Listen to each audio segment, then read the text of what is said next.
gonna minimize OBS. There you go. There we go. Okay. I have to go grab. I should grab the stream link and post on Twitter real quick. 1 second. Yes. Yeah, do that thing. Fill my bed up. Okay, Twitch is kind of not on my phone because I don't really watch Twitch that much. So I'm just gonna go grab the link from the poster because Apple is really cool like that. Cool. And then let me copy this. And I post to Twitter. And I will share. Twitter.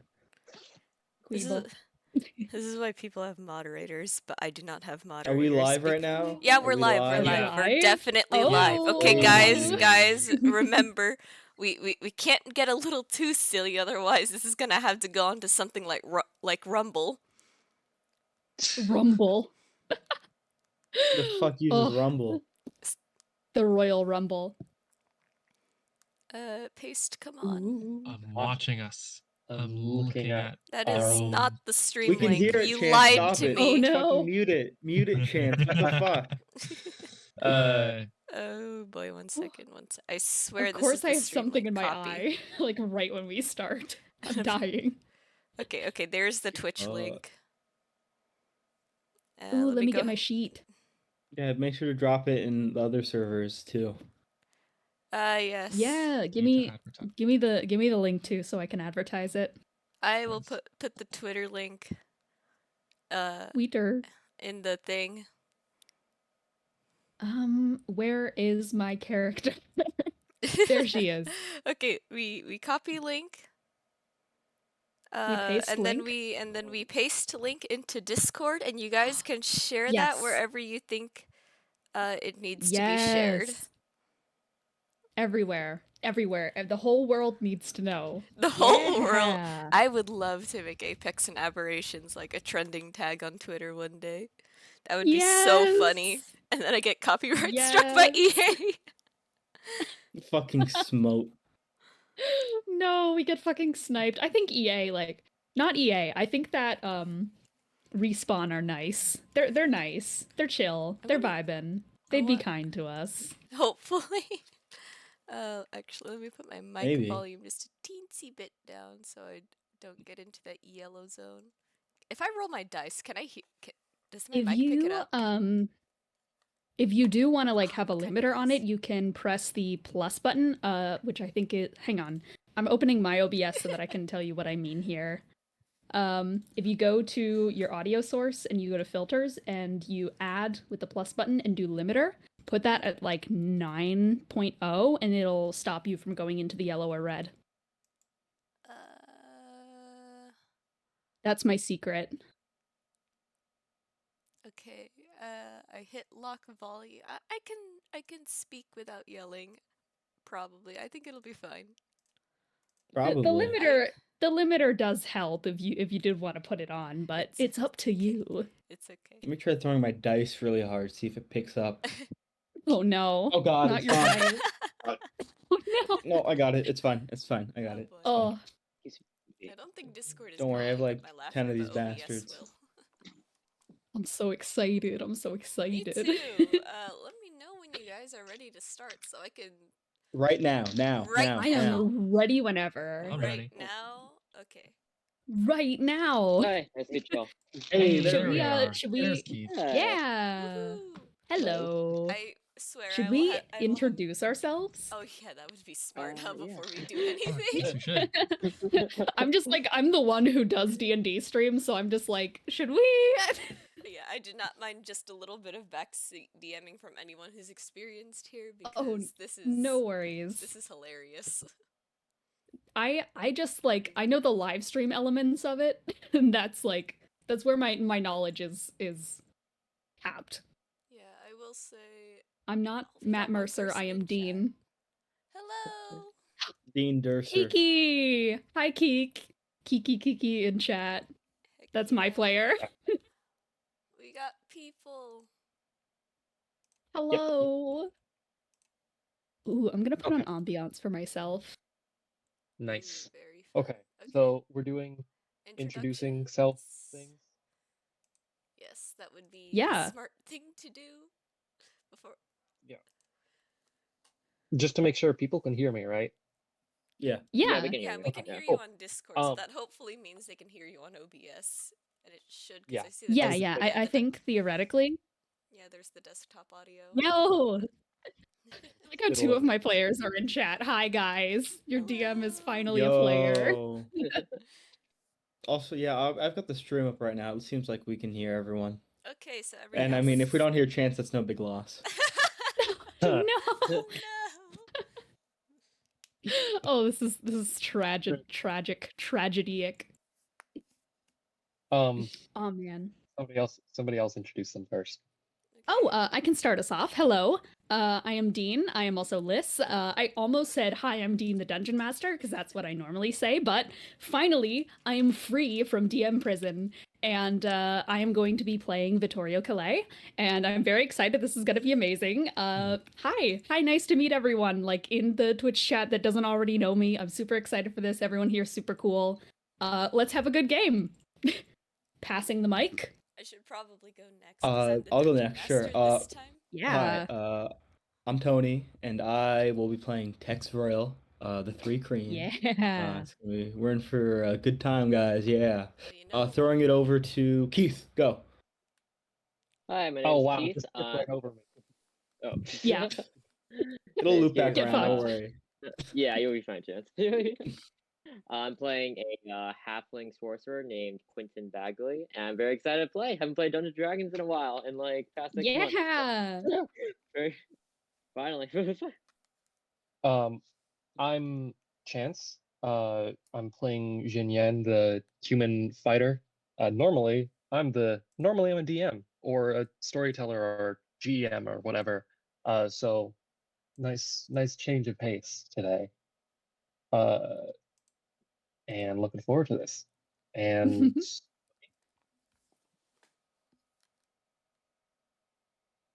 go on. Nice. Pass the mic. Pass the mic. Someone get this. Fast. According to someone in chat, Chance is quiet. Uh-oh. Let me turn up music. I mean, no. I was listening to you during your spiel. You sounded fine, but I don't know. Maybe that's like a Yeah. thing on my end. It might be a stream side thing. Yeah. I don't know, because I muted you on Discord, but then had you playing on the stream and you sounded fine, so I don't know. I Mine Yeah. muted you Keith on that they were talking Discord. about. I can raise Keith's volume another 10%. Bottom right and bottom left are quiet. Okay. My Oh. gamers are here. Oh. My players are just like, Okay, let's so- fix the uh-oh, audio. I'm issue. bottom left. That isn't good. Oh no! How do I sound on stream Uh. then? Because I'm the dungeon master. It's kind of important to hear me. Yeah. Make everyone else quiet. Nah, I think you'll be fine. Yeah, just like put all of you to 1%, and as I retell the Apex lore. Oh, if I'm Apex quiet, Legends. I just realized that the people that are watching don't know how I usually do things. I have two. I'm two people in this Discord right now. I'm the third guy, on the like top row, and I'm also the bottom right person. Two Because at that once. bottom right 2 for 1 deal. that bottom right person is my mic, and the third person on the top row is like my camera. Because I don't have good mic stuff, so I have to improvise. That's how you're deafened, but you can still hear. Yes, Yeah. Oh, this is just it's the magic system we of use. Discord. And my Jank is So, yeah. fun. Okay, Looney, do you want to introduce yourself? Yes, this is Loaded. This is my first time playing D&D, so it's going to be a countdown. Kind of nervous, but I'll be playing as a rogue, and probably not going to murder someone today. Hopefully. Hopefully. I not. believe in you. This is gonna be Jolly great. good I'm show. excited. everybody likes me. Okay, Jolly good. alright, that leaves Let's me. do this.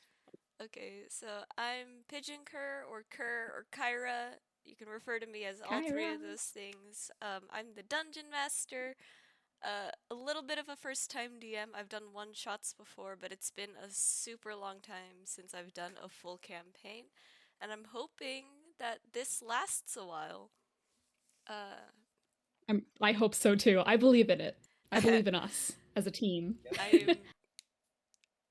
I'm hoping that like the writing workload just isn't too much, because this would essentially just be a fantasy retelling of Apex lore in the first place. But we'll see. We'll see. I'm gonna throw in some fun curveballs. Yeah. Okay, so I'm excited. Yeah. I think another good thing to do real quick is to just establish some rules. From chat, I will not be taking backseat DMing just because I have 2 forever DMs in the campaign already, and if I need help, I'm going to go to them. What's another thing? If you guys happen to find a fanfic that is in the same universe, it is in no way a companion fic. It is its own separate thing that is for my self-indulgence only. Poggers. So like, yeah, you can ignore that completely. That's just there for fun. And I'm You're looking just away. saying- I'm closing my eyes. You're just saying this so you can write shipping fanfic of our player characters without incurring So any cost. true. Oh my god. no. If you're It gonna is- put me with anyone, put me with Watson. Okay. And I'm joking. as another rule, we're trying to keep this rated T for teen, so it can stay on Twitch and not die.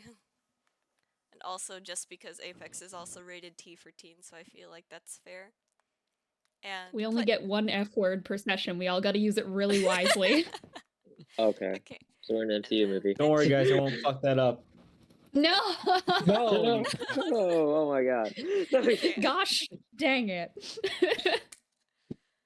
Okay. Well, I think that's all the rules that I need to cover with chat.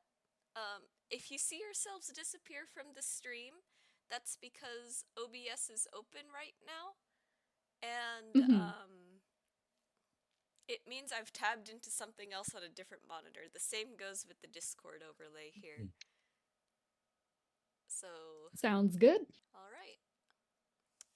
All right. I think we're ready to apex this aberrations and queue into lobby. I'm so ready. Do this. All right, let's go. Let's...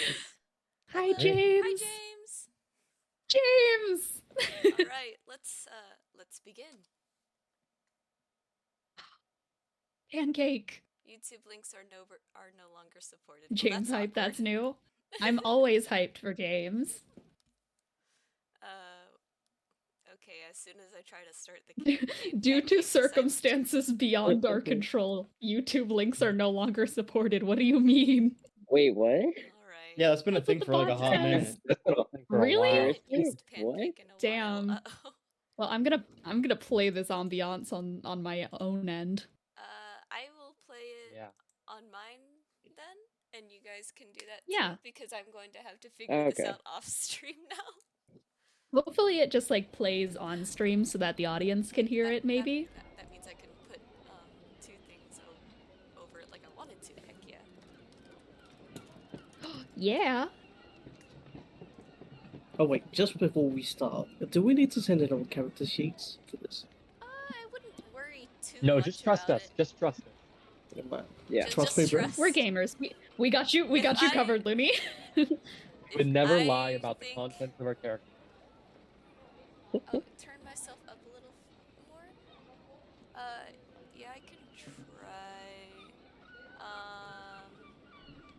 Let's Who max lives in a everyone out. pineapple under the sea? Okay, let me just do this on, because I sound fine on Discord, right? Oh yeah, I don't have yeah. any problem with you. Okay. I mean, I so have I'm- you I'll at just 200%. I'll just assume. Yeah, I have that everyone at it's 200%. because I tried putting my mic down a little on OBS. Does that sound a little better? Maybe? I don't know.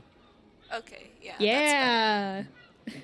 Okay, so This is why Cece, who is daughter of Sappho, is my ride or die, because Cece will just like show up and just help with like stream issues. Shout out. Right. That's very We're getting good all to the see. technical issues resolved. All right.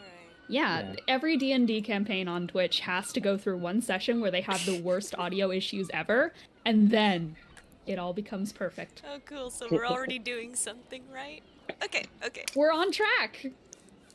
All right. Let's begin. Yes. That is a little too loud. All right. Noon settles over the town of Solus as it does every day. Along gravel paths, townsfolk and merchant carts pass each other, filling the air with indistinct chatter and gentle creaking. In the distance, waves hit the jagged surface of the cliffside, sending a white glittery foam into the atmosphere. Seabirds fly overhead. As a merchant cart is pulled along the road, one of its wheels hits a rather large bump. A crate goes airborne for a moment, causing it to tumble off the cart. As it hits the ground, a metal latch comes undone, and in an instant, several chickens burst from the cage and split off in different directions. The halfling who is pulling the cart takes notice and yells for the hens to come back. Alright, and it is at this point where I need to move to Medibang. Discord is gonna disappear for a bit, but Yes. there are your chicken locations, if you guys can see. Oh, have I been... Wait. Let me share my screen. So many the Minecraft chickens! Chickens! Wait, what? The stream will be on Discord too for anyone who's having trouble viewing Twitch. Chickens! Oh, okay. But yeah, there are your chickens. Where are you guys when this happens? Oh my god. Ooh. Okay. Ooh. Whoever wants to go first can go first. If not, then I can absolutely jump in. I'm here at the I'm at the ports, Solus ports. You're at the Solus ports? Solus Okay, ports. 1 second. Yeah. Oh shoot, I didn't make excited. Quentin's token. Hang on. Oh, okay. Oh, is that me? Oh, okay. I thought I Look did at all it. of us, our little tokens. Okay, it's It's okay. fair. It's okay. I can fix it. I can think fix we only it. got your art like a couple days Quentin ago. is not Yeah. real. Yeah, Quentin yeah. is not Oh, allowed. okay. Just draw like a circle and then that's it. Okay, That's cool. 1 second. I need to like make a huge canvas for this. Yes, I'm using my I was art gonna software. say, I guess this Everyone is get an art ready stream for now. This is an art stream. Get ready, guys, for the biggest picture in the world because my file sizes are massive. It's okay. I figured out There it ways around is. it. I would make Yeah, Check Dean's clipboard stuff. files are basically zip bombs. there it Yeah, no, is, basically all the way down of my there. art is it's I made to couldn't- explode computers. I tried drawing at your file size Look at once, how and my computer was not happy. This is why I had to get a big, like, bulky, real good computer not because I needed to play games better, but because my art files are so fucking huge. Oh, sorry, I swore. Oh no. Oh no, we're There running you out, sure for we're running out of No. F-bombs, guys. Oh, okay. We've already used 2 guys. We gotta reel We it back. We wasted gotta another. control ourselves. Are you taking with Oh, like no. 6K? Okay, let me copy I don't know that how you before I managed go to ahead draw and on your merge the laptop. layer. I That's struggled. astounding to me. It's mostly because I just don't like the big space of the, what's it called? Of, my desktop screen. I'm just not used to it. Okay, so you're by Solus Ports, right, Quentin? Yeah. Okay. Alright. Very close to a chicken. You're very close to a chicken. This particular chicken happens to be hiding in a pottery store. Oh, okay. I'm a puppet. Smash all the pots. Legend of Zelda moment. We need to get the rupees. Oh my god, yes. All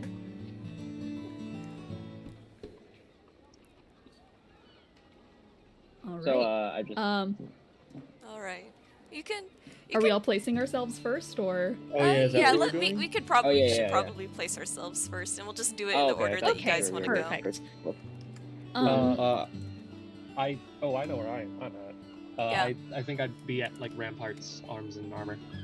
Ramparts, Yeah. perfect. Ooh, I'm gonna jump in right now just to say I was also thinking I was gonna be there too. Yeah. Everybody's here. This Everybody course was is just killing at me. Rampart. Everyone's just hanging out with Rampart. Pottery is hard. You can't do this. There will be a way to do it. I promise. There will be no ceramics left by the Just time kidding. that I this didn't have campaign that is planned over. out. I'm just gonna hope you guys roll good or manage to lure the chicken out. We're smashing the pots. Okay, who's next? Who wants to place their tokens next? I'll be in the Apex Guild. Looney, you will be in the Apex Guild. Okay. Ooh. This entire campaign is going to be spent in debt? Yeah. I have 5 gold pieces to my name. I'm already struggling, guys. All right, and that leaves Dean and Anthony to place their tokens. I'm surprised this song has been looping the whole time because I did not set it to loop. Wow. Oh, song isn't playing this whole time? Yeah. The ambience I know Anthony, is like if you wanna place yours, you can. Yeah, I throw think you had a me. plan already. Yeah, throw me over in Rampart's arms. With You are Jin. also in Ramparts. Yes. Okay. Yeah.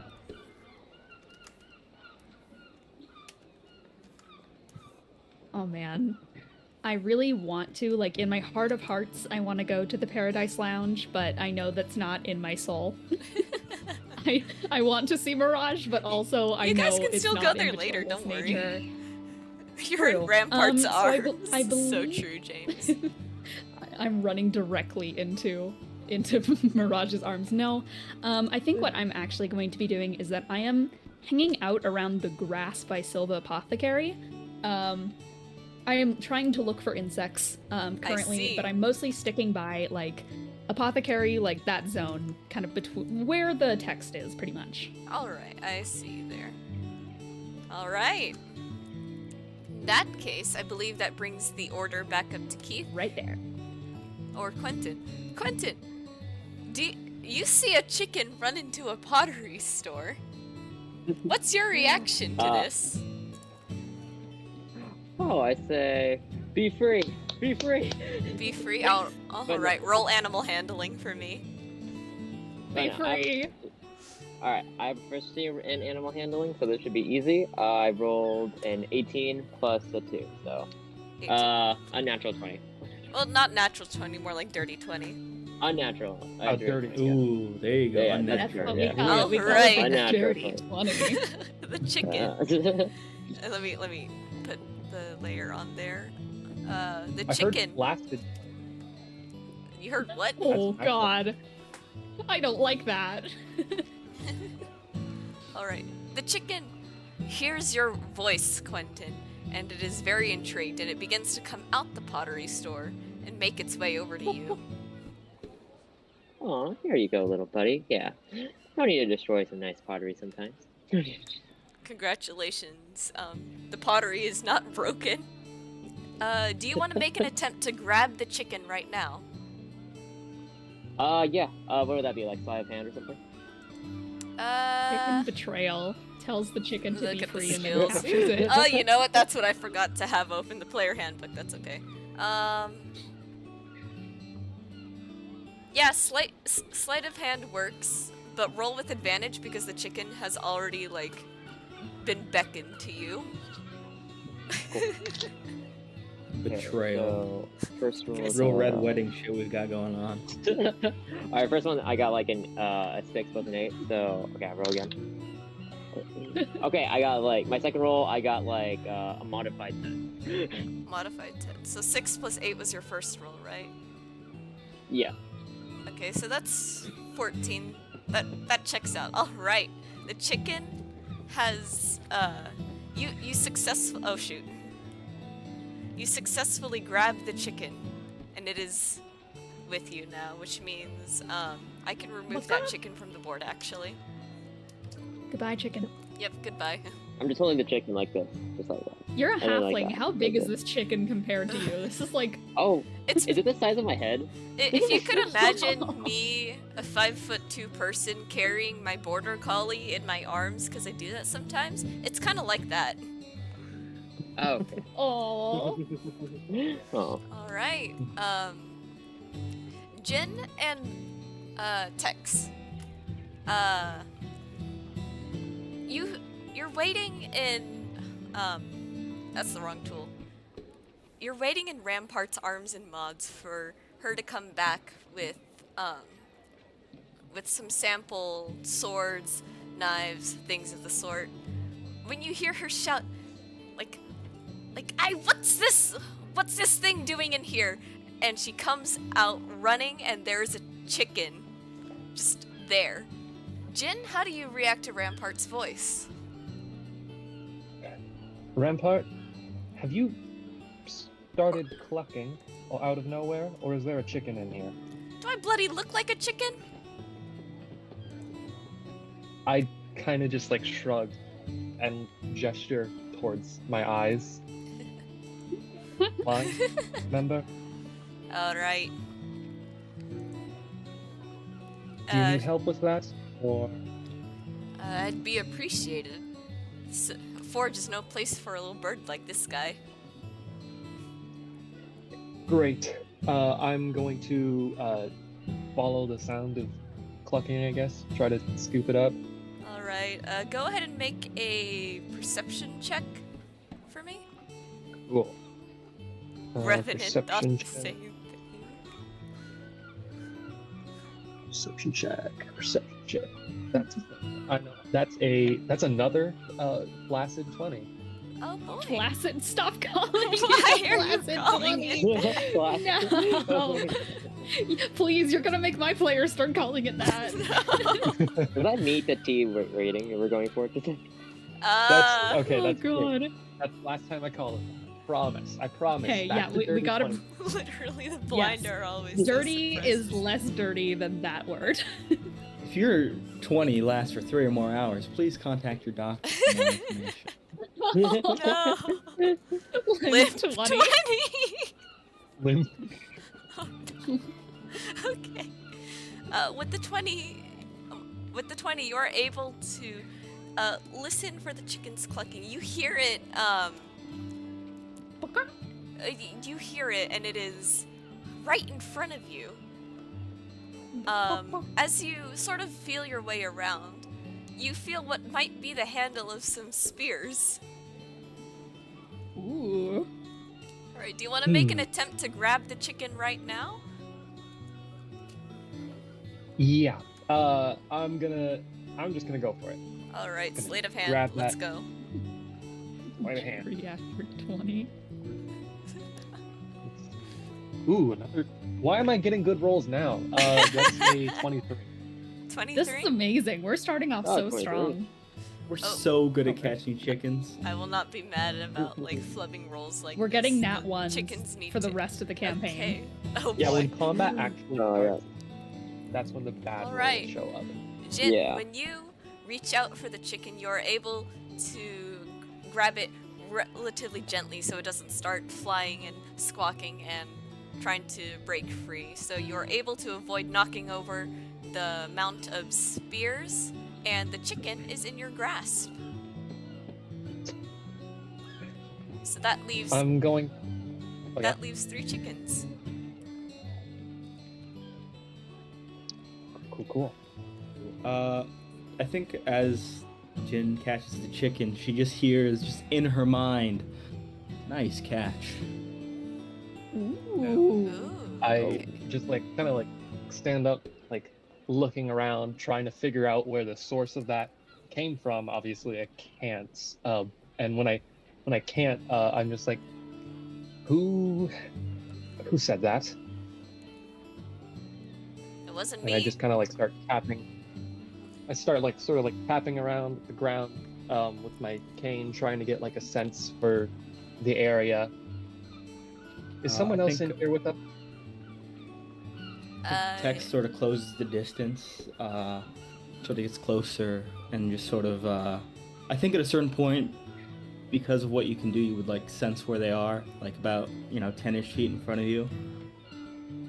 Yeah, I think. And you, and again, you just sort of hear like, over here, and in your mind. Ooh. I turn and I like whack you like right in the chest with my cane. Real.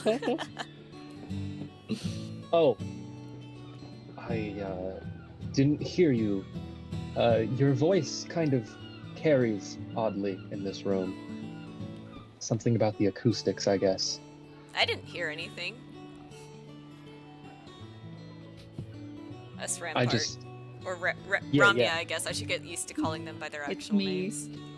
It's me, boy, on the PS5, speaking to you inside your brain. I kind of just turn my head towards Tex and I say, "Who are you?"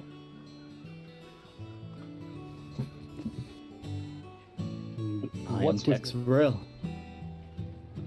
What is your name? Jinyan? I like offer you my handshake. You feel a sort of cold, smooth hand reach out and say, "Hello, Jinyan stranger."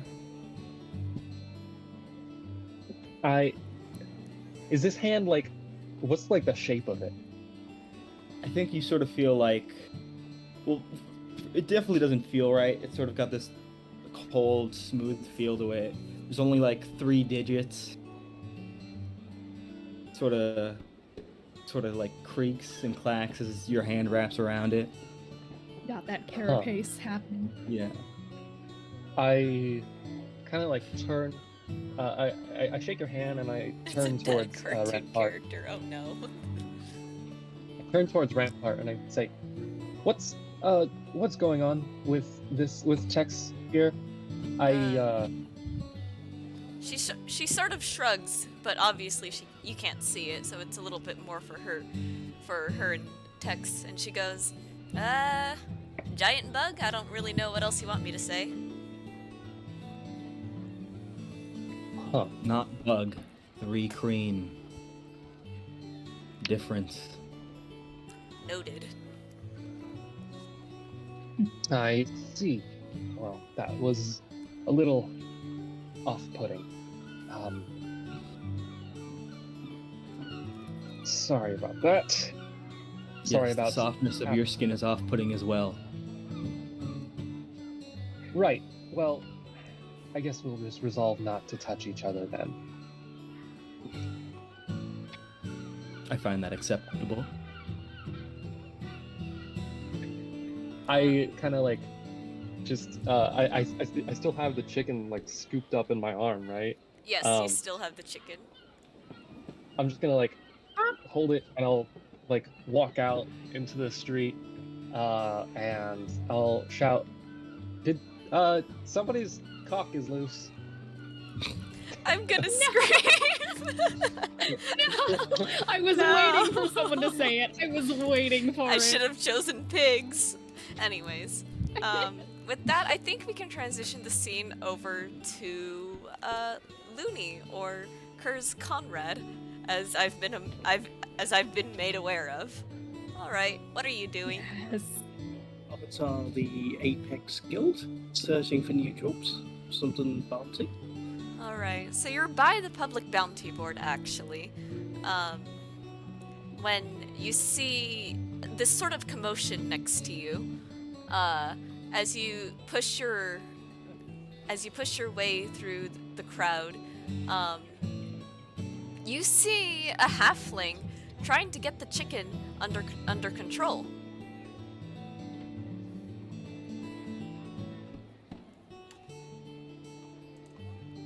Real. I say, good sir, do you might need help with your chicken handling? The halfling looks up, and for a brief moment, he's sort of caught in shock as this looming, armored figure towers over him.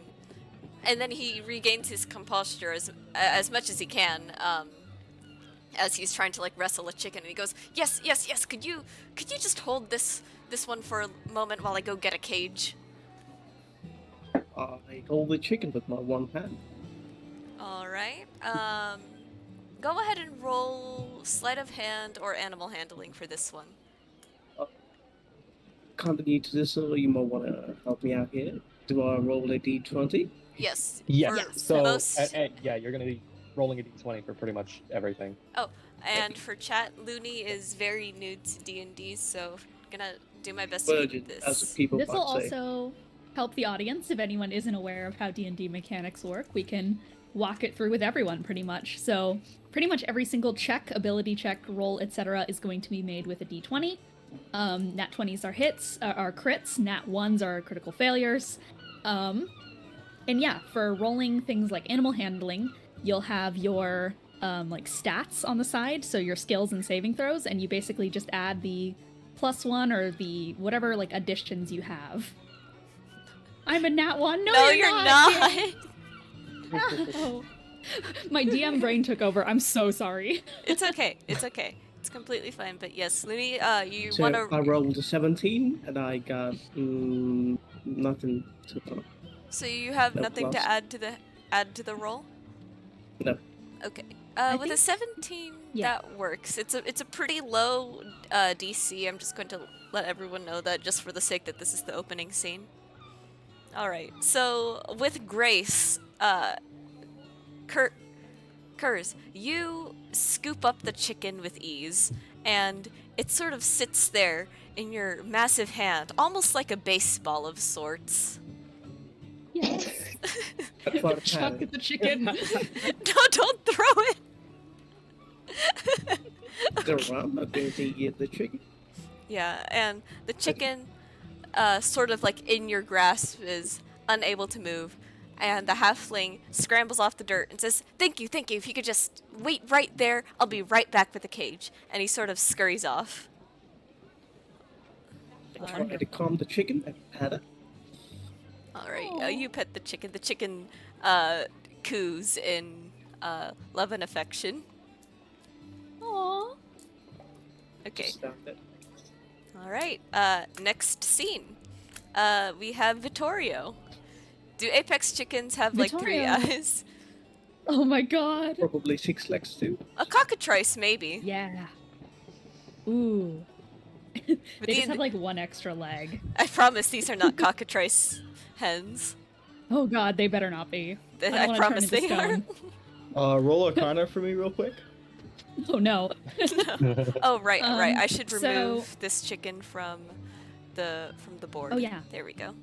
The chicken has been successfully collected. Yes. Avoided. Also, I do a lot of like gestural movements when I play, so that's if a- I ever like make a gesture that'd be and the Discord isn't up, then Yeah. imagine my movement, my movement. So Vittorio is currently like kind of outside of the apothecary. Has probably been like idling by looking through the windows here and there and just awkwardly kind of lurking, in and out, just not sure how exactly to make a move in this place. She's very new to Solus and is currently like she's resigned herself to just getting on the ground, going into the dirt, and staring at whatever bugs come her way. What are these chicken grabbing emojis? Hang on. Oh They're my God. perfect. That's what we're doing. So she's kind of just like ambiantly like looking at ants and such. She's been picking them up, kind of like playing with them in her hands a little bit. And after a while, she's kind of just like going back and forth between like, do I even want to go into the apothecary, etc., etc. She just kind of sighs and she's about to resign herself to entering it when I'm imagining she at least hears some of the commotion going on around the area. If you want me to roll perception or something, let me know. No, I'd say it's a pretty big enough commotion, to begin with, so I won't make you roll for it. Cool. As you're looking at this ant hill that's made its home in front of a Silva apothecary, you hear not a really loud crash, but an audible crash nonetheless. There's a little bit of screaming. You can hear someone shouting, "Hey, what? No, come back!" And it happens, if you can see my cursor, like sort of around here in the center of town. Okay.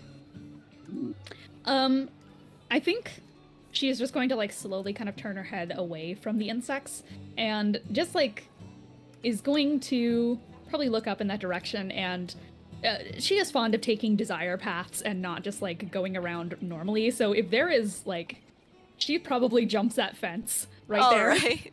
In, So you hop in a Rampart's fence. store. So you hop a I hop the fence. I head over and I see the chicken. there is a chicken. There is indeed a chicken. I look at the chicken and I kind of like tilt my head to the side. I cock it to the side, and I'm kind of just like looking at this chicken, and I'm trying to piece together like, oh, is this naturally like fauna that's part of the environment, or does this belong to someone? And I'm basically just like trying to connect the dots to see who does this chicken belong to. I mean, I heard screaming, so can I quickly like roll a perception just to like see if Vittorio would basically be able to conclude that this belongs to that halfling? Go ahead and roll a nature check for me, actually.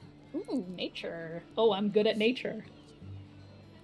So my nature check is going to be that's gonna be a 17. A 17? Alright. With your knowledge of growing up on a farm, you recognize that this is a domesticated chicken and not a wild one. Okay. Well, wonderful. So I am basically just going to look at the chicken, and I'm going to get down on my knee and just kind of like get eye level with it, and I'm just going to go, come here, it's okay. And I'm gonna try and like beckon it over. Like a cat, like pss, pss, pss, pss, pss. Yeah, pretty much like pss, pss, pss. But I'm basically just like, here, it's okay. Come to me. Alright, go ahead and roll animal handling for that as well. Get over here, chicken, nat 20. Yes, let's go. Nice. Come here. Oh my We're God. using up all the luck this Nice. session. I would like to hold the chicken. Alright, TP with a nat so 20, hard. the chicken seems very intrigued and walks up to you. And seemingly sort of just nuzzles up against your leg, giving you ample room to go ahead and scoop it up. Hello. And she just then- kind of like continues to kneel next to it and just like gives a little like pet of the feathers and is just going to go, well, you seem to be domesticated. You must belong to someone. I'm curious though. I wonder if you escaped on purpose or by accident. She scoops him up in her arms and is just going to kind of like cradle it like a little kid and is just going to go, Alright. The chicken We'll in figure out in due response is just ambiently like cooing and chirping and the whatnot. Alright. With that, I boop it on the beak. we're back to the top of the Very order. gently. Quentin, do you happen to see this, do you happen to see the other chicken? As Vittorio scoops it up into her arms. Do I have to make a perception check, or No, can I just say, go like, ahead. yeah, You can go ahead and just tell me if you did or didn't see it. Yeah, I see it. All right. Oop. All right. So Wonderful.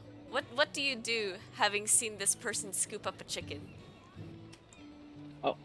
I go over to them while holding the chicken like this. Oh, sorry. Hello. Is this your chicken? I don't really know where this thing came from.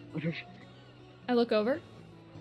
Oh, no, this chicken doesn't belong to me. It seems to be domesticated, so I'm currently attempting to find who it belongs to. I'm assuming that more chickens have escaped? I think so. There's a lot. I've been hearing a lot of like rummage throughout the town.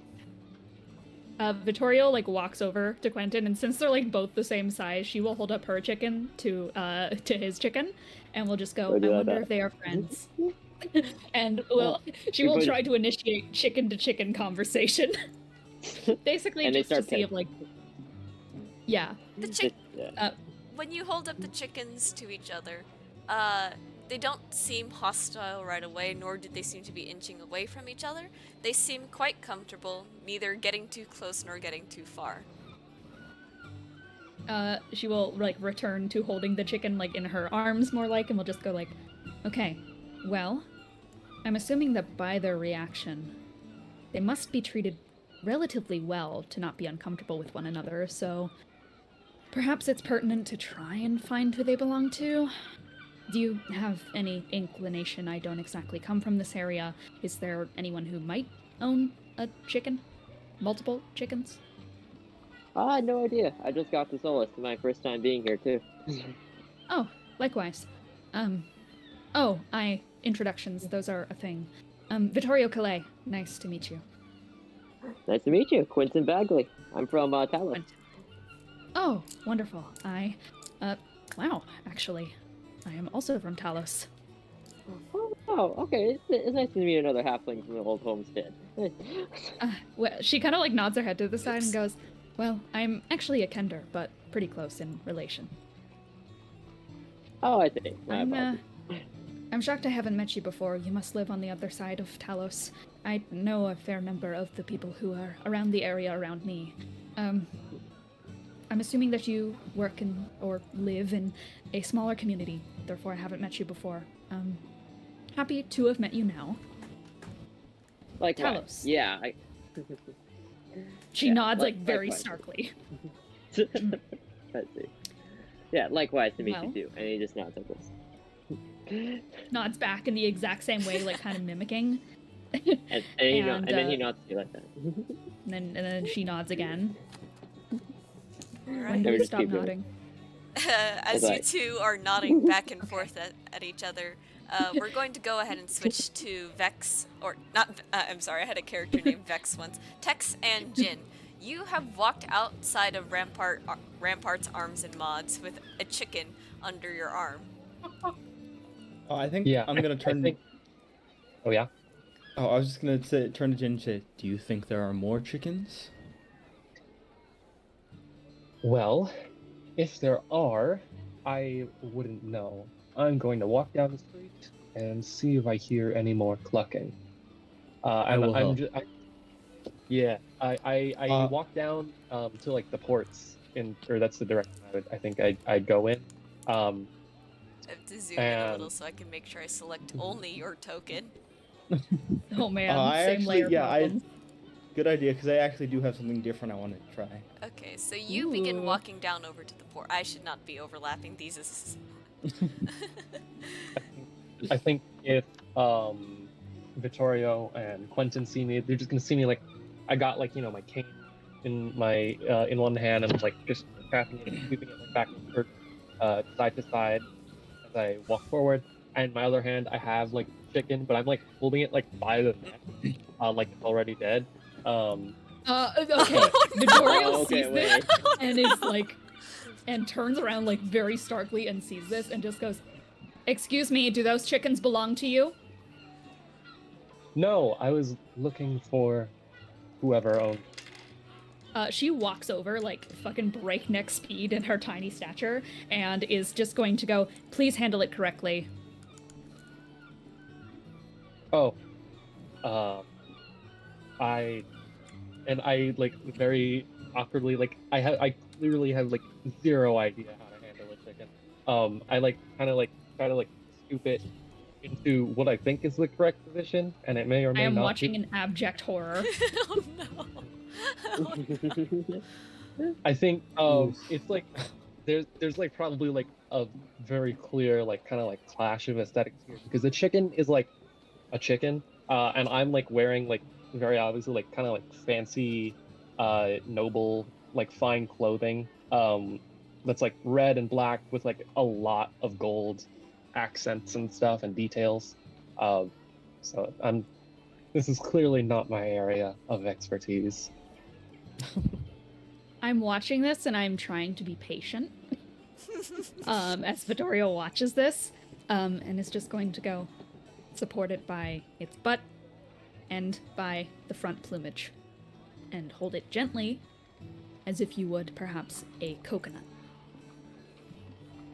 I kind of like put my cane like under my arm and I like try to like follow those instructions like very carefully, like trying to get a feel for the chicken to figure out which part is its butt and which part's its head. And then I think eventually I would get it right. Wonderful. Vittorio just goes, "Okay, good." Oh, Is have this your fun. chicken? No. Oh. Because if it was, I just- then I would have just given it back to you, and then the entire thing would have been. I wouldn't have needed to learn how to handle the chicken, but. It's always good do to you learn know- how to handle different animals in case you come across them. You know, in case. But no, it's not my chicken. Me and Quentin are trying to find whose chickens these are. They seem to be well domesticated. So, Hi there. yes. Alright, with that, I believe we can move on to Tex. Tex, what were you doing? Cool. I wanted to. I think Tex is gonna. He has a sort of this biggish bag at his side. And he's gonna open it up and he's gonna reach into it and grab this sort of little box, some gears and things, and he's gonna very quickly assemble it together. And I would like to use my magical tinkering ability to create an object that makes a non-verbal sound, and I would like to make it a chicken mating call. A chicken mating call. Interesting. Do Yeah, roosters do and, that? Maybe, I don't know. Do roosters do mating calls? Give me 1 second to do a quick Google search. There's probably some system. I feel like most animals have some sort of mating like noise sound. Okay, yeah, There's they do. They something do. there. Cool. Anyways, and normally it does only have a range of like 10 feet, I think. So could I do like an Arcana or Tinker Tools check to like try to amplify that, like megaphone situation? Yeah, go ahead. Cool. Which one? Or does I would add the same to both, so it doesn't really matter. But I feel like I should ask anyways. It was Arcana, or what was the other one? Tinker's Tools. I don't know. I was just Tinker's throwing out Tools. ideas. Go ahead and do Tinker's Tools. Cool. All right. Okay, that is a. Ooh, that's not great. That's a 10. That's a 10. Okay, so your... Yeah, let me turn on the grid. The grid. See, this is kind of why I wanted to use Medibank. There's an Grid. auto grid. So 10 feet is Yeah. probably like, if this is 5, this is probably 10, just like a little bit outside that box, right? I mean, I feel like he's probably walking around a little bit as he's doing He's it, walking just trying around. to like, you know. Okay. So Yeah, as just you're sort of like meandering. pacing around the area, Looney, we're going to bring your character into this too. Kurz, you notice that your chicken seems very intrigued at the sound of another chicken and sort of wants to like break free from your grasp and head towards it. What do you do? Tighter. You, Wait for your grip tightens? yes, Okay. but your- not crushing it. Right. So you begin to hold it more firmly, and the chicken sort of just doesn't really have a lot of wiggle room anymore. Meanwhile, Quentin, Vittorio, and Jin, your chickens appear to also be doing the same thing, where they are intrigued by a noise that is coming over from the town center. Okay. Oh, should we head over there? I think Vittorio just drops the chicken, like gently sets the chicken down on the ground and just lets it go to the noise that it wants to go to, and is just going to go, I hope you find your home. All right. So And then like- stops and then goes, maybe I should follow it. mood. I'm like this close, just like fully releasing the chicken from my grasp, just like all the way up here, like I would like you would like a cat or something. But like last second, I think better of it, and like a little more gently, I set the chicken down, I put the Just chicken kind down of too. Just following. All right. So your It's like a three little chickens. conga line of chickens. Your three chickens, as you. Oh my god. I need to remember to like properly tab into Medibank before I select the tokens. The three of you, or maybe not the three of you. Do all three of you follow your chickens? Yeah. Yeah. I'm following my chickens. Okay. yeah.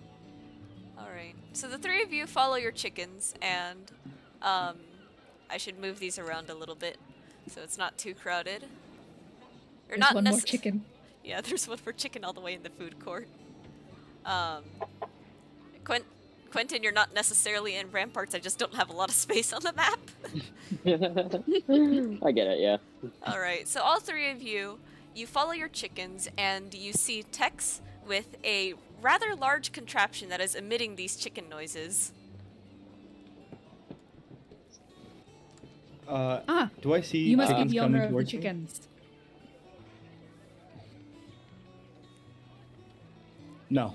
And then can I see these chickens coming towards me, right? Yeah. Can I like make like an athletics check to pick up a bunch of them, because I do have 3 other arms Yeah. besides the Ooh. one holding, you know, my contraption. All right. Go ahead One arm and for every chicken. go ahead and do a little Scoopy. Goofy, come on. Scoopy. Not gonna use the Scoopy dice that I rolled Scoopy. last time. Okay, that's better. That's a 18 on the die plus 5, so 23. All right. So, with ease and with grace, you quickly run over and you're able to scoop up the hens in in your arms, and the chickens seem rather content with this, seeing as how uh, the source of the noise is right there in front of them, and they are curiously pecking at it, not necessarily breaking it, but they are checking it out. I think to me, what this like sounds like, the way I perceive this is that these chickens are assembling Voltron. Yeah. So true. Jin, the Chicken worst you comes to probably- your imagination. The chickens are now assembling into a large mech, and you are futile to stop it. I'm kidding. I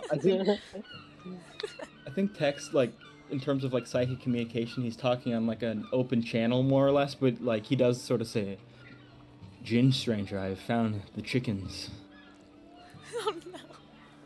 Oh, I say, and I still kind of like take a few steps back, just like slightly afraid of Chicken Voltron, and I say, "That's good. Congratulations on that. Now we just need to find who they belong to, right?" Yes, though many would say that they are my chickens now because I found them. Oh no. Actually, that would be incorrect considering that me and Quentin also found 2 of those chickens, so if we're going by that notion, then I would We all have at least- stake in one of those chickens. Then it seems you lost your chickens, and then they were acquired by me, which would make them mine. Thank you. Just then, another young halfling with. Let me check my notes. I think Vittorio gives like the most autism stare known to man. at Little Tex. autism creature. Yeah, literally autism creature, and just goes like, well, that seems most reasonable actually, so enjoy your chickens. Perhaps if you do find their initial owner, it might be good to propose a trade, but your contraption worked splendidly. I am quite impressed. All right. Thank you, stranger. That Of is a course. marvelous idea, stranger. Of course. Do you... You see, like, her eyes, like, light up at, like, the appearance of at Tex, and it's just going to go, like, do you... Okay. Do you find it easier to do dust baths for carapace, or do you find it easier to do water?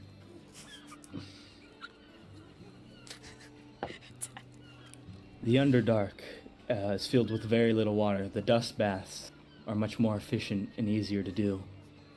Wonderful. I haven't been able to have one for myself in quite some time since being here, but I haven't found, many places to do it, but I will be on the lookout. Yes, most I unfortunate. just wanted to ask because you keep your carapace in such good condition. I just had to ask.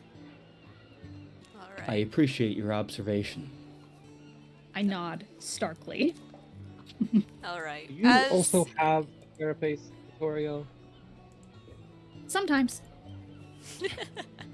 All right. So as you all are conversing, a halfling with thin wireframe glasses over large round eyes and walks up to you. Ginger hair peeks out from under his hat, and immediately he notices the chickens that Tex has under his arms. And he goes, those are mine. Where did you find them? I found them around, which I think makes them mine.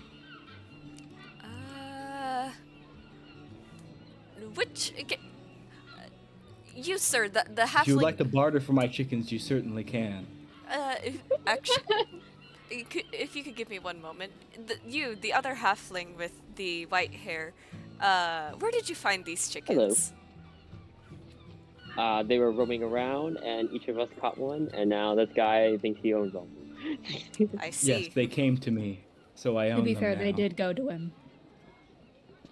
It should be their choice into where they go, but that's just my thought. Vittoria's like peeking out from behind Tex's legs. Oh yeah, I should clarify that Tex is like really pushing medium creature and is like 6'6" or something. Discrimination. I am Oh my god. 3-1. All right. And the All halfling in sort one. of like claps his hands together and goes, "Okay. If I could perhaps get you to follow me, I know of a location with one more chicken." Yes, give me a moment, and I start putting the chickens in my bag of holding. Can they breathe in there? Wait a minute. They can, but for an hour. For an hour. Oh boy. We have you an hour see- to get the final chicken. Oh no. Okay. So as you put them into your bag of holding, you can sort of see like the halfling's expression sort of like panic a little, like, that's not where I would put them. And he goes, "Okay, yeah, if you could all follow me to the guild entrance, that would be lovely." So do you guys My- follow him? I follow. Yeah. Yeah. Okay. My grip I- tightened on my cane a little bit as I turned to follow, and then I'm like, the chickens have gone silent. They have camouflage. No, they were put into a bag for safekeeping. All right, let me organize this a little so it looks like you guys are all at the guild. They will And be what- fine. The chickens do not have opposable thumbs. They I can't use excitedly anything dangerous follow. in there.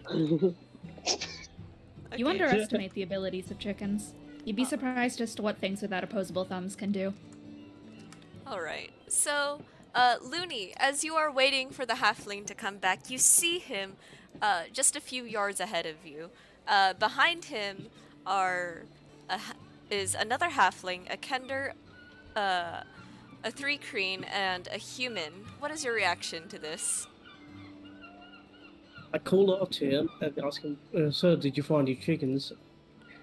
He goes, "Yes, I did find the chickens," and he sort of like puts the cage in front of him and opens the door, seemingly giving you permission to put the chicken inside the cage. I put the chicken in the cage. The chicken goes in the I still have cage. the noise box going. Does the chicken go to me? Oh, I it's have the still noise box going? Does- I'm Yeah, does the chicken assuming come to that's. I'm assuming that since Looney sort of has like a grip on the chicken and put it in the cage, the chicken is now in the cage. So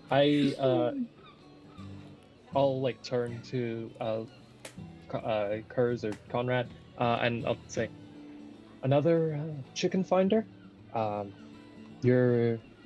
you like to join us? We seem to be assembling a mob of some kind." Did you find your chickens, or do you need help finding them? I'll ask you. Well, not from the way worry. that We we're found my chickens. yes, The they're halfling- his chicken. the halfling sort of looks at you, Kurz, and he just kind of like shakes his head a little, like they're technically not. I ask him. I pull up to the side and ask him, "Are they your chickens or theirs?" They're It really depends on the perspective. my I found them, so they're mine. If you want to oppress Texas indigenous culture, then yes, the chickens still belong to this halfling. So I asked the halfling, "Do you want me to take care of this, or do you like to handle it on your own?" I believe I can offer a bargain. I just needed to get them all in one place so I can so this would be easier for me. And he turns over to Tex and goes, "Tex, was it? Yes, Tex Vril. Can I offer you 5 silver pieces in return for the chickens?" Can I do a history, like history or raw intelligence check to know how much how much a chicken's worth in general? I Like, don't am I even getting a know good how deal much right now? chickens are worth. I was just too worried about giving everyone too much gold. But yeah, you Oh can God, do that. we're gonna bleed this poor man dry. He just wants his chickens. How much are chickens They're worth in 5e? priceless. They've gotta have like a They- set They're cost. priceless. They're priceless. Yeah. There's Can no. I interject?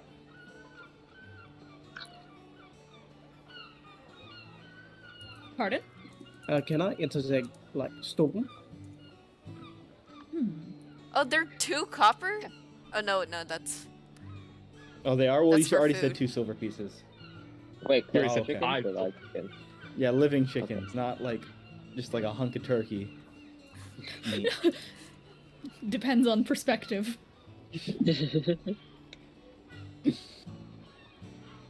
If you don't mind, I have 14 passive perception, but I think I am basically... I'm trying to listen right now to see if there are any more chickens unaccounted for. I'm basically trying to see if I hear that other chicken, like, Go ahead. offhandedly. Alright. Okay, cool. I will roll perception for that then. Okay. That is an 18. I'm listening for chickens Alright. that are not currently accounted for. So you hear one chicken relatively close by the food court. If you can imagine what it's like for a chicken to be in a food court, that is probably the worst case scenario. Cool. I start booking it towards the food court. Like, these guys are having their discussion. I fucking leave. Oh, I said the F word again. I'm so sorry, gamers. It's okay. Hopefully, I head maybe towards Twitch the won't chicken catch it. at top speed. You dash I'm gonna over get to the you chicken. out of there. When you get there to the food court, the chicken is lots of people are trying to sort of like bounce and tackle and grab the chicken, and it is haphazardly sort of just flying and jumping out of the way as much as it can. Oh no, this poor chicken.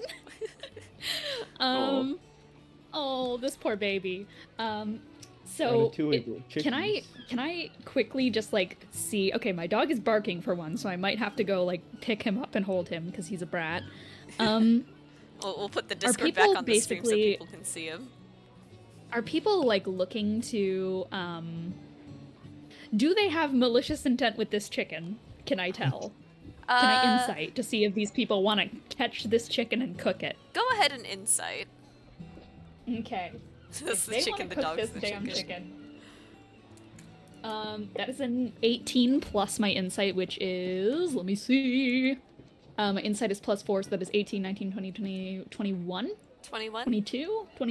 22. Well, it's pretty high, so, alright. So, as you're looking at this crowd of people trying to catch the chicken, you notice that they don't necessarily have anything sharp. None of them are trying to, like, cleave the chicken's head off.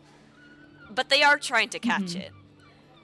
But as far as you can tell, their intent isn't necessarily to cook it. It is, so far, only just to catch it. So far, she is hanging on to that train of thought, which is, this is not a safe place for a chicken. Yes. I need to go grab my dog real quick. Okay, we put the Discord back on the stream so we can see Doug. Doug.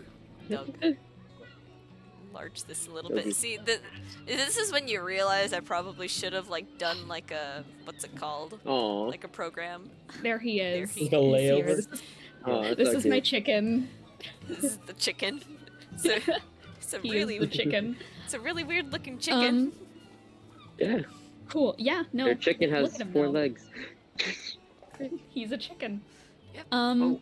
So what I think I'm going to do. So how many people are? Hello, sir. How many people are diving for this chicken right now? Like, vaguely, would you say? A good, say 4 people.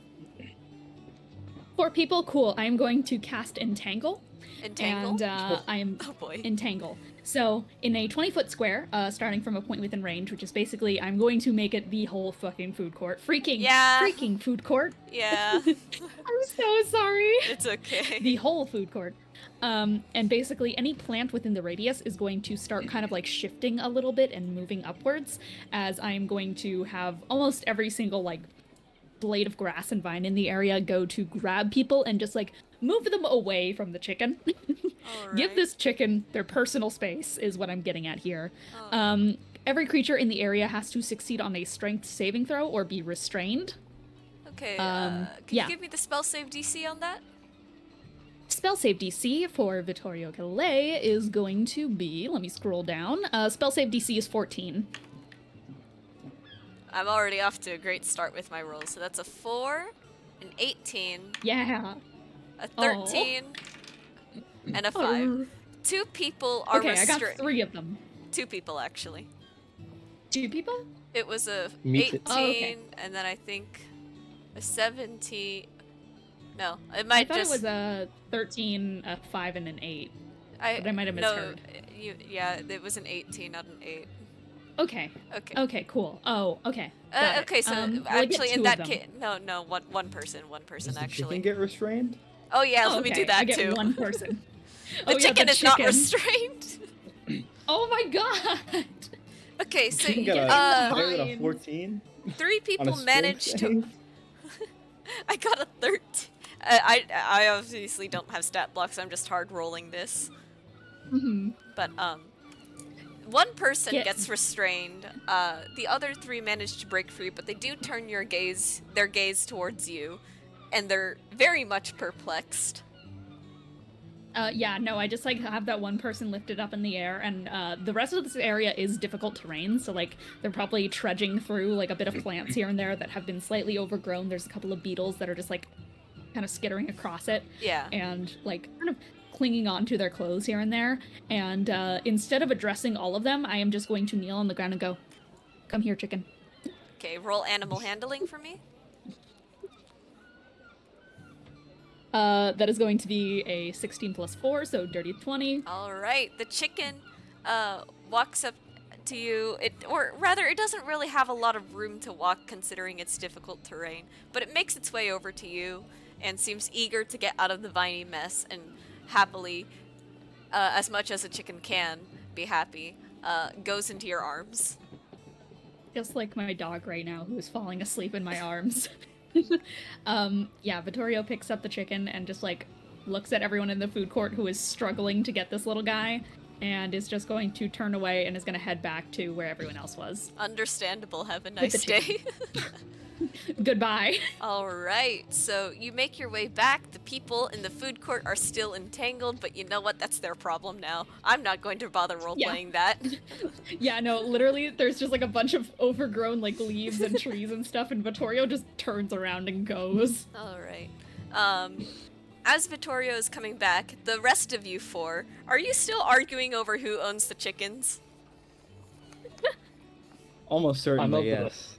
Yeah. I'll just look at the owners. I'll just wait for him to talk, like say his word.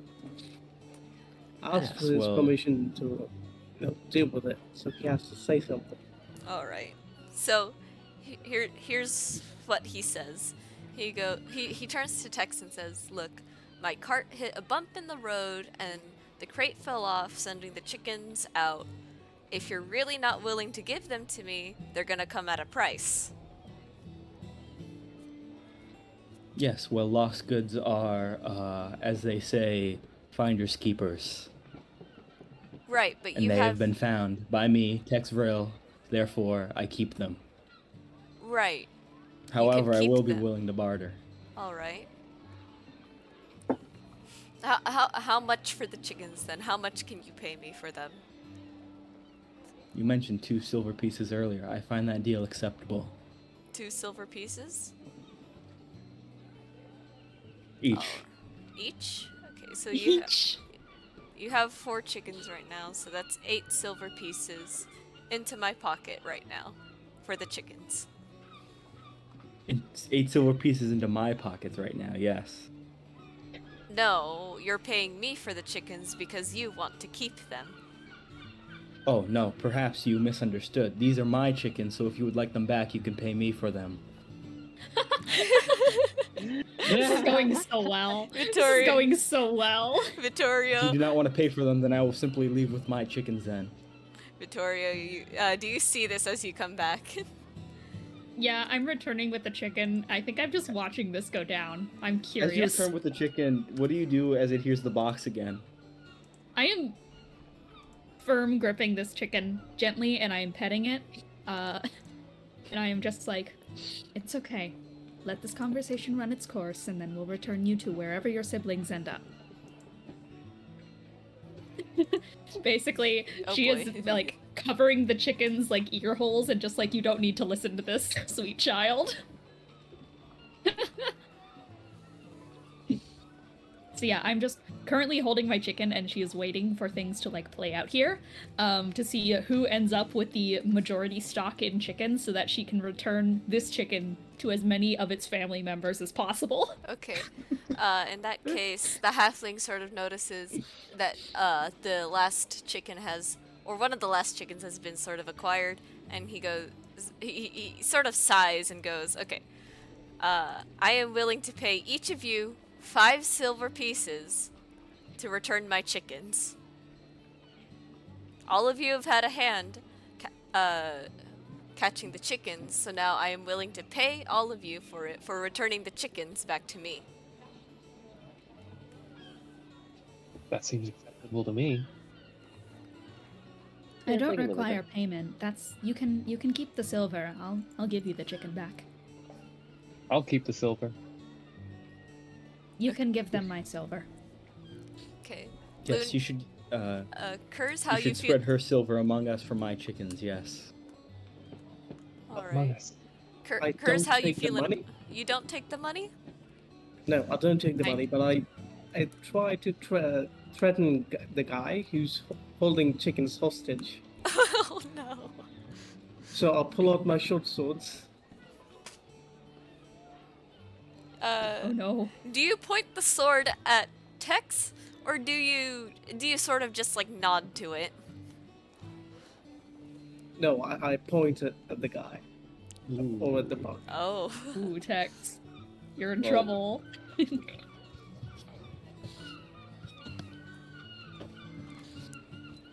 I say, return the chickens or you'll be flayed alive. That seems like an escalation. Yeah. You I need to think follow. I think it's most fair, right now, to return the chickens to who they are most comfortable with, without any outside help being from mechanisms or devices.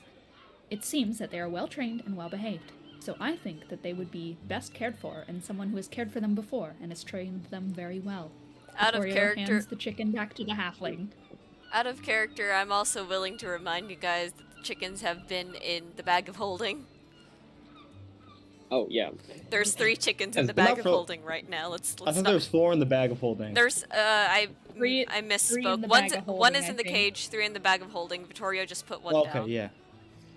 I put it into the cage with the other one, Okay, and I so now there's gently 2. pat it on. I boop it on the beak.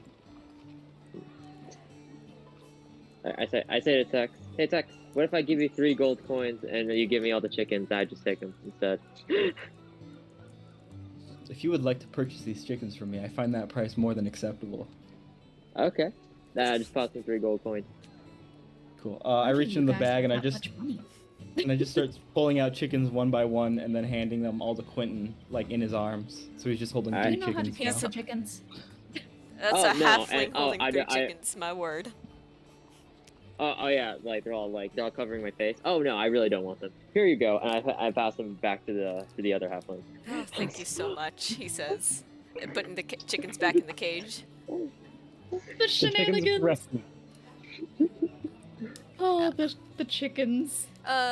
When you, as he's counting out the money, he closes the cage and he goes ahead and says, "I cannot really tell where the money is going because this has gotten a little bit more confusing than I thought it would be.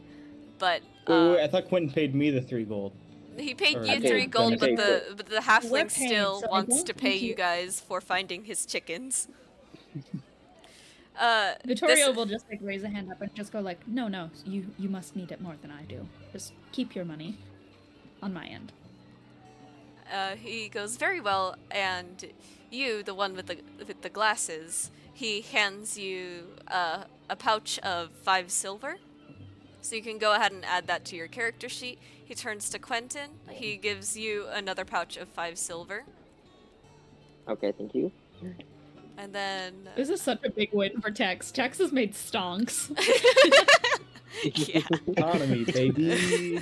3 gold. And then... Literally, it's like 3 gold! so much more. That is over half of what I have to my name. And then, X is on the grind set. Kurz, the halfling, finally looks at you and hands you a pouch of 5 gold. Or not 5 gold, Yeah. 5 silver. I Yeah. misspoke. Nah, they silver. they deserve gold now. I returned the pouch of gold back, saying I don't need any compensation. It's just a duty of a lord. Oh, thank you. And then, as you all turn to the cage of chickens, you do notice that it's still just a little empty. And he goes, "Oh, There's more chickens. perhaps more of them escaped than I realized." And Oh. that's when you hear another voice. Hello. Is this where the chickens belong to? And turning around, you see an air genasi with light blue. I should probably just pull up character portraits at this point. Ooh. Ooh, characters with portraits. That's how you know they're important. Okay, I Important. just need to remember. How big was the I was canvas going again? to say I was going to say romanceable, but I don't Romanceable. want to. Romance the chicken owner. Is that technically spoilers? Alright, let me go ahead and just snipping tool so I don't have to like break my computer with how big the canvas is. Because I remember this one was I literally- really big. I literally cannot move right now because my dog is on my lap. Understandable. The struggle is real. Yeah, it's fine. I'm stuck. But you see trying an to air jump already. genasi. I only have one portrait because I forgot that I have to prep the other two.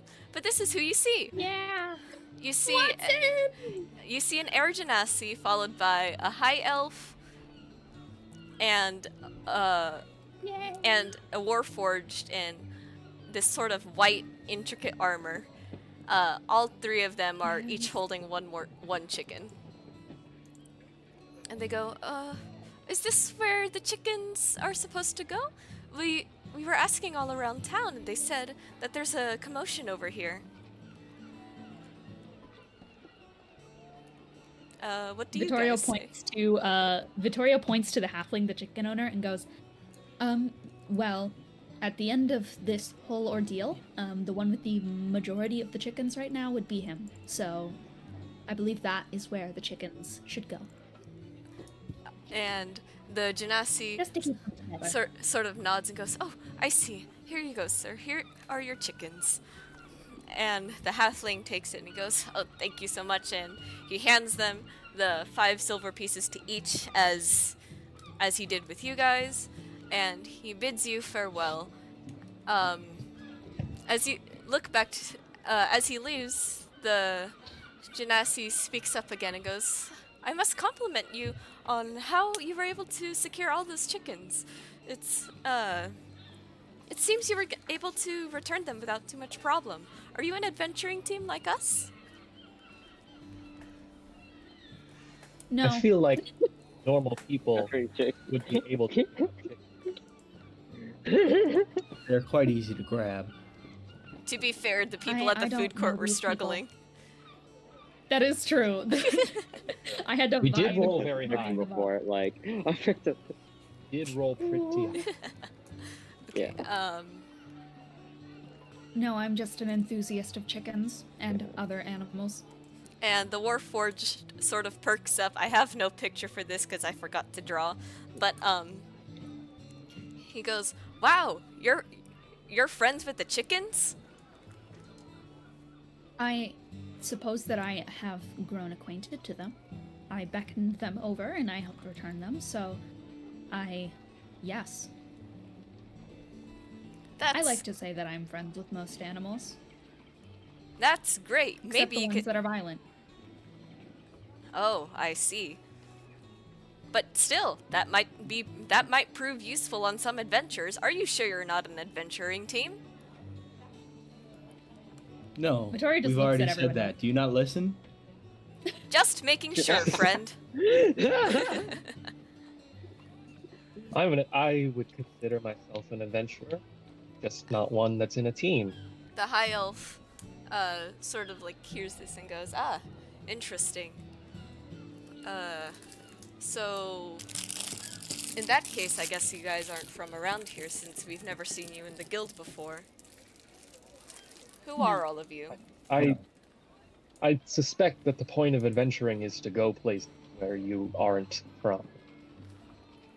Vittorio looks at Jinyan and is just going to go, "You have the colors of your outfit remind me of a ladybug, but your attitude reminds me more of a tarantula hawk." I kind of smile at that and say, huh, yeah, I'm gonna have to keep that one in mind. Thank you, Vittorio. Of course. She just stares right ahead. And is just going to go, "I'm Vittorio Calais."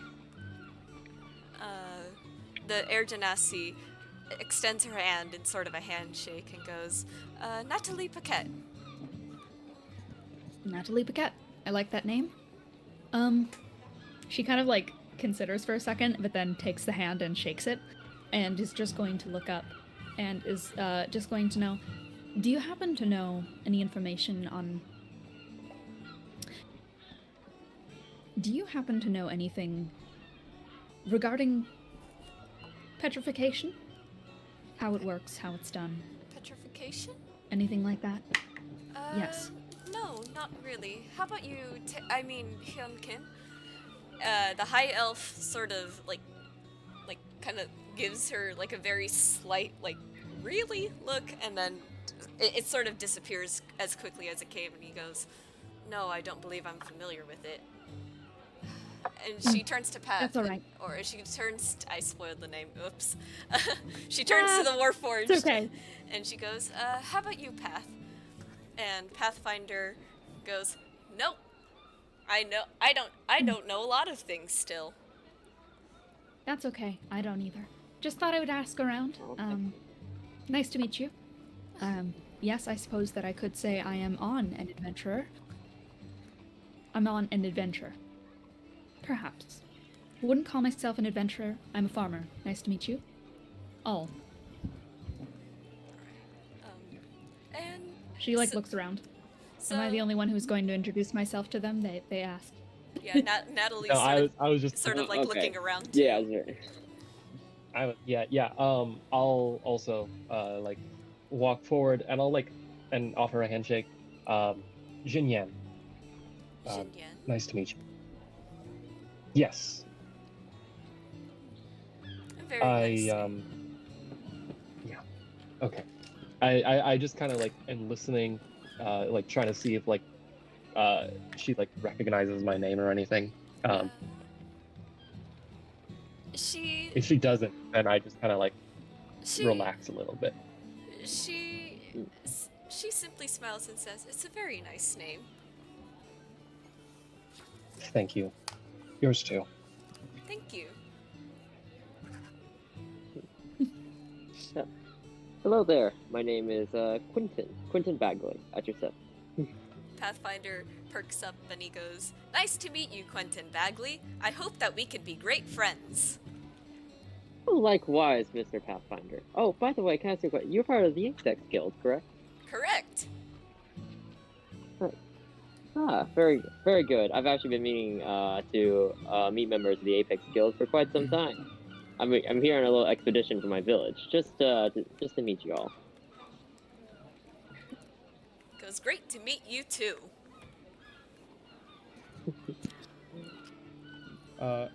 Texas go, yes. Hello, I'm known by the name of Texrel. And just sort of like looks at them, but doesn't like reach out a hand to shake or anything. So wait, did you say he reaches for a handshake? I'm sorry, I blinked a little. No, he does not. He does not. Okay. He just kind of stands there, looks at him. Hyun Kim sort of just like looks him up and down, and then sort of just shrugs, like, okay. I see how it is. Okay. And then I believe that leaves Kurz to introduce himself. I pull down my cape and reveal my face. I kneel down to their height and try to shake hands with Watson. And I introduce, I'm Conrad Kurz, the Lord of Cleo. Natalie extends her hand, and she goes, Well, it's an honor. It's an honor to meet you. I hope. The honor is mine. Aw. And she sort of claps her hands together and goes, "Well, welcome to our town of Solus. Us three, we are a team under the guild known as Team Stormweavers. If you'd like, we can give you a quick tour of the guild, or if not, I'm sure there are many other places that you can find some entertainment in around town. There's a food court over there that's... Well, maybe the food court is in need of a little cleaning right now. There's Vittoria just looks over and just like snickers to herself at the damage that she has caused. There's a tavern near the town entrance, and of course, and she gestures over to the docks, there's the pier over there.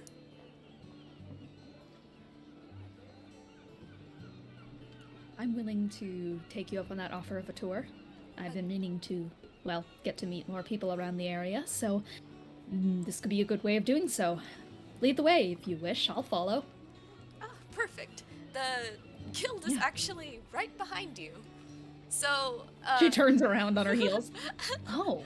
So as you turn around, the guild building is easily the biggest building in the area, maybe only outmatched by the Paradise Lounge, but you haven't seen that yet.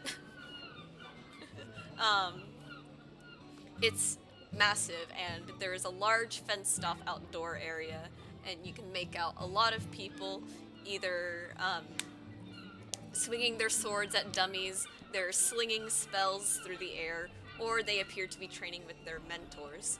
As Team Stormweavers directs you just a couple yards to maybe your... I can't really see where the icon went.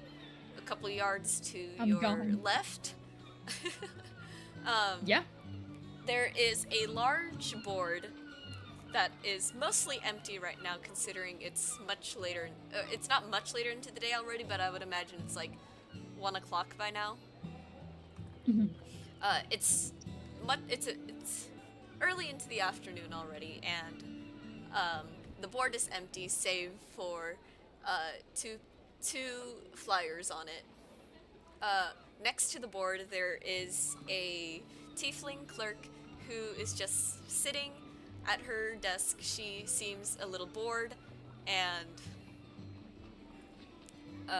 she acknowledges you guys and sort of just returns her gaze to her fingers as she's sort of tapping them on the desk. Natalie gestures to the board and begins to explain. So this is the public bounty board. There are bounty boards inside the guild, but after a certain point, the remaining jobs that aren't taken in there are taken out here, and the rest of the public has access to these. Once they're out on the public bounty board, the guild will not tax you any of the reward, and you can, if you're looking for some money, you can feel free to do these, although there's not a lot on the board at the moment. I've never like understood taxation. I like the part about evading taxes too. Hyun sort of adds on to this. It's mostly just because the guild pays for our food plan, our dorm, our training regimen, so a little bit of our reward just goes to them. Whatever extra is paid to us, we keep directly. So it's not like we're forking over all of our money to the guild. I see. The Apex Guild. I've heard tell of your name a little bit. It hasn't spread too far to my reaches of Talos. Your modus operandi, what would that happen to be? And I'm curious. Hyun... Obviously there's the bounty hunting, but is that the only facet?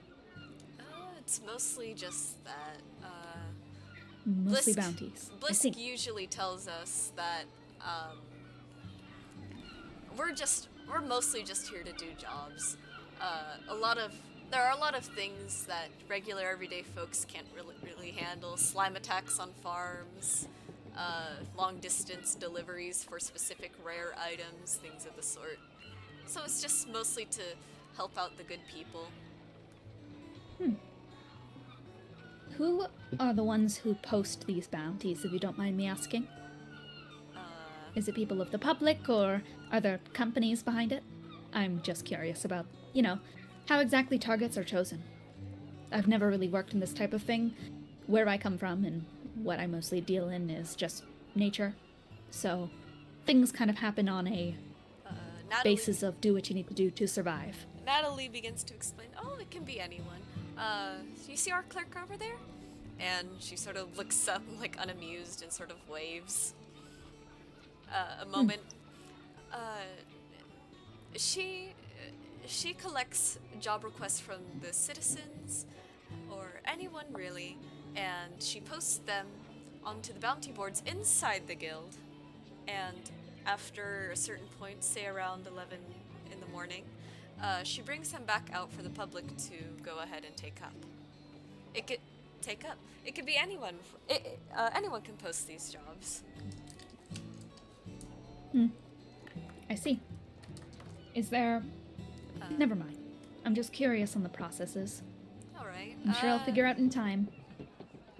The rest of you, how do you feel about the bounty board system? And if anything, are you curious to know what kind of jobs are available on the bounty board at the moment? I'm just gonna run my hand over the bounty board real quick just to check. Like, is any of this like in like Braille or anything? Braille check. Braille check. Braille check. Or fantasy Braille. Fantasy Braille. As much as how do Braille I with 3 Y's. L's. Fuck. As you touch one of the posters, you can feel the ink sort of shift beneath your fingers, and what used to be just a plain old piece of paper is now suddenly readable to you as Braille. Ooh.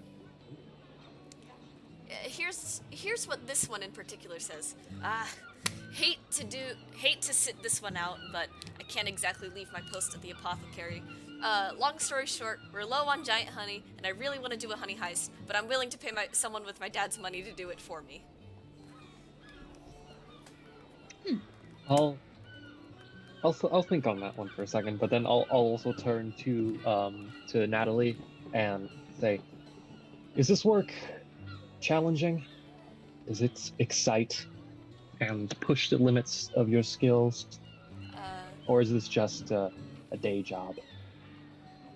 Natalie sort of looks at the flyer, and she reads it for a moment and asks, are you allergic to bees by any chance? Not particularly. Okay, then I would imagine giant bees, or a hive of them rather, shouldn't be too difficult.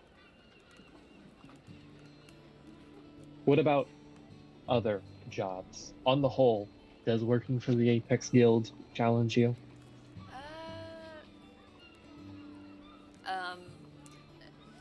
The ones on the public, see, the way the guilds work, if you're a member, you get priority to the jobs. So that's the reason why they're inside the building for the first half of the morning. So those ones are typically more challenging and offer more rewards. But as guild members, we have priority to that. So usually by this time, or a little bit earlier in the day actually, the jobs get taken out, and the rewards might not be as high, but some of them might still be, some of them might not. It just sort of depends on who's posting and which jobs were taken. Let me see. I ask Natalie, is it possible for me to join this guild of yours? Is it possible? Pathfinder gladly chimes up from behind, and he goes, "Of course. We're always looking for new members. You can join as a team, or you can join as a single person." Don't have any I have a team at question. this point, so I would like to Are join as a duos single person. also available? I'm sorry. Kurz, what was that? I said I don't have a team as of now, so I would like to join as a single person. That's great to hear. Follow my lead inside. So, I go with Pathfinder. so Kurz, Vittorio will join as well. Vittorio is joining. Interesting. Yeah, I have a Vittorio is going question. to like slowly make her way inside out of curiosity. Kurz, what's your question? So, do I go with the lady? Oh,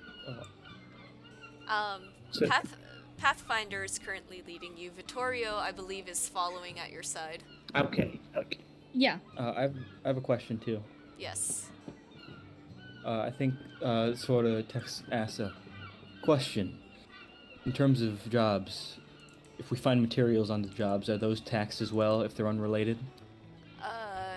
Hyun answers, no. No, they're not actually. Only the job rewards are taxed. Everything else you can keep for yourself. Yes, good. And then I think Tex will follow too. Oh. We're joining Apex. You guys are joining Yeah, the Apex Guild. Incredible. This is just like I when will they also- joined the Apex games. Okay, so Jin is This also is so following. true. Quentin, are you following? Yes, I'm gonna follow, but also I want to ask Pathfinder a question. Alright. Oh, I ask. Oh, by the way, so yeah, this whole bounty hunter system sounds pretty good. But like, after we're like, done with our mission, do we have to like register that we, with the clerk, like, give our name and everything that we completed the mission and everything? Let me remember how this worked for a moment. My bad. It's there, I just forgot to write it down. Okay, Pathfinder goes, actually, the reports go to, a man named Jack Cooper. Ooh, Jack Cooper. Cooper! Yep. After you're done with the job, you just report, what you find, or what you found, how the job went, what the reward was, and you just submit it to him. And he takes it up to our guildmaster, Blisk. Oh, interesting. So this Jack guy, he holds all the information about this? Okay, thank you. Just wondering about that. Yep. I rescind my statement about immediately following Kurz. I think Vittorio wants to read that other bounty first. Okay, the other bounty, if we go ahead and flash back real quick, it is from, where did the page go? I'm on a different tab. That's so valid. The other bounty is from a mother. And it writes, Aww. My children were out playing near the outskirts of town when one of them didn't return. If I remember correctly, they were really close to the trail, and it seems we can't find them. Vittorio is going to keep that one in mind, and she is going to kind of like frown a little bit and is going to like kind of grip onto like her kind of chest, like heart area, Okay. and is just going to walk inside following everyone else. And basically you can kind of tell by the look in her eyes that she is following everyone with like a sudden intensity. Like she kind of is radiating like a little bit of like simmeringness. She seems to have some questions, but is currently following everyone else. And like as the party start to head down the hall for like admissions or whatever they're doing, Vittorio is just going to say, how do we start a bounty? How do we start a mission? You start a mission by taking the bounty that you want up to the clerk, thereby next to our bounty board. Vittorio pauses and is going to walk outside again and go to the bounty board. Well, there we go. Oh, you know Everyone what? else is inside. Vittorio is looking at the bounty board. You know what? Can I do a perception check? Sure. Go ahead and do a perception check. That's a D20. Yep. Yeah. Just add 20 your- plus perception. Yep, and you just add the correct modifier to it. And actually, since we're done with the art program right now, I can go ahead and just stick this back onto screen. So I'll roll the 14 and perception plus 2. So 16. 16? I guess 16. Alright. What are you looking for in this perception check? I probably should have asked that first. I was trying to understand why the little one was going inside that. Ah, I see. The little one. you notice that Vittorio, her pace is fast. Like she is Yep. zooming, and from what you can see of her face, it's not stoic per se, but her lips are very tight. Her eyes are sort of like wide, and she seems very, very concentrated about whatever is happening outside. There's like a very sudden shift in her posture and tone that goes from like she was a little bit, I would say, relaxed up until now with like all the chicken ordeal, but she is suddenly like tightened up to what you can, I guess, what you can tell with that role would be how she naturally holds herself, which is tense. Tense, like slightly simmering under the surface, like there's a little bit of a fire in there that when she just like grabs this bounty and is just going to kind of like grip it in her hand, she is obviously very determined about what she has just picked up. So I walk back to her and ask, what is going on? Why are you so anxious? You're very perceptive. She is going to hold out the bounty and is just going to like, because their height is like the most drastic difference I think between this whole party. Because So- Vittorio is 3'1". I think she's gonna cast Druidcraft actually and have like a little kind of like vine come up from the ground to hold it up to his eye level, and she is just gonna kind of cross her arms and is just gonna go, missing child. Obviously, as they said, these bounties go out here in the latter half of the day. This kid could already be dead. I front Instincts. a bit and read Kick. the bounty one more time to make sure it's actually she says it is. And I ask her, would you like to take up this bounty with me? You're willing to join? Then yes. I don't Yes. typically. Because I Wish do to have a go son on too, and adventures. I wouldn't be okay if something happened to him. So I would like to have your help. She kind of like smiles a little bit at this kind of like seeing this deeper little bit of like characterization added to this kind of like outwardly, I guess, like scary figure that Kurz has, and she is going to just like, she smiles at it. She's not off put by him in any way, but it's very like sweet to her to have someone who is like this like covered in armor and this like how he holds himself. She thinks that it's very sweet that he cares so much about his son, and she kind of like gives a smile too and is just gonna go, I understand completely. Not to get too into everything about myself because time is of the essence in my opinion. I have 4 siblings. I'm the oldest. I take care of them, and I suppose I have a bit of a soft spot for kids. I can't stand idly by when people who can't defend themselves are in trouble. So thank you for offering to join me. These other people, they're good at catching chickens. Not sure how good they are at being out in the wild. But, well, strange bunch, but perhaps we should give them some sort of inclination that both of us are going to go out on that journey.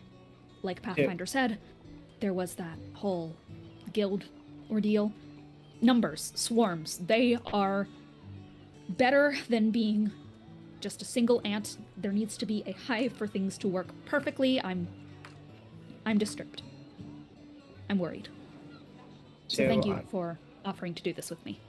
I grab the bounty, I rush back to the Pathfinder. The clerk sort of just like, she has her finger and her mouth open like she's trying to say something, but it seems that you've rushed past her.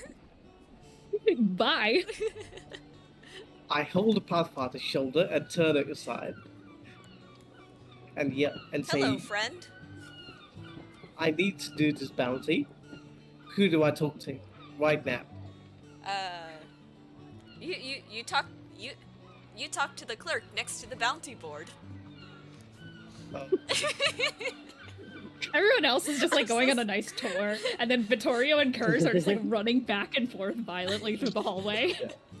So I rush back to the okay. clerk and ask if someone wants to join this bounty. Could I actually approach the two of them and say, Conrad Curse acquaintance, Vittorio acquaintance, you two are doing this mission? I say Yes, yes. there is a child who has been lost in the woods. The elements are very dangerous. Safety in numbers. Very important thing. Best to have a swarm than just a singular ant. I concur, and it is a shame to lose a hatchling. I am also intrigued by both of yours' apparent lack in interest in monetary value. I have no need. I mostly deal in trade. She kind of like awkwardly reaches into her pouch, which is shaped like a little roly-poly on her leg, and she pulls out a small vial of like this kind of golden colored sap that kind of shimmers a little bit in like a slightly arcane way. It glows just slightly, and she just like rattles it around and just goes, I'm a farmer. I work on sap farms, and that is completely off topic. My mind is a little bit scattered right now, but yes, I'm taking this bounty. She looks down the hall towards the others. You, people who are good at catching chickens. Some of you not good at holding them. Can I add on to that somewhat? Might be greedy, but so whoever wants to join can join us. This is going to be as fast as possible to save the child. Alright.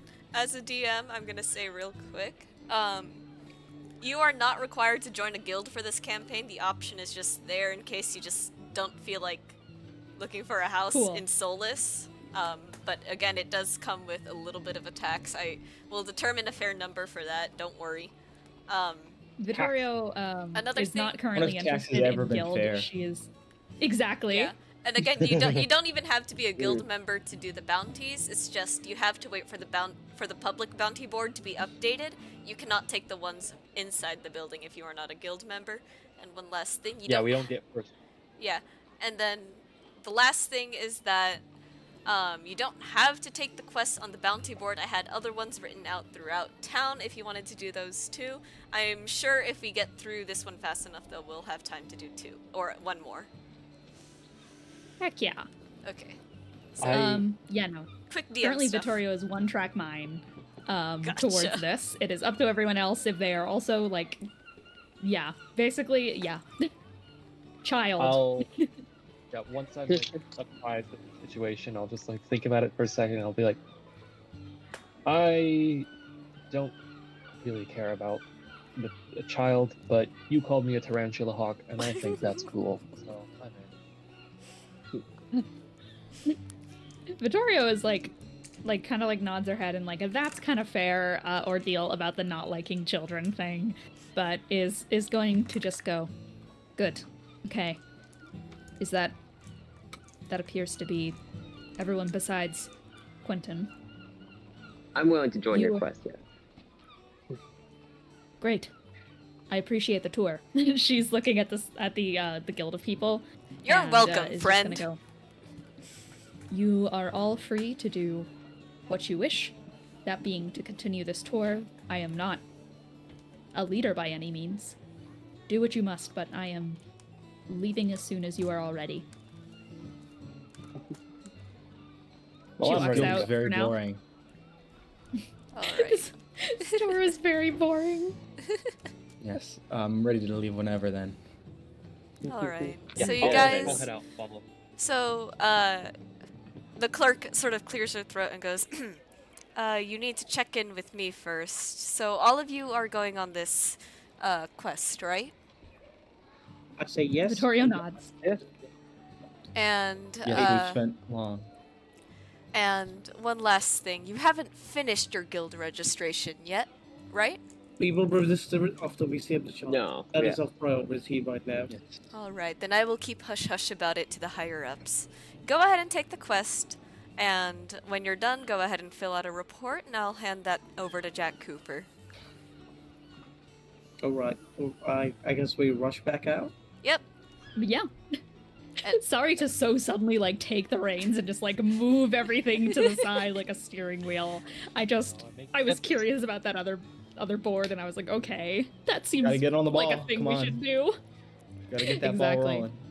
We Think do, they're- we do. Alright. So,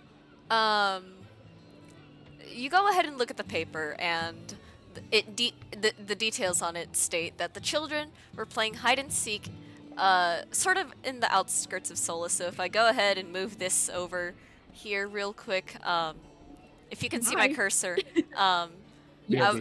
it would be so. They were by the trail in the outskirts in the woods. So it'd sort of be like out here and like onward if this map expanded a bit further. Okay. So, you can start your. You can probably start your investigation there. Perfect. So I asked the bug lady, since she's a nature expert, I asked her to track her down or find any tracks of these children, and asked the bug to help her as well. All right. Yes, tracks usually are a good way to start with things. But before we even begin to look at that, I am very new to this town, and she like is kind of looking between the bounty, like the paper, and everyone else. Do any of you know exactly where this is pointing to? What direction this area of the woods might be? I am unfamiliar with this type of language. I work mostly in. There is a tree over there that has a particular ridge in it that looks a little bit like a cat. That's what I find directionally helpful. This is not of use to me. Can I make She an holds it over. investigation check to like try to navigate to the right area? All right, go ahead. I was gonna offer. Dirty 20. Dirty 20? Okay. You look around your Plus 5. Okay. You look at your surroundings. For the most part, most of Solus seems to be built on one main road. Looking off in one direction, you can see the docks, and obviously there's no woods over there. So you figure that it must be, that the direction you're heading must be more towards the east from the guild. All right. Did you mean point like? in the Oh. Huh? Oh, I was gonna say like, were we talking about like what is like east of Solus itself? Yeah, I Oh, have no, a. like towards There's a compass up direct- here. Okay, so like in the forest area. All right. Yeah. So the Yeah, essentially Vittorio is basically essentially looking for... southeast of in the southeast Perfect. regions of town. Ooh, I probably should have clarified. I meant like navigating also to like the general area of like where the kid got lost. Oh, Kinda what I see, meant. I see, I Sorry, see. I should have clarified. Yeah. Okay. In that case, you sort of you get the sense that if it's somewhere by the trail, it's over there. So you begin leading the party down past the numerous buildings up until you get to sort of the entrance of the woods.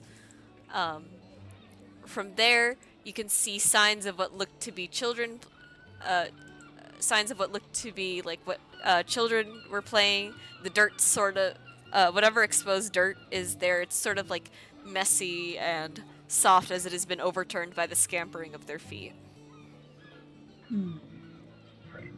I'll keep an ear out for any Alright. like sound. Okay. If this is the area, then give me a moment. And I'm going to basically try to attempt to look for tracks of any sort. I'm looking for tracks of both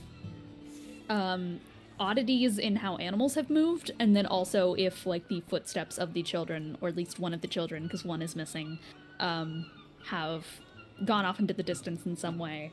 I'm looking for some clues. I'm Scooby-Doo hunting around, basically. I am on the fucking ground. All right, go Like ahead. straight up, he's just like sniffing the dirt. I guess nature and investigation are under the same stats, so go ahead and make go ahead and make an investigation check. Investigation. Can you give Victoria the help action? Ooh, I would appreciate that, honestly. Let me go ahead and pull up the rules on help actions real quick. Help actions give you advantage. I see, They I see. replace your action in combat, but you can kind of just do them for free out of combat. It's a weird thing. Okay. Help action helps me out a lot here because I rolled a 4 on my first roll. So I'm like on the ground. I'm looking at bugs, but I'm also looking at tracks, and that is going to be a 17. A 17. All right. Yep. amidst like the scuffled up dirt and everything, you can make out what sort of looks to be what might have been the starting spot for the hide and seek game, and you're able to follow this one set of tracks that lead a little bit deeper into the woods, meaning that this is likely the path the lost child took. Wonderful. Oh, yeah, I forgot that I literally have a spell that lets me just, like, see tracks and where they go. As we do. So I could have easily just used that spell, but I think I'm fine with just doing the survivor check, and I am just going to stand up from the ground, not gonna shake the dirt off me, I am covered in grime, and, I am just going to go, they're heading this way, and then she looks at Jinyan, and is going to walk over to Jinyan, and is just going to go, from your position, that would be about just a little bit to the left. That's the way the tracks go. Okay, cool. Yes. Thank you. Mm. And I'll, join that. We'll go follow the tracks. Alright. She is going to step back and kind of let Kurz follow because she is very tiny and Conrad is very big.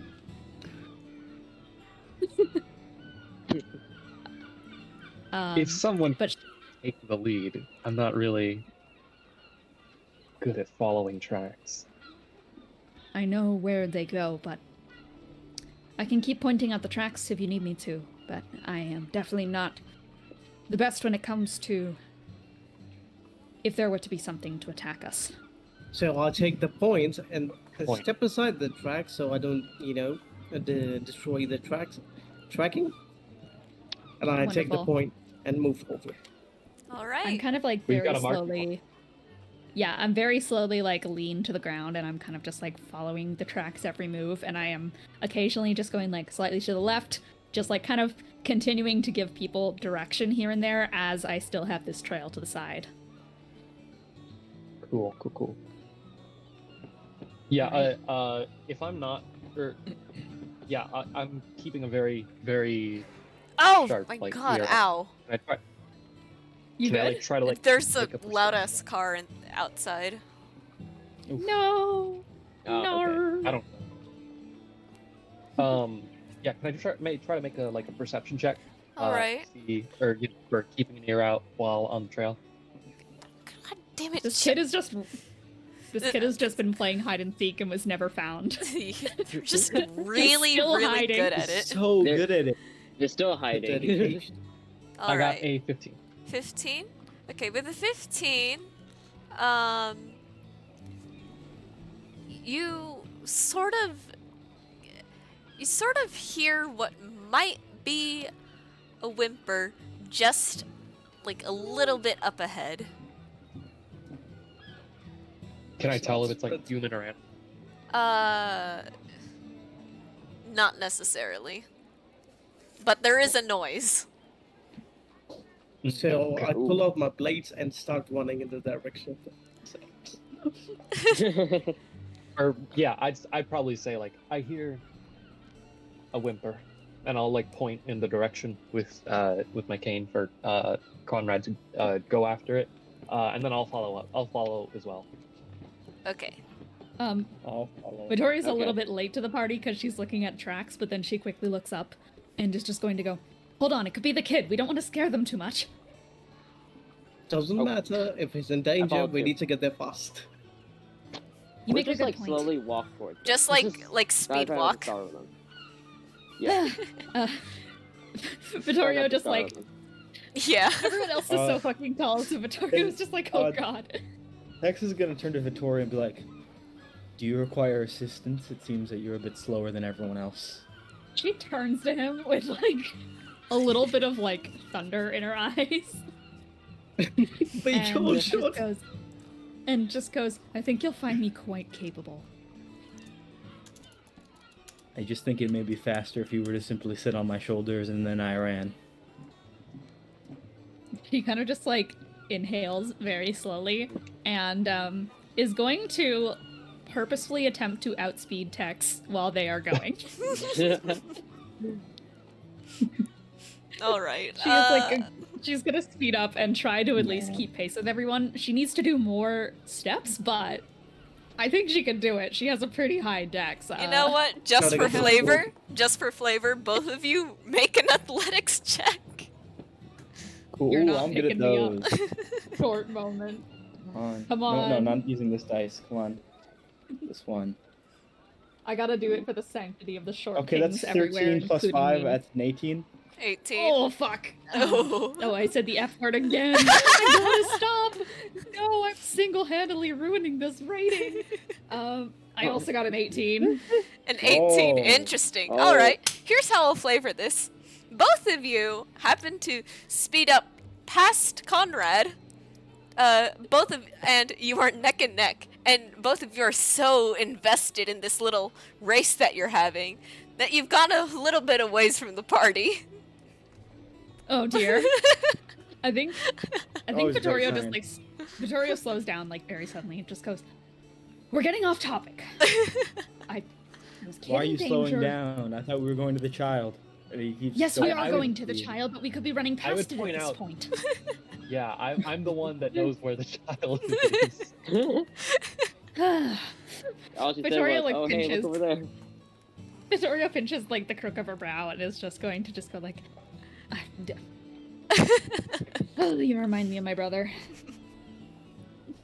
And yep, she is just going to quickly turn around and just go, "There are more important things to deal with, though." But she is going to quickly once again spin around on her heels. I don't need assistance. I am Oops. fast. All right. Conrad, as you watch your party members sort of zoom past you in what can only be described as a passive-aggressive jog, what do you say? I just speed past them. Can I roll for athletics check and perception? Oh my god. Go ahead. can Go I- ahead.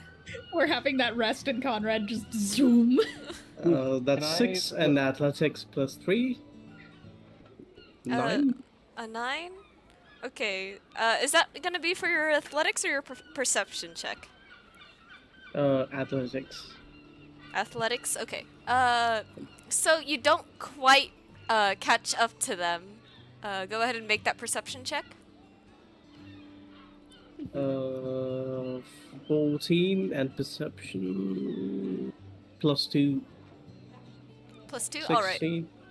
So... Yes, very fast.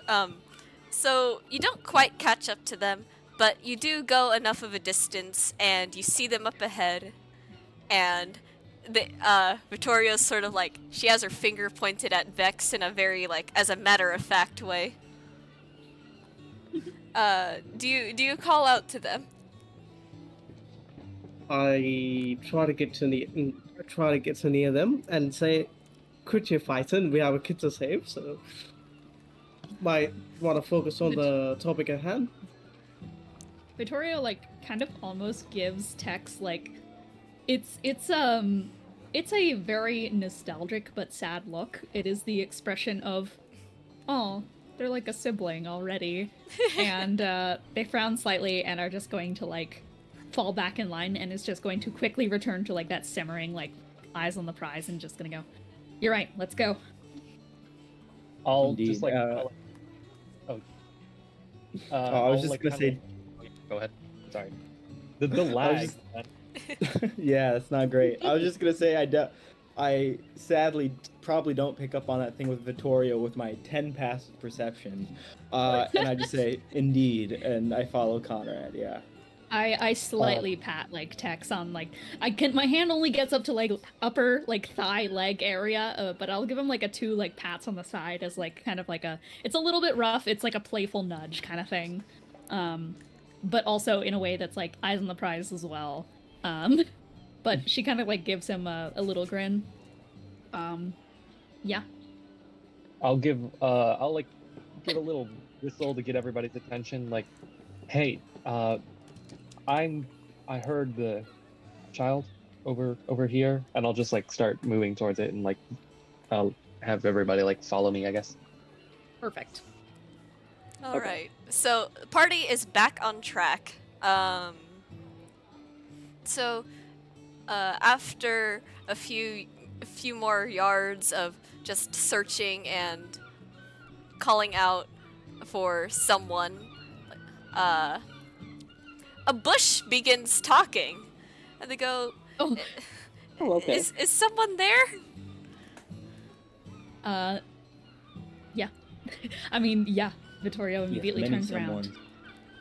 Can I do like an And, insight check on the bush? An insight check Ooh, on the good bush? idea. Go ahead. Inside the bush. Yes. Is this a child who has been turned into a bush? Did this bush? Wait, I think I lost my Oh, D20. no. A gang of changelings jump out No. and fucking beat the shit out of us. It's gonna be Okay. one of those like shambling mounds, but it's just a kid. Oh, what are they called? Like animated bushes. Those little Oh, yeah. guys who 15. have like the little glowy 15? eyes, and they just All right. they Yeah. With do a one 15? damage. Plus the insight. Plus insight? Yeah, it's 17. 17? Okay, with a 17. Quentin, you go up to this bush, and the bush is most definitely a regular bush. No. Oh, it's just oh, It is a okay. regular bush, but upon closer inspection, behind the bush, there is a small elven child. Oh, hey, I found. It's right here. It's right here. And he goes, who are you? And he seems a little frightened now, as he just realized stranger danger. I'll say that with all of the like We are people. racing and the kind of like turning around into who's leading who, Vittorio's lagged behind a little bit, but she's making her way. We are people hired to find you. Did I really go that far? Yes, you're quite Yes, deep in you- the Uh-oh. You're gone for a long time. That your parents put up a bounty. I would have gone back, but... And he sort of moves, and you can see that his foot is kind of caught on a thorny sort of vine or branch or something connected to the bush. I can't really get out, and it hurts when I move my leg. Druid summoned. Oh. Move out of the way. No. Eventually I do catch up and I'm just like, oh dear. What kind of like thorny bush is this? Is this like a poison ivy? Is this like a bramble ordeal? George H.W. Yeah. It's mostly just bramble. Don't worry, the kid doesn't have poison ivy. Oh god, that would be horrible. Okay. Oh my god. Yeah. I'm making this kid suffer enough. I will be nice. Hmm. How badly trapped does it look? It's It? snared. It is snared through his pant leg for his- sure. Hey. Okay. But it doesn't seem like there's a Kid lot in of it. bleeding. But since the child is very young, it seems to be like a point where like any pain on a scale of 1 to 10 is 10 because he is a child. Hmm. Okay. It makes sense. Mm-hmm. Okay. Well, you're in luck because we are very skilled at helping individuals and exceptionally skilled at picking things and people up from precarious places. Like chickens. From the ground. He sort of like looks at you confused, like, what do chickens have to do with this? Vittorio turns to everyone with like the universal look of keep him mentally distracted. I'm going to start extracting. Because it's So best to I keep come their back to head. the front and look at the kid. And I'd say- he's Yeah, he's I so think Vittorio will unbelievable. also like very. I think Vittorio will also guidingly say, "What about the chickens? We had quite the adventure, didn't we?" And we'll like look at everyone else. I'm just like staring dead on at the kid, but like not realizing that I'm doing it. I'm just like The kid is like making eye contact. the kid is like very very nervous, and he sees both you, Jin, and Conrad, and he's like kind of nervous now. He's also like, and at this point he's kind of moving his leg away from Vittorio, like who are you people? You don't really look like you're here to help me. So I pull out a wooden toy horse from my pocket pouch Oh. I'll and allow give it. it and show it to Aw. him. And I ask, "Hey kid, do you know what this is?" Yeah, it's a horse. I see them sometimes when I pass by the Paradise Lounge. But do you know what's the specialty of this horse? No? Well, this horse was done by my son as a gift to me on my birthday. So I give this to you, so you may reach your mother back. Okay? Okay. And We're gonna get you back. okay. And he sort of like takes it and he like he holds it like he's sort of like bracing himself as Vittorio prepares to take the brambles off of him. I look at him and I'm just going to go. So what you're going to do is you are going to take the horse. You are going to hug the horse. Because the horse is your friend. It's made of wood, so it might not be... You know what? She reaches out and she touches the horse. She looks at, like, Conrad and, like, I'm sorry if this is defacing your horse in any way, and I'm gonna druidcraft a little bit of, like, squishy moss on it to make it a little bit more, like, sensorily nice to hold.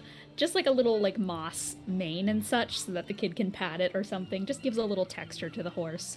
And she's also gonna go, what is your favorite color? Blue. All right. And I just like gently like pop, pop, pop. Druidcraft cantrip. 3 like little beautiful like blue flowers on them. The only thing I can think of are forget-me-nots, but there are other blue flowers out there that are probably better in terms of just like cute blue flowers. So just imagine like some little blue flowers kind of like braided into this moss mane of the horse. All right. And So yeah. the kid is very entranced by the magic, and you can begin your work as he seems very Cool. distracted. Oh, not wanting. Huh? Oh, I was just gonna say because of the rivalry thing that was happening earlier. Oh no! Tex Real's gonna pull out like a tiny hammer and he's just gonna ding it on the horse and it's gonna just start neighing, like making horse noises and stuff. Wait, what? We're going to cast all our spells on this horse to make it the best horse ever. Fine, this is basically a cantrip. It's fine, but yeah, he's just like making horse noises. All right. So Like a real one. as Tex is consider a second horse. Oh my god! As Tex is enchanting the horse so that it makes some realistic animal noises. The kid is like absolutely like in awe, and the removal of the vines that have snared his leg become Do I need to roll is for done. that? I'm gonna go ahead and say no. It's done very quickly, and within a matter of moments, his leg is free from the bramble. I'll like crouch down next to the child and I'll say, "You've been a very good child. I don't have spells, so I can't make this toy better for you. Would you like? Why was my like instant would thought you like that you were this? going to hand him a gun? She would, though. Here's the thing about that. Here's Oh, the no. thing Control about of the no, destiny no, child no, hands you a gun. All right, everyone, roll initiative. I take out my gun. I take out my gun and Wait, and what? I have this like very ornate kind of like expensive looking pistol with like 3 barrels, and I like present it to the child, and is like, would you like to hold this? Does anyone see this happening before I roleplay this next bit out? Wait, I look at this and I go up to batshit crazy and I just snatch the gun away. Can I do that? Aw. Would it be a Yes, do contested not give sleight that of child a hand? gun. That's It so is funny. belittling quality. I don't care. I just snatch it out of his hands and I just say, What is "Shh." that? Okay. That was a gun. I had a gun as a child. I say, "Shh, Oh my God. don't talk about guns with the children who just lost in a forest, and we're just trying to get him back." Okay. I actually don't know what a gun is. Vittorio just like I don't think you crosses want to her know. arms. It's like a I'll boomstick. I'll like reach out like sort of in Conrad's like direction and like kind of like try to like reach for my gun. Not like trying to like snatch it back or anything, just like, can I have it back, please?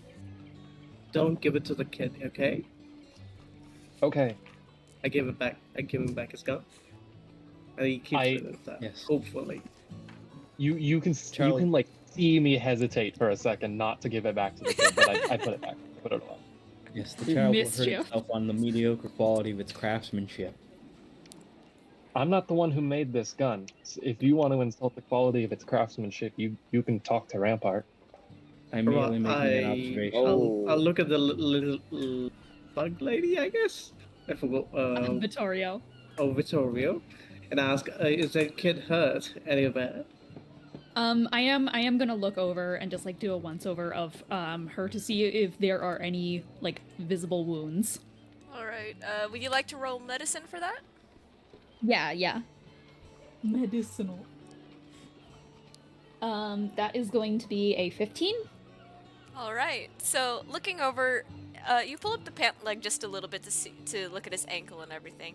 As far as you can tell, the wounds don't seem too deep. It just seems like there's just some minor scratching where the thorn snared, and that is mostly about it. The kid is fine otherwise. Maybe in just a little in need of water, but besides that, he's fine.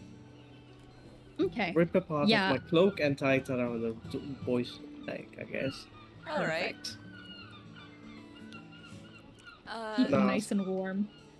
And ask him, boy, do you want to go back to your mother? I think it's time. Yes, please. Okay, I take him in my arms and lift him up to my height. And I ask everyone, we should get back to the guild. Yes. Yes. Go home. Before we go, Vittorio is a little bit paranoid, and she is going to, like, first of all, like, this is completely on instinct of, like, years of, like, trying to take care of people in her life, so she has that natural, like, urge to just, like, double check, make sure. She wants to roll nature to see if this plant that he was snared in is in any possible way poisonous, just in case. Go ahead. To make sure that there's not going to be anything lingering. Go ahead. Nat 20. Nat 20. Ooh. All right. So the bramble is in no way poisonous. If anything, it might just the wounds might just be a little bit itchy, especially as they heal, as wounds do, because I pick and scratch at mine all the time because they're itchy, and Okay. that is mostly about it.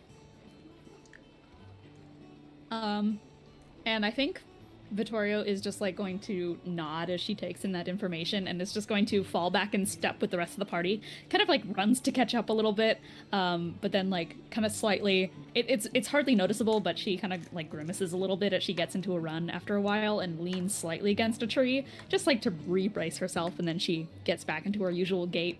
Gotcha. She heads towards the kid and is just going to say, "So do you have a name for your horse? It's good that everyone who owns a pet gives it a little name." I don't yet. I quite like Darius.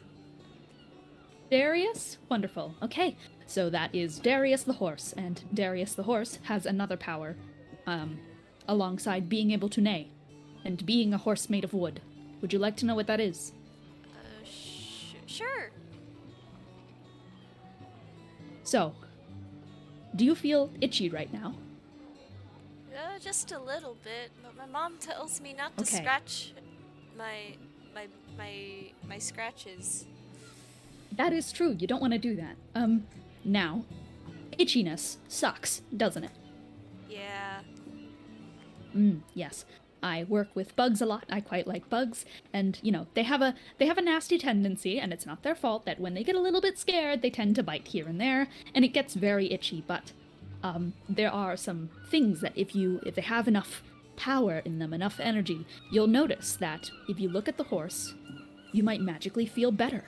and Ashes is better. She is going to cast Healing Word, basically just to, like, remove the itchiness. Okay. And just, like, fully make sure everything is sealed up. So you do that. The kid is once again in awe. His jaw is hanging wide open, and he sort of, like, removes his hand from his ankle. He goes, "Wow!" Conrad gave you a very magical horse. And what do you say? Thank you. Thank you for the horse, Conrad. She smiles. Yes. No worries, kiddo. Vittorio gives a little clap and goes, "Good. Glad that you are out unharmed. Good job, everyone." She gives a thumbs up to the party. Alright, so... And thank you all for joining me. 4 So- thumbs up. All of you come out of the woods and you make your way back to the bounty board where the clerk is waiting. It seems that she's waiting with the mom, and the mom is overjoyed at the sight of her child. And she immediately runs up to you and says, "Oh, where did you find him?" In a bush. "In a bush?" In a That's bush. true. And she sort of like is reaching for her child who is still on Conrad's shoulders. I dropped her level and just let the child go. Okay, she Oh, I lifts thought you him said you up in dropped his the arm. child. I have thought that too for a moment. Drop the child. If Jinyan was holding them, yes. Yeah. She Kids are lifts the resilient. kid into her arms, like sort of supporting his bottom with her forearm, you know.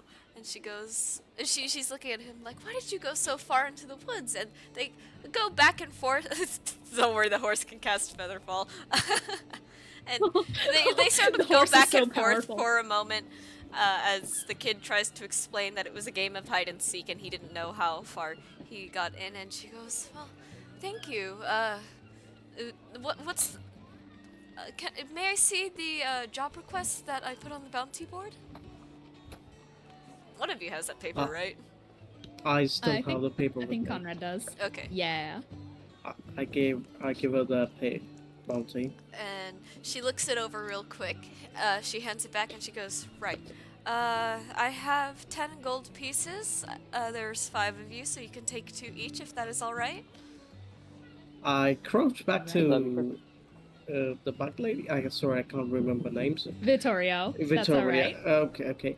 And whisper, "Do we really take the money?" Vittorio will shrug and is going to go, It's no problem. I would have done it even if there wasn't money involved.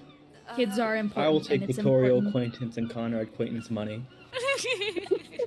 I was about to say the same thing, but They both grab the money. As both of you snatch it, she sort of like awkwardly laughs and says, "Well, I'm sure you lot can sort this out for yourselves." And she goes off, leaving you guys with the bounty, and the clerk is there like, Before she like runs off, Vittorio just kind of like quickly like just goes, "If they continue to itch, you can use some peppermint. Just like small bundles, rub it against the skin, put a little bit of oil on there, and it'll help ease the itchiness." the woman smiles and she goes, thank you, I will keep that in mind." And They nod. she is off. She is off. The clerk looks to you. I should name this clerk at some point. The clerk looks The to clerk. to you guys and goes, "Impressive. Not bad for your first job. I just need a report by the end of the day. You can take as much time as you need on it. You just need to pin the job request with a report. Say what happened. Say anything that you took note of, like goblin camps, things like that, and just hand the report to me by the end of the day." But we have to I like There agree was really a to kid. strictly. Huh? There was a kid in a bush. There was a kid in the bush. They were slightly easier to find than the chickens. Yeah. That's she sort of laughs a little, thinking like as she sort of witnessed the event, and she goes, "Yes, but I'm afraid we still need that on paper at some point in the day. There are sheets that you can borrow in the guild study if you need paper. Otherwise,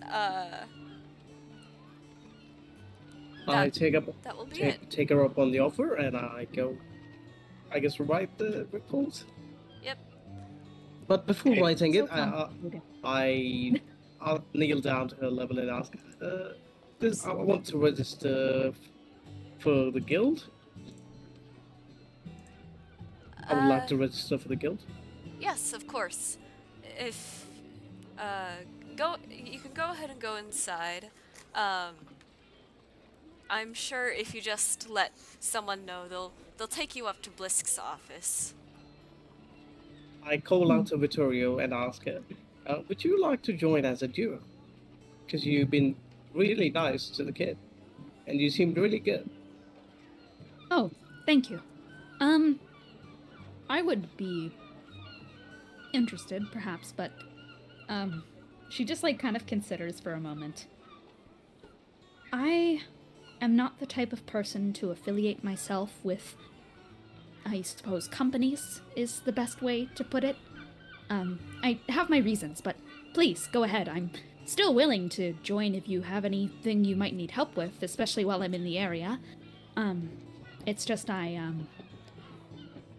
there are some physical activities that I may struggle with in the future. I'm good with nature, of course, but I have people I need to attend to and help myself. So, committing full time to something like that. I'm sure you understand.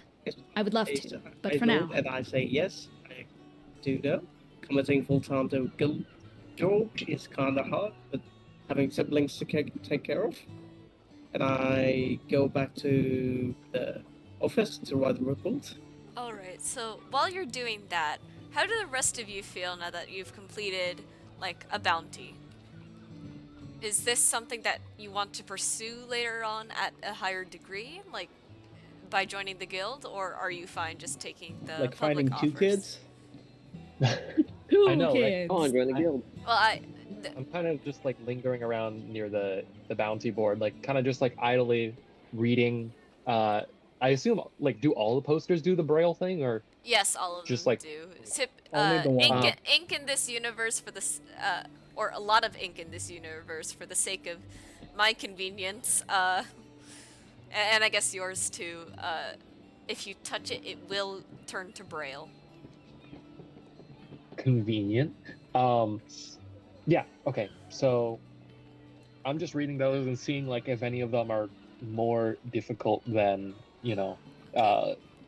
finding a kid. The only one on the public bounty board is the honey heist one. If you don't find that one particularly interesting, that is okay.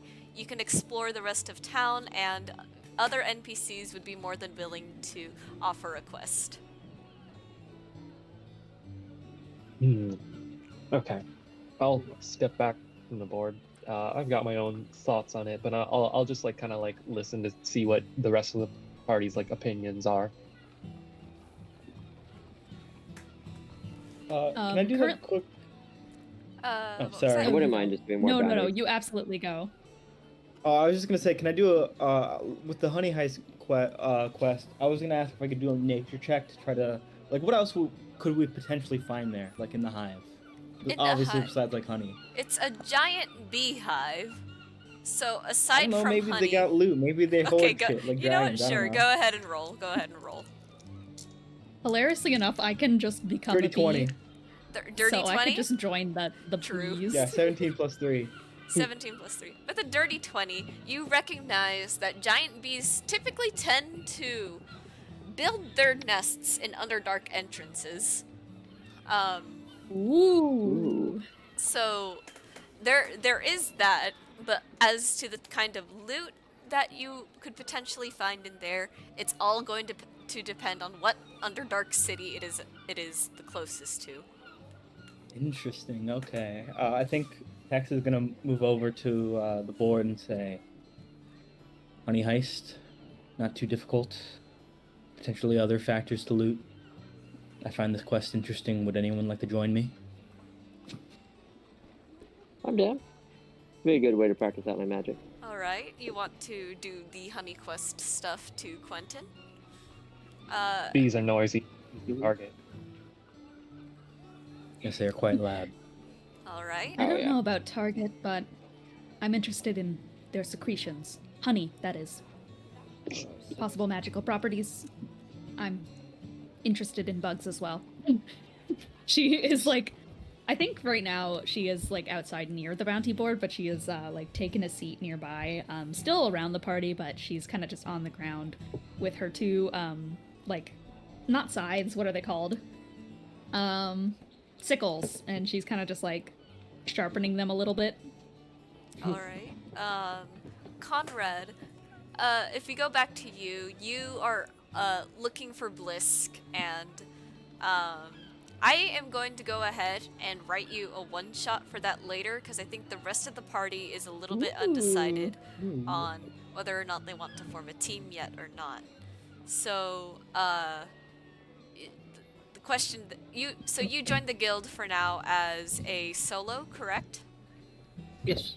All right. So officially, when you go up there, you do some paperwork, you do the report, and when you come back out, you have a little badge with a ram's skull against a red background, um, and with the filled out report for the missing child quest. I give the report back to the clerk and say, that's it. All right. She nods and says thank you. I'll get this right to Jack Cooper. In the meantime, your friends, I don't know if they're your guild party yet. Your friends seem to be looking at at the last job here on the bounty board. I go to them and ask, what are they doing? What, are they looking for a new quest? Yes. We've taken some Honey. interest in this honey heist. And I am quite versed with disposing of bees, giant bees. This does not seem very difficult. Are we Would you like to talking join? little bees, or are we talking mutated big bees? Large. Not exactly mutated to my knowledge. Most creatures in the Outlands in general tend to grow a bit larger than the typical little guys. They're just born like that. Exactly. Nope. So is Yeah. the bounty Do them in- reward on this? What is the reward? Yeah, I what didn't is- exactly look at it. The reward listed at the bottom says 15 gold pieces to be divided among party members. And of course, And you don't this- have to worry about Vittorio, so that is... This is 15 a gold this is lead, this okay. is a public bounty, so you're not gonna have to worry about a portion of it going to the guild right now. I nod and say, Okay. No that might be taxes. useful. No taxes. I'm also interested in the apothecary in general and what they might be using it for. The apothecary. Okay. The clerk before Oh, she's she... just talking like... Oh, Yeah. okay. The clerk before she leaves, goes, "Oh, the apothecary? I believe that's run I know by that- a man named Eduardo Silva, but usually he has his son running it for him." He was the one who set this bounty, right? I know that it was mentioned that they were using the honey for the apothecary. Yeah, they use the giant bee honey to make health potions. I do recall Potions. seeing little Harengon scamper over here, quickly put the pin the bounty to the board before running back in the direction of the apothecary. That's probably the son. I'm definitely interested then. All right. Say, Actually, before we leave, can I also join the Apex Guild? You also want to join the Apex Guild. Yeah. Yeah. Okay. So how do you do this? You saw Conrad walk out with a guild insignia, or a badge of Yes. sorts. Do you ask to join his party, or do you just go in by yourself, also looking to register as a solo? For now, I'd register as a solo because I want to see the whole office and everything first. Yeah. Alright. So we can keep things focused on the main party. I have a one shot to send you because I thankfully wrote that out last night. So you're Okay. you're planning on checking out the guild at the very least, right? Yeah. Okay. By the way, is this like you saying that you need to go and pick up your aunt right now, or? No, not at all. No, actually. All right. So My sister got it. So. cool because. I'll be right back. No, Nice. actually, I do have to do something. It's gonna Oh, be my like 2 word. minutes. Though. All right. Okay. You're back. Okay. Of course. Poggers. Okay, so he's the one that's leaving. All right, cool. Yeah, I'm the one.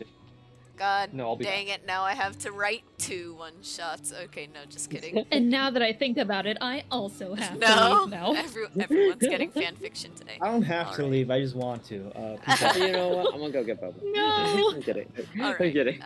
Keith, while we you can read this on your own time. I'm DMing it to you Yes. on Discord right now. Ooh. All right, thank you. You can read that Congrats on becoming on your own time, or you can read it legend. as I shift the scene over to everyone going to the apothecary with the Jinyan cardboard cutout. Mhm. Oh, are we going to the apothecary? I thought we were heading to the bees. You can either go to Yeah, the bees. apothecary or the bees. The bees. Okay. Oh, the bees. Let's get this. Alright. We're gonna go there anyways. Do you? Yeah, we can Fred. we can visit the pharmacist another time. In that case, to Vittorio, Tex, and Conrad, and the cardboard cutout of Jin, I have a question to ask. Do you know where this giant beehive even is? Does it You're not say right. on the? Does it not say on the the mission, like It on have- the thing? Looking over it again, all it says is that the giant giant bee honey stock is running low, and that the job, what's the word I'm looking for? The job hander outer, the guy requesting it, Octavio Silva, that's all he said is that he needs giant bee honey and that he's willing to pay someone to get it for him. Hmm. Well, we could talk to him, but can I make a like a nature or history check to know if there might be a hive nearby? Go ahead and make a This is so funny. We do not want to talk to Octavio. understandable though. Anyways, We're gonna go back there anyways to finish the quest. I don't feel like double dipping. all Yeah, right. true. So, make a history check. Come on, I need this so bad. I'm not going to that goddamn apothecary. Come on. What are you? Can you see it? Why do you have so many dice? Yeah. Okay, hang on, I can't see. I like dice. I It's see okay, some I of the have a dice lot that of I dice. have. Totally not I have addicted. so many. Okay, nat 20. Okay, how do I? Yeah. What's that? We gotta go to the apothecary or whatever. Okay, No. we are not going to the apothecary apparently. Bye, All right. Octavio. I'm sorry, So- King. Tex, you think a little bit for a moment. You think about the area you're in, and it's not terribly far from the ruins of Typhon, actually. In fact, if you recall correctly, there is actually a giant beehive underground somewhere north of Solus. So if I go ahead and switch over to the map, if this whole chunk of thing is Solus, it is like up here in the woods, like somewhere. Up in the woods. Into the I know woods. of a hive close to here. Which Over means the river you and guys through the are woods. going back into the woods again, which is hilarious. I love the woods. I love the woods. It's prime druid time, baby. Yes. I know of a location of a hive of them to the north in the woods. All right. Funnily enough, a lot of my spells are fire spells. Oh no. Oh, yeah. Well, that's easy enough. Mhm. I've been a little bit nervous about going into the apothecary to begin with, so good that I can at least build up to it. Because, now we kind of know where to go. Yes, there are many hives around. Wonderful. She looks excited at that news. In And before we go, I ask everyone to make sure they're properly armed and armored, just in case. Yes, they are. Well, I am prove better it. armed than anyone else here. They are very big bees. I have two little like tiny little sickles that I pull out and just go, fighting's not my strong suit, but I'm pretty good at protecting people. I mean, normally it's people my height, but Quentin can stand behind me. Oh yeah. I looked at it, laughed, and okay, well, you're really good at that, so I'm gonna leave you to that. Should we go in a party line? Like which one goes first? Which one goes? We let the tracker and person with the most experiments go first, so who? I can hold lead you that? there. Yeah, so I Hex go knows where behind it him. is. I'll take the back. You'll Yeah, take I'll the And be- this is I'll be in number walking 2. distance, right? Or do we need to like take a cart? I'll It be like the should- second person. It should be within walking distance, yes. It just... Yeah. By the time you get back, it'll most likely be late evening. That is That's it. fine. Yeah, that's whatever. So then I'll lead the way to the hive, baby. Alright. So the buck takes As- the points. I go as, behind him. Honey heist, here we Uh, go. Yes. As we're walking, I turn towards Jinyan, and I'm just going to go. Your outfit indicates that you don't often go in the woods. Is that right? Yes, I can navigate well enough, but not really an area of expertise. Interesting. About I've not really seen someone with like that level of, I suppose, technology on them. That gun thing you had, and I mean, between that and the outfit, she kind of like seems to be a little like suspicious and goes, "Do you come from wealth?" I take off my sunglasses and just like kind of like look at Vittorio, and like my eyes are like literally solid gold, and I'm like, no. And Um, and then I in chuckle her- a little. in that was in her sarcastic. whole autistic heart, she turns her head away and goes, "Oh, sorry for the assumption then. You dressed yourself well." Oh, I was joking. Yeah, I do come from wealth. Oh. But thank you. Hmm. I assume that you dress well as well. I would like to think so. So, sorry for asking. You are from wealth, so I don't know much about your, I suppose, class of individuals and what, people with money tend to get up to. Because from what I know, at least, they do nothing but lounge around and just make more money. Not to imply that, I mean, you're out here doing adventures, so must be something Yes. different about you, one would hope. Do you, Yes. do you happen to know anything about the name Shayrex? That company?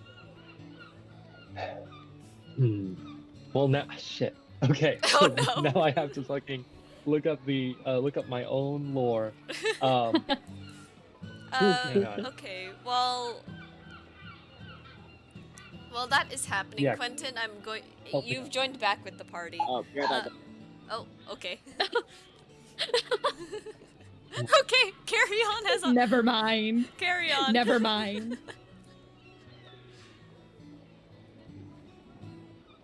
Hang on. I believe in you. Yeah. Because wait, was there Kyra, help me out here. Just like yes or no. Is there like a connection there? Okay. So what I remember from the lore that I wrote, and may or may not need to update at some point. Let me go back to my world building folder. Shayrex and the Silva Apothecary chain are very closely related. However, it is not Ooh. it is not hard to assume that the that the Jade Leviathan, as a group of rich elites and nobles, have had their fair share of assistance with Shayrex in the past. Okay. All right, cool. Yeah, I was also just looking at the thing, and I'll say I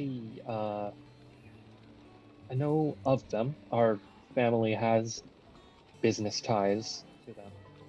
Not the uh the accounting side of things though was never really what I focused on.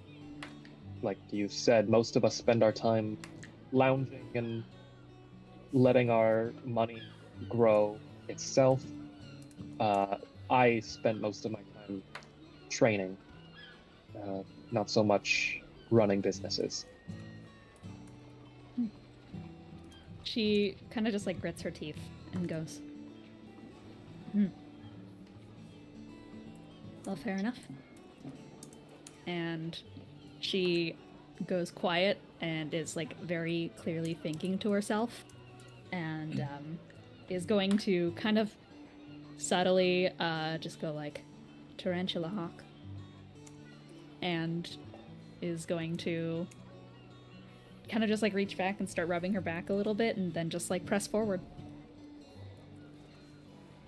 She I casts a little look bit of like druidcraft. She casts like a tiny bit of druidcraft as she's going, and leaves like a couple of like black roses behind her. But then quickly, like druidcraft like makes the petals fly away.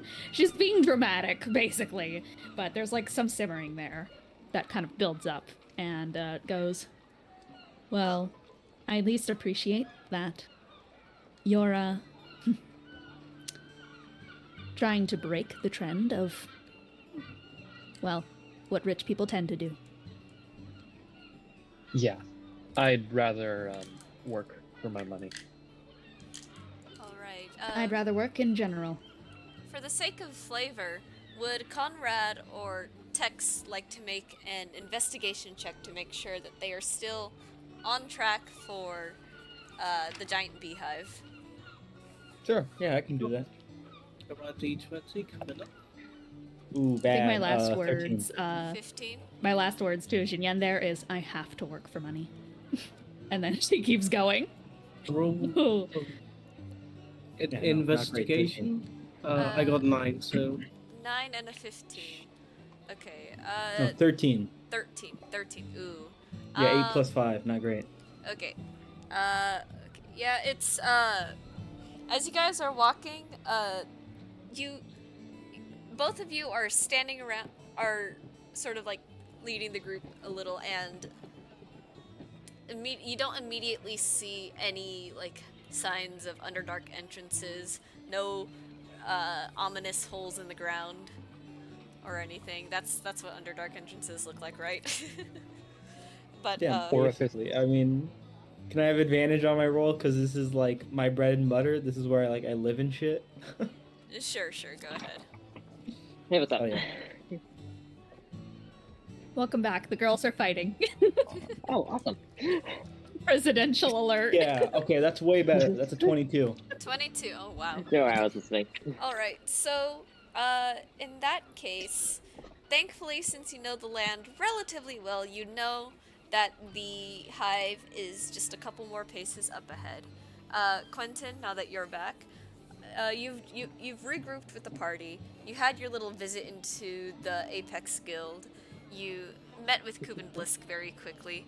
What are Yes. your impressions of the Apex Guild? I have some personal feelings, which I will not say yet. But I think the Serious Apex as Guild is well always. organized. I think the Apex Guild is well organized. Its members seem very selective. I find it very odd that anyone can just run up and join. Like, I just came in from the street and I just joined it. Like, there wasn't any regulation or much screening. Background check. The whole background. Yeah. You can be the BBEG and they would not give a shit. That's the I could be like a simple I could answer. be like That's a just not murderer. Blisk's problem. Yeah. He just seems like the kind of guy who doesn't care that much. Anyways, so very interesting, very interesting. So after a little bit, you all, you all notice a strange material coming out of like the base of like maybe a small hill. like a Do very. I notice because I like step in it or something? When you approach it, you step in something very noticeably sticky, and Can I detect it doesn't. It doesn't like snag on. It doesn't like tether you in any way. It's just noticeably. It has a firm grip to it, and you have to just put the teensiest little bit more effort into lifting your boot off the ground. I stepped in. Can someone tell me what color it is? I think. Is it honey? Is it purple? It is not Yeah, purple. what color are we rocking? It is. What type of? It is the standard color of honey. Maybe just like a brighter shade of yellow. Okay. It's Is like it bright magic honey. Reminds me Yes, of dandelion you stepped in honey. desecration. Great secretions. I think we're getting close. Right, and looking ahead, there is once again the different, more paper-like material poking out of a hill. Or a small mound, really. It's not really a hill. Yes, seems we found the hive. Okay. And Can I with that get being my fire said, spell for how, hilarious. how do you Ozzy- how do you guys want to approach gathering honey from this hive? Ooh. Yeah, I want to listen for like buzzing noises to see if like there's like, any bees coming after us or how many or whatever. Okay. Go ahead and make a perception check. I'm activating my bee senses. Oh. Activate B location. Ooh, hey, that's a 21. 21. Ooh, yum yum You yum. press your ear up against the waxy, or not waxy, paper-like material. There is definitely buzzing in there, but it sounds deep. It sounds much further from the entrance that you are standing before right now. Cool. I'm gonna just maintain active just guard, and I'm going to let the people who can see handle the honey handling. Sounds good. Do you let them know that the bees are like pretty far? Yeah. Okay. Hey Vittorio, do you have any spells that can get the honey closer to us? I have levitation, but what do you have? I am actually a sap farmer, and the process is pretty similar to honey farming, if I know correctly. Typically what you would do is just kind of gently scrape the honeycomb and have it come down, but I have a couple of things that could work. But I could also perhaps make things a little easier, and I could, in a sense, become one of them. It's something I don't do often, but I can perhaps give you the assistance of multiple bugs. Oh.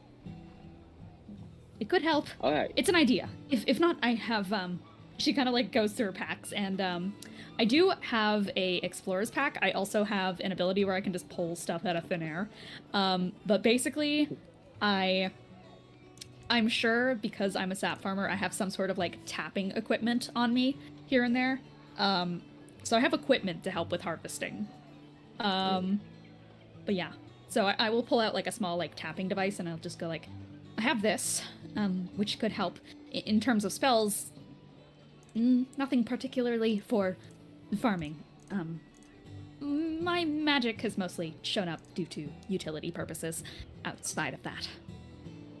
Huh, I see. I was going to scrape But- it into a jar. That would Wait, work. how much honey do we need to get? Like, what's the quantity? Like 1 jar worth? Or like, that's it? Okay. Yeah, how Like much? on Like, this.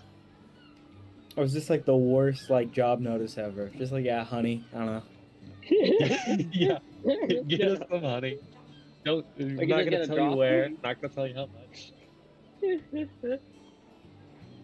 I blame my well, Alright, I guess let's just go up to it. Yeah, so like, how much honey do we need? Like, does it say on the job notice? Yes, upon looking at at it again, you want to gather 1 jar of giant honey each. 1 jar Okay. each.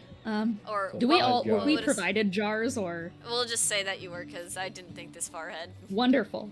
Cool. Vittorio takes out the jar and it's just going to go. Okay. I want to lay this out on the table as just something to consider. I'm not sure of giant bees, but I am sure of little bees. They are important to everything. I think bugs are wildly important and often misunderstood. Their stingers are scary, yes, but they typically don't sting unless they're provoked.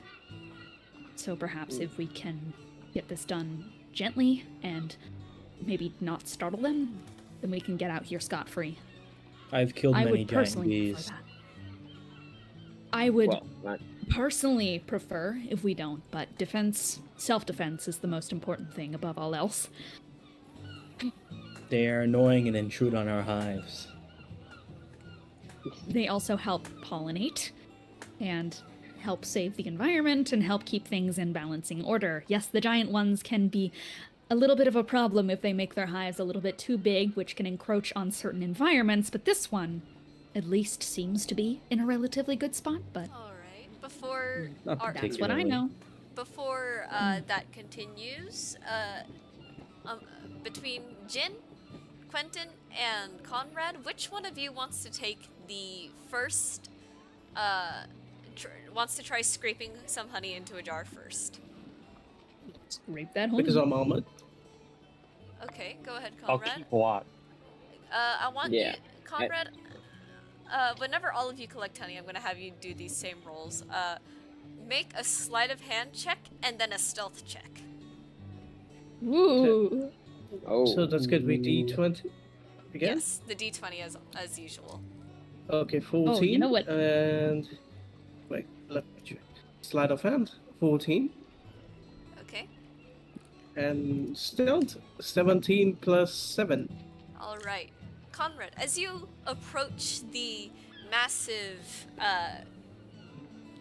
hive, you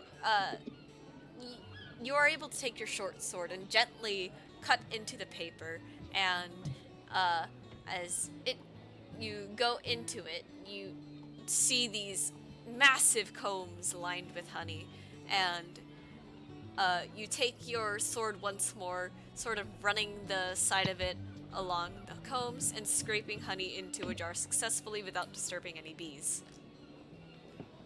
Oh wait, could we put all of our jars into Trix's bag of holding? Just so like when we're like if we have to run away, like we won't drop any of the jars or anything. Yes, that would be a Yeah, smart that thing works. to do. Yeah. Very good point. Yeah. Alright, so Conrad, you're gonna go ahead and put that jar into the bag of holding, right? Nice. Alright. Go. Who is next on the honey collecting? Could I try? Or Go ahead. Yes, go ahead. also, okay, so sleight of hand and stealth, right? Yes. Okay, during this, can I activate my racial ability Chameleon Carapace? It basically like changes the color Ooh. of like my carapace and gives me advantage on stealth checks to hide. Would that apply here or? Go ahead. Go ahead. Cool. If Alright, so- if he does this and Vittorio's still kind of just like talking about like bees are important and good, the second that he does the chameleon carapace, Vittorio just goes, "Wow, that's really cool." yeah, it's his carapace just sort of turns a similar color to the honey and like the hive walls around. Let me see. Sleight of hand. Oh wow. That's not great. That's only a 13. No, wait, that's a 12 actually. Oof. And then stealth is a 17. 17. So you are successfully able to approach the hive without any bees seemingly taking notice, but when you try to scrape some of the honey, you instead sort of your hand sort of gets stuck for a moment, and as you try to pull it out, as it comes out, the buzzing sort of gets louder. Oh no. Hmm. Oh no. Yeah, text doesn't say anything. You just feel like a psychic wave of frustration. All right. Okay. Fine, good thing. Alright, so the buzzing, Jin, is now louder, and it seems that the bees are just a little bit suspicious as to what's going on outside. Who wants to try collecting some honey next? I cast Pass Without Trace. Pass without trace, fair enough. I took it. I took it. Yeah. Oh, I got rid of Animal Messenger for it. And that can go I on really all of us, right? wanted. There's not like a target limit? Yep, that goes on everyone. Oh, never mind. I replaced Summon Beast. I forgot. Okay. Pass Without Trace, which is basically going to give everyone a +10 bonus to dexterity. Alright, so that's Stealth gonna... check specifically, right? Yep. So that's gonna apply for the remaining people who have not gotten their honey into their jar. Tex, I'm gonna flavor it so you just let the honey sort of drip from your arm into the jar. So you Yeah. still got it, yeah, but no, you've so alerted the basically- hive a little bit. Yeah, no, when the buzzing starts to get louder, Vittorio just like kind of waves her hand in the air and like the leaves kind of just like around the party just slightly. And it lets out a little buzzing noise that kind of like is there to calm the bees a little bit and just like be like a bee call of, hey, nothing up here, as Fair like the enough. pass of that trace goes over. And I can keep concentration on spells while I wild shape. And so I think for ease of collection, I am going to turn into a giant centipede A giant for fun cent- and profit. Okay, go ahead and Nice. pull up the Human stat block for centipede. it. Gross. Yeah, no, basically, or do I want to be a centipede or do I want to be a spider? What do I want to be here? What do I want to be? Someone said What do you. I want to be? Someone said you? Yeah. Listen. I'm a bug girl. I like bugs. Actually, I think to divide and conquer, what I'm gonna do is I am instead going to wild shape into a swarm of ants, because I am a swarm druid. I can turn into swarms. Oh my god. So, swarm of ants, that is a medium swarm of tiny beasts. So, Vittorio goes from a tiny little guy to a bunch of bugs in just a second. And I'm going to basically just like divide and conquer. Wow. As you're doing that, I'm like, Vittorio, what is this? What are these noises you're making? You hear this like slowly like turning into buzzing, and is just like buzzing and clicking as she just goes like, "Don't worry, I'll get everything collected." Just like turns into a bunch of bugs at once. Just like her whole body like separates and such into insects. Like arm falls off, turns into a bit of the swarm, and eventually she melts into like the mass of them. And this giant like red ant swarm is just gonna go through the hive and start trying to get a bunch of honey. I've been informed that the person has taken back their ew. Yeah. Very industrious. Alright, so... Thank you. Go ahead and make those stealth and sleight of hand checks, of course, with the passive trace... I can. pass without trace bonus Yeah. on. I was gonna say, I keep concentration. You can still concentrate on spells while you're wild shaped, you just can't cast more. So that is going to be a 22, with that plus 10 to stealth. Is that- And what was the other thing I need to do? Sleight of hand? Yeah, sleight of hand. Sleight of hand, wonderful. Let me go look at my ants. My giant ants. Sleight of hand. Maybe I shouldn't have become an ant. A multiple Ants, ant. naturally dexterous. You're just... Ants, it's just gonna ants, take ants, a little ants. while. That's an 18. The ants are doing fine. Alright, It's the squad. The ant body, they are incredibly small, and the giant bees do not sense any vibrations as their little legs sort of scurry up the walls and take the chunks of honey, returning them to a jar. And as this is happening, Quentin and Jen are free to collect their share of honey as Vittorio is doing their little hive collection. Can I Cool. collect a little bit extra and put it into like a tiny vial that I probably have in my 5 GP worth of trading goods? After you're done as an ant, sure. Great. You want to go, or do you want me to go? Yeah, I'll go. Okay. Sleight of hands is a 12. And stealth Same as me. is... Stealth Oh. is a 9 plus 6. A 15. I ambience ran out. 1 second. No. Okay, so sleight of hand is a 12 and stealth is a 15. That's what Stealth you is said? Okay. Yeah. With that, you're able to sneakily make your way over to the hive without really getting in the way of Vittorio's ant form, thankfully. However, you cannot see where the honey is exactly. So as you sort of reach out, you instead sort of Cracking it with hit. your cane. You sort of Yeah. hit you hit the wall of the hive a bit, and the buzzing intensifies a little bit more, and you don't even need to press your ear up against the walls to hear it from within. No. But you do successfully get some honey into a jar. I should have asked somebody for help here. Alright, and I believe Did that they- just leaves Quentin to collect honey. Okay. Let's see. We believe in you. Okay, yeah. Do I do You got my this. do I do I believe- stealth first? Okay, you're rolling stealth first. At Yeah. that plus 10. Yeah.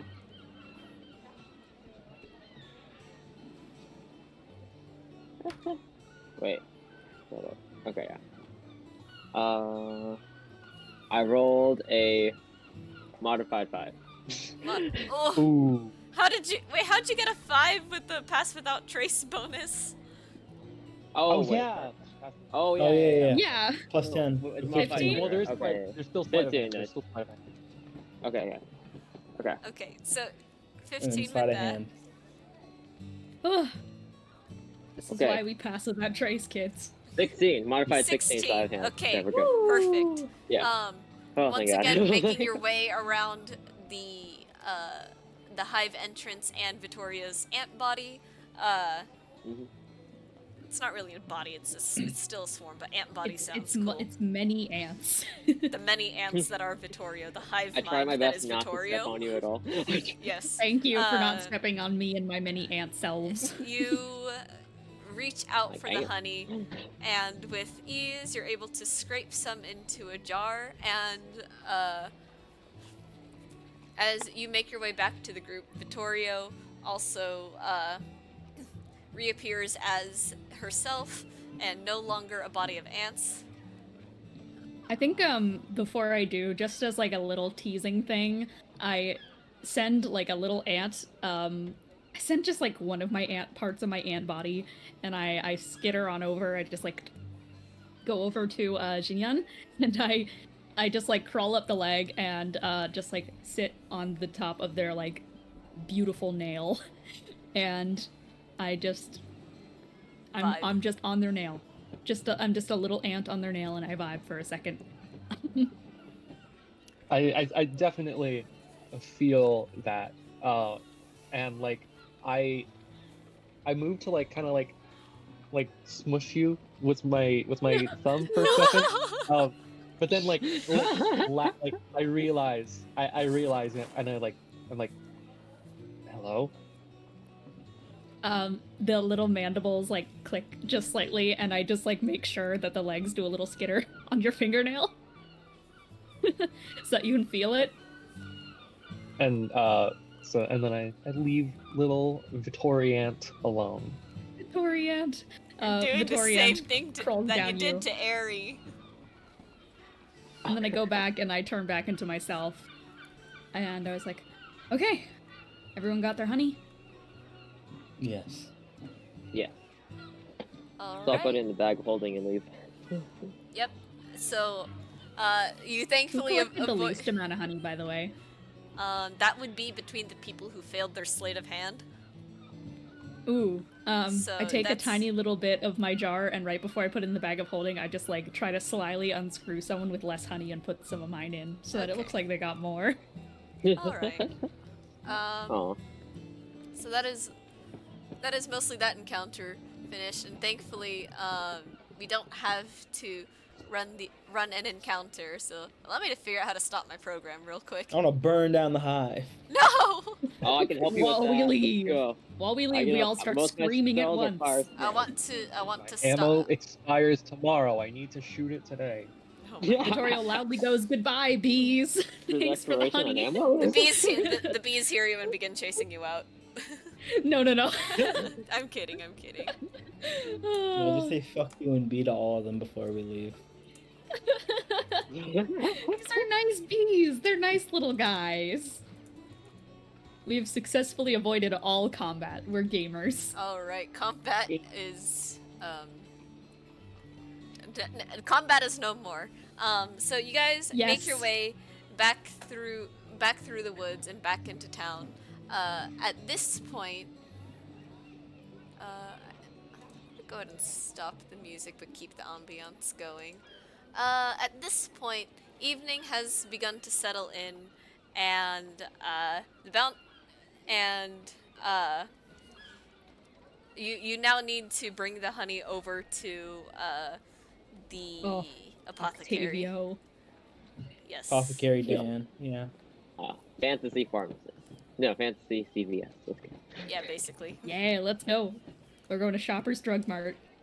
Yeah. So, the apothecary, Vittorio, as you remember, you were there earlier. You lead I the was looking in the window. Yeah. You lead the party over there. It's right there in that small little southwest part of town by the port. And okay. when you approach, the building is relatively small. It seems that there is just a curtain acting as a doorway leading inside.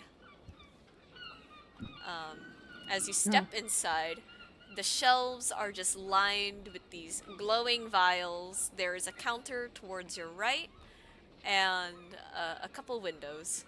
But considering it's like getting really close to sunset already, everything in there just is like it's almost looking at a starry night sky, but the stars are potion bottles. Aww.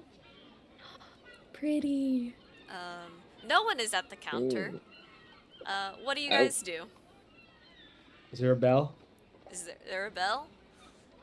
No, but There's you can no probably bells. but you can probably call out and someone will answer. Cool. Can I use magical tinkering to make an object that makes the sound of a bell and just start like hammering that? Yeah, sure. Oh wait, you can do that? That's cool. Artificer, baby. Oh my god, just you're makes a bell. artificer, that's so sick.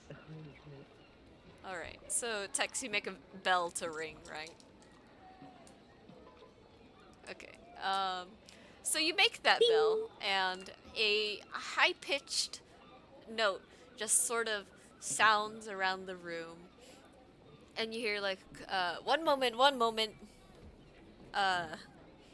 and this Harengon, he's roughly about 5 feet maybe. I'm making Octane shorten this, I feel bad. Anyways.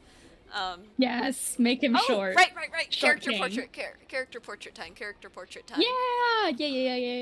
I want to see it. I want to see wait, my no, it's in a different channel.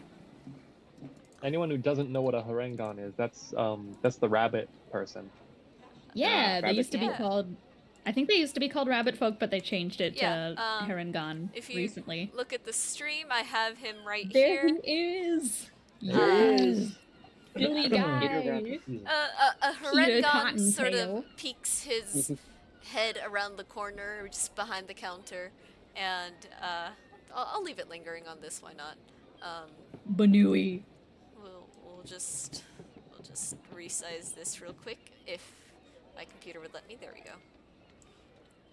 The Harengon sort of peeks around the counter and goes, "If you're looking for my dad, he's not in. He's not here at the moment."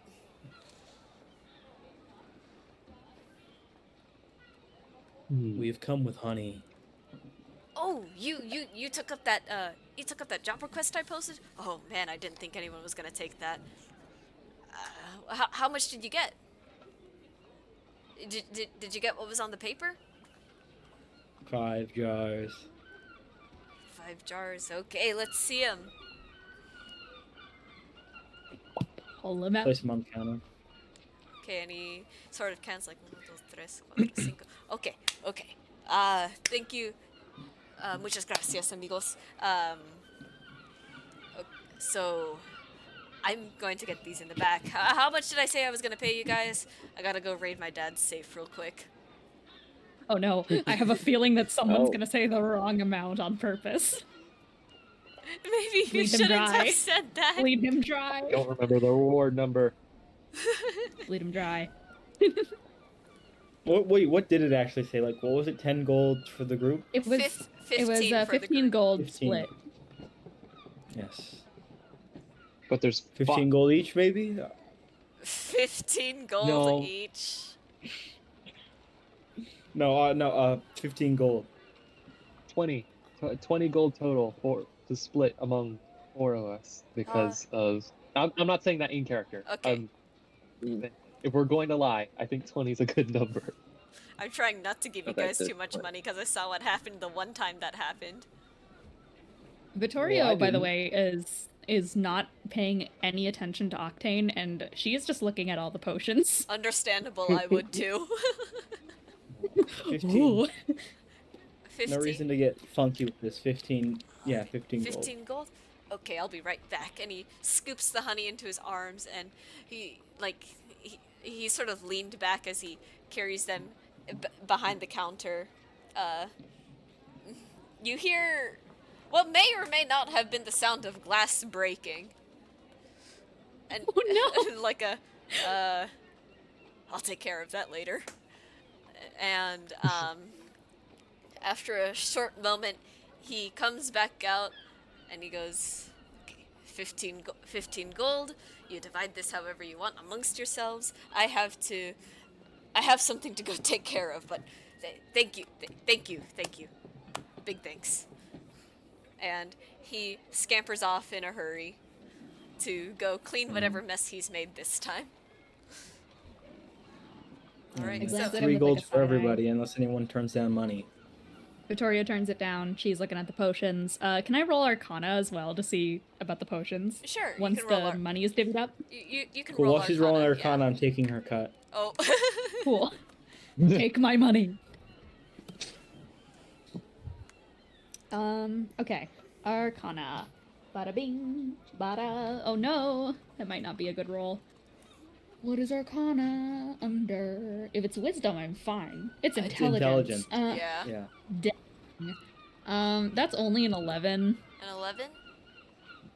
Yeah, Angie. so as far as you can tell, the potions, they're definitely magical in nature, but to their real purpose, you couldn't necessarily say. The most obvious answer, since this is an apothecary, and there's a guild in town, is that they're healing potions, but, you cannot say that with complete certainty. Can I What about- pull out of my pocket? I mentioned before that I had that vial of golden sap. Yes. I want to pull it out and kind of start comparing it to the potions. This is the sap from my farm, of which, in my backstory, you know that what it's used for. Yes. And she is basically trying to see if any of these potions have any sort of resemblance to this. Do I have to roll anything else for that, or is it just keeping my 11? We'll go ahead and keep the 11, because we are Okay. coming up to 3:30 now, and Yeah. there's still one tiny section planned, so Cool. we can figure out where the story is going to go from here. So, Great. as you take your vial of sap and hold it to the rest of the potions, none of them are quite the viscosity or same color as the rest of them. They're shimmering with arcane energy, without a doubt, but compared to the sap, they are absolutely not one of the same. The potions are very not viscous. They're very liquidy. They look you swirl a few of them around in your hand, and they behave as though they were just colorful bottles of water. When you swirl the vial of sap in your hand, it's very stiff. It's very viscous. Yeah. It's thick. So you can It conclude takes this to mean that their potions are not good quality. Are potions supposed to be thick? They always seemed kind of runny. They are Yeah, of I think they different are running- qualities, I feel like. I don't know. Yeah, but I feel like Vittorio's brain is that like she thinks her sap is good shit. I see. I see. I swore, but yeah, no, she's just like, Can I do an Arcana check to know if thickness is good or not? If thickness is good, sure. we charisma check. 18 on the die plus 5 to the 23. All right, you look at the potion. You notice Vittorio looking at the potions, and you go ahead and inspect them too, out of sheer curiosity. They're colorful, yes. They're very pretty. But as to the quality of the potion through their viscosity, Or, just in general, maybe don't need to focus on viscosity, just quality in general, I guess. Okay. Tell us about the thickness. The potions themselves seem to be high quality for the most part. They're not. How do I put this? They're definitely common. These aren't exceedingly rare magical potions, but they are. But they are pretty damn good potions. Okay. All right. So, is that everything that you guys want to do in the apothecary? Yep, I put my vial away. All right. Are any of these potions explosive? Do you want to break one and find out? No, I'm kidding. I'm kidding. Yes. No. Oh, wait. Can I put other than smoke potions? Are there smoke potions? I don't even know what kinds of potions exist in D&D besides potion of great Smoke healing. potions are a thing. They are a thing? Make them up. Yeah. Make them up? Sure. You do... It's called an ever-smoking bottle. Okay. Oh yeah, shit. You do notice a vial behind the counter, that seems to be with, that has this swirling black energy in it. It along with the rest of the bottles behind the counter, they all seem more volatile to an extent. Like they all seem more alive and bursting with magic, as opposed to the ones in the front. Since I don't know about the quality of these potions, I'll ask Vittorio, are they any good? Like, should I get them? Especially she the turns smoke around. ones. I can't say for sure. I was just trying to see if they had a particular ingredient used in them. And, I mean, in defense of the ingredient, it does make things a lot stronger, so, anything without it, I mean, I guess it wouldn't be as strong, but that doesn't mean that it wouldn't be effective. These are good potions. What Tex said. I'm sure they're good potions. But they could be Trust better. your judgment. Be Also, okay. with her little bragging, can I do an Arcana check on that vial she's holding? Now that she's, explicitly mentioned it. It's my vial. Yeah, just waving it around. You know, fuck it, no, I'm gonna straight up cast Detect Magic on it. Ooh.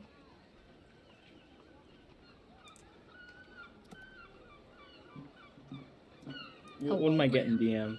Oh, I'm sorry. I had to look something up because Keith asked me something. Okay. What I used was Detect it? Magic on her little vial. Okay, my little detect vial. magic on the Yeah, little vial. Victoria's Let me vial. look at Victoria's lore again. I can give you some further information on what that might give. I can give you something there. Yeah, that might be helpful. Cool. Let me quickly grab you the thing that is specifically Tell me now. what I'm looking for.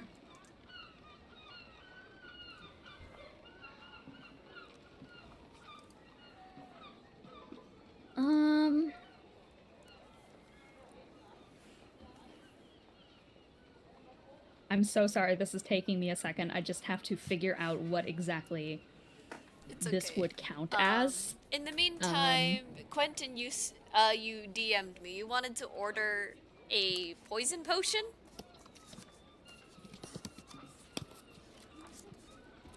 Out him like that, yeah. Yeah, I'll out him like that. He's trying to be discreet.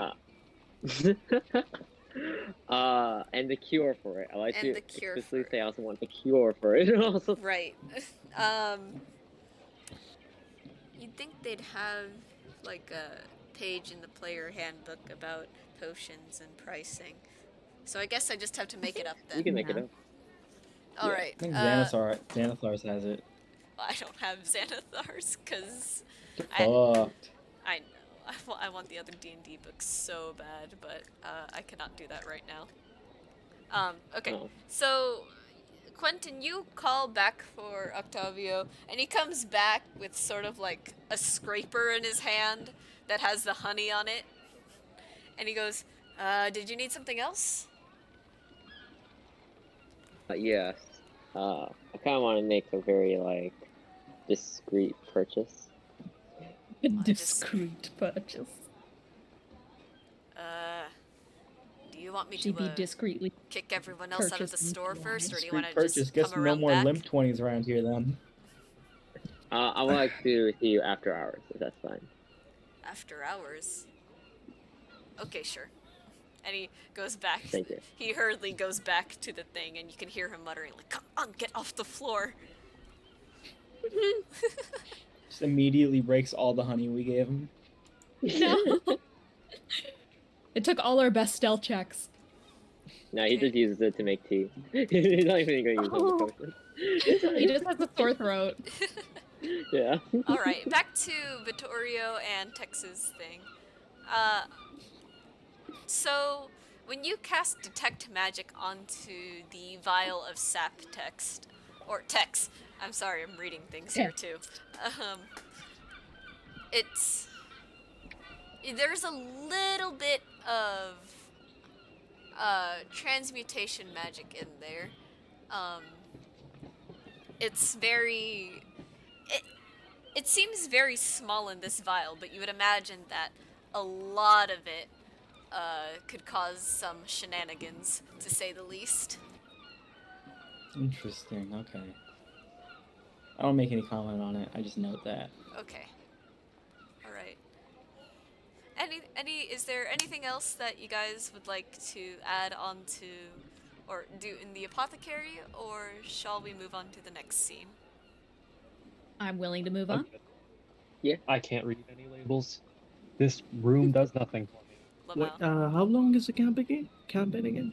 Because our work like coming up. Yeah, we're finishing up. Don't we worry. end at 4. Alright. If you, at this point, if you want, you can step out right now, and I'll update you. We'll have your cardboard cutout being toted around, and I'll update you on that. And of course, I have to write your one shot about signing up for the guild and meeting Blisk. If you guys decide that all of you want to be guild members from this point onward, we can do that next session as well, or any other future session down the line. It just all depends on what you guys want to do as a party. But I'm good. okay. So, moving on to the next scene, as evening begins to settle in, you step out of the apothecary, and the air has drastically cooled as we are right next to the ocean. It is that nighttime ocean breeze. There are lanterns in the street that are beginning to light up one after another, and nearby, you see a crowd of people sort of making their way over to the docks, and they're all like talking very excitedly amongst themselves. But in a different direction, you see a tiefling and a hooded woman sort of like arguing back and forth with each other. Which people do you want to go to? Wait, what was the first option again? Sorry. So there is a crowd. Okay, so the first option, there's a huge crowd of people making their way down the cliffside to the ports. So like the actual ports themselves, not like the little plateau of land that you guys are on right now. They're very excited. Like their eyes are like lit up with like excitement and everything and hype. But like in not necessarily an opposite direction, but sort of away from that crowd, you can hear like arguing, and when you look there is a tiefling and a hooded woman seemingly arguing. They don't seem hostile towards each other, it just seems like they're having a little bit of an argument. I think Tex is personally more interested in the crowd because the one with the tiefling and the hood woman is essentially, it might as well just be like a couple arguing. You don't know that. I told you I'm not making Yeah, any. I told you I'm not making any of my ship biases canon here. well, yeah, well, I'm just saying, like, Wait, are logically they? speaking, oh, these He's two being people are in an assumption. argument. I should butt in with these strangers. I can listen from a respectful distance, so Do I'm you going to want do to- that. you, ma'am? do you want to listen into their conversation, All right, Jin? Daredevil. What we got here? Yeah. Okay, so you listen into your conversation, into the conversation, and this is what you hear. But you're not leaving me behind on this, Renee. Like, I'm going with you. No, you're not going with me. Remember what you said about your mom last week? What if something happens to you? What if something happens to you? We both have something we need at this. We both have business at this at the Citadel. You can't just.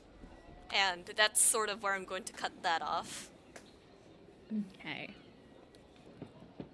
Interesting. I'm not going to interrupt. I'm just That's like their business. snooping on. But I don't know. Are you gonna go with just check out what the crowd's doing, Tex? Yeah, I'm gonna go see what the hubbub is. All right. As you techs are a little curious about this crowd, all flocking to the docks. Do you pull someone aside and maybe ask them what's happening? I think he's just gonna sort of like, I don't know, listen to the crowd as he's walking through, and also just see what it is. All right. So you listen Seems into the the easiest crowd, thing. and here's what some people have to say. Man, I can't wait to see what the Fortune's Favor brings in this time. Yeah, they always bring in like some of the coolest treasures from their hunts. It's so nice of them to what's the word that I'm looking for? What's that thing? Auction. That's what it is.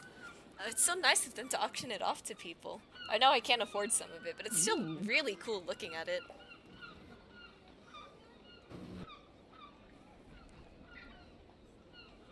Interesting. All right, well, Tex is just gonna move to the front of the crowd. He's just gonna walk up, and also he's not being very nice about it. If he has to, he will just kind of push people out of the way. All right. Yeah, as you can imagine, some people are like visibly upset about this, but they don't let it linger. Do the rest of you follow Tex down to the docks? Vittorio Yes. looks at the crowd and is just gonna like look at Quentin and just go like, I don't know if crowds like that are built for people the size of us. Yes, that's gonna be an issue. Huh. You know, I could do. I mean, I could We just could walk just and do everyone just parts away. Yeah, you guys could just Actually- like you guys could just I'm follow done. close behind Conrad, and he would naturally just like people would just naturally sort of like Oh, yeah. make room. Yeah, Yeah, when I Vittorio, find out this fixes stand... Cece says stand on each other's shoulders. Squad. Vittorio Halfling does look at Voltron. Conrad and just goes, I mean, I was gonna follow you wherever you wanted to go. You already helped me out a lot with helping that girl, and well, you've been really nice to me, so I'll follow you wherever you want to take us if we're following Tex. And she's gonna like hush her voice to like a whisper. It's kind of hard because Conrad is so tall and might have to like bend down to hear what she's saying, but she kind of like nudges his like knee pauldron and such to just like basically insinuate she's talking like only to Conrad here, and is just going to go like, and between you and I want to stay close to Jinyan.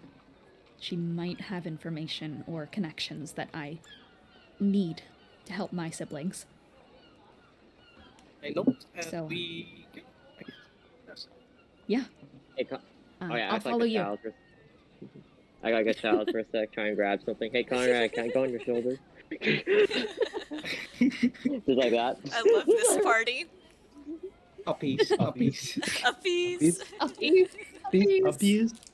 It's back, Chance. No, It's back. Came back around. we can't escape uppies. No. I'm like, You guys don't "Oh, even please, know what we're please." talking Me, I Tony, and vaguely we know. have like a whole thing about it. Oh yeah, I well love yeah, you upbeat. would know. All right. Puppies. So I assume all of you are making your way down to the docks, sort of following a little bit of ways away from Tex. I can go ahead and switch back to the map, actually. Yeah. I stay on Yeah. the ground. I do not want uppies. All right. So you guys make your way down to the docks, and when you make your way down to the docks, it's very, very clear to see what people are excited about. Um, this beautifully, this beautiful pirate ship has been docked. You can see the name, the Fortune's Favor, carved onto the side. Um, and if you squint, you can make out really intricate details on like the sort of like railing of the ship. I don't remember what it's called, and I need to look at my ship terminology if we choose to go down this route. Ooh. It's kind of already there. Front or but- back? Huh? No, what just were you, no, just like a ship railing, kind of like not necessarily the front or back, just like Gunwale. Gunwale. gunwale. There we go. Thank you. Like there's an intricate carving there. The sails have been furled up, and it seems it is laid anchor. In front of the ship, there is a tarp laid out with a bunch of interesting-looking treasures on them. None of them necessarily seem to be of magical origin, but they are shiny. Oh, I still have detect magic up. Oh yeah. Just So to none, confirm. so none of them have like any magical properties, but they are very shiny, and that's what's important here. Oh, They're wait, are they shiny. like minerals? No, they're literally like old chalices, plates, old Oh, okay, coins, okay. things like that. Pirate's treasure, if you will. Oh, okay, It's like that booty. thing. And we have, and standing just a little bit a ways from that treasure, just behind it, is a woman with two braids running down her back. Her lipstick is a very, very deep shade of maybe like a brown or a black. And along with her, she has a crew of, how many people did I say? 1,000. If only. Oh, Wow. 1,000. This isn't the whole pirate crew, We're going obviously. with This is her. just going to be the main one. Alongside her, she has 4 people next to her. One is an water genasi with this sort of blue, short, curly hair that almost looks like there's sort of like waves flowing through it. Another person standing next to her, she's a siren with her wings are closed right now, but you can make out like these speckles of black and silver. To the other side, there is a man with an eye patch seemingly embedded into his skull. He's missing an arm. That arm, however, has been mostly replaced with different like pieces of armor and gadgets and whatnot. And the hand has been replaced with a comical hook of sorts. And the last person, Vittorio and Quentin, actually, can you make a perception check? Okay. Oh. Let's Oh, let's go. hey, nice. Okay. Ooh, nat 20. Oh boy. I think I've had 3. Get the counter going. Wild. My luck is ridiculous. had I one. have, I rolled an 8 and I have 0 perception. Oh, that's okay. Palace That's squad. okay because Vittorio notices it. Vittorio, I'm looking. Vittorio, do you Okay. nudge Quentin, and tell him to like sort of look in that person's direction? Can I make a guess on who this is? Absolutely not. I don't want to spoil it yet. Okay, cool. I'm making an internal guess, but I nudge Quentin, and I do indeed just point up. All right. Or like I slightly point up, and I'm just like, oh wait, isn't Quentin on top of? Oh well, you know what I mean. She's got a I- bird's I- eye You, view. yeah. you sort of That's my like attention. you sort of like okay, I vie druid for craft- his I dru- attention. I druidcraft a giant vine up, and I nudge him with that. Okay, that works. And you point to this Yep. person. I'm like, what? This shifter, most of their face is covered, but what you can see of their face, there are very familiar Talos markings on it. Yeah. This is the crew of the Fortune's Oh. Favor.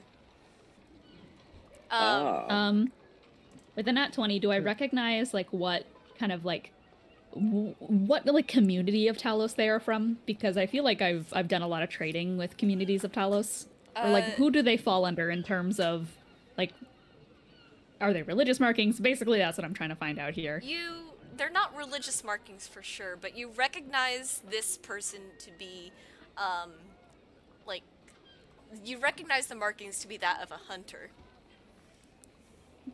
Oh. Yeah. So the captain she picks up a chalice from the treasure pile and says 20 gold for this one, starting at 20 gold. And It's just like a normal ass chalice price, right? maybe some of the guild members do. Some of the townsfolk they're just there to watch. Some of the people in the crowd, they start yelling over each other, trying to up the price a little, and eventually it goes to someone with who offers 23 gold. Vittorio like covers her ears at all the screaming. Understandable. I would too. So you lot are standing right before this scene. You are pretty up in front with everything. Obviously, she doesn't take notice of you guys, but do you want to say something? Do you want to ask this? Do you want to ask anything? I have 2 questions. Yes. They're sort of not in character. First one is, with all the loot, is there anything that looks functional here? Or is it all just like, treasure, as in like chalices, plates, coins, and shit? It's mostly that. It's mostly just like generic treasure stuff. But if you look in there, there are some things that have like a slight semblance to a gear. And that is mostly it. However, the gears are a little bit rusted because they are pretty old. Okay, that's my second question is, you mentioned this captain has a bunch of like gadgets and stuff on them, right? The captain, no. One of the men standing next to her, the one with the sort of metal eye patch embedded into his eye, he has what appears to be a mechanical arm with a hook fashioned at the end, seemingly out of comedy, as it doesn't seem particularly sharp. Okay. Does this guy standing next to her have any loose gadgets hanging off of him? Watches or things that do things, that sort of thing. Like not his entire arm, just other stuff. You can make out some very angry looking potions and other gadgets that are cylindrical in shape. And he's the crowd's like around him, right? Like it's like, because they're all sort of like pressed in, trying to look and all that. It's like he's sort of like surrounded by the crowd. Yeah, but he's like not necessarily surrounded by the crowd. He's like behind the captain, who is like picking up like a couple things to sell and auctioning them off. Okay, because I was asking because I wanted to see if there was cover for me to potentially maybe slide a hand, pickpocket some stuff from him. Oh my god. You can try, but you're a pretty big bug boy.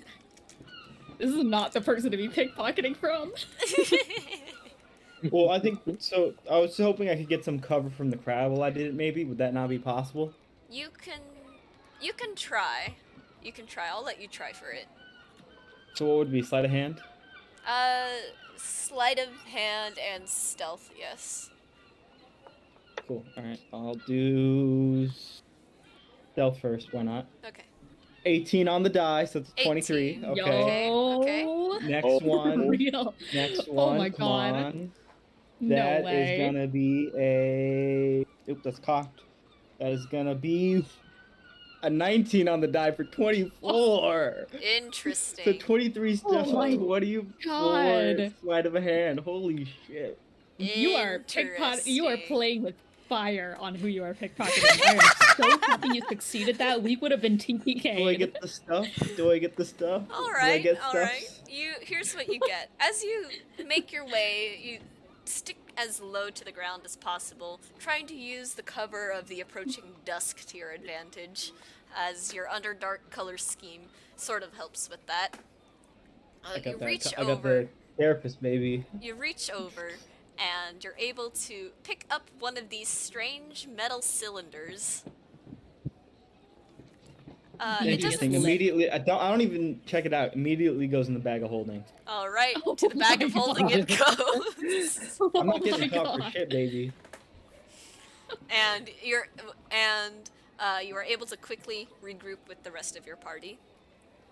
Um, do you approach The the weird metal pirates? cylinder. Do you approach the pirates in any other way, shape, or form? Do we? Nope.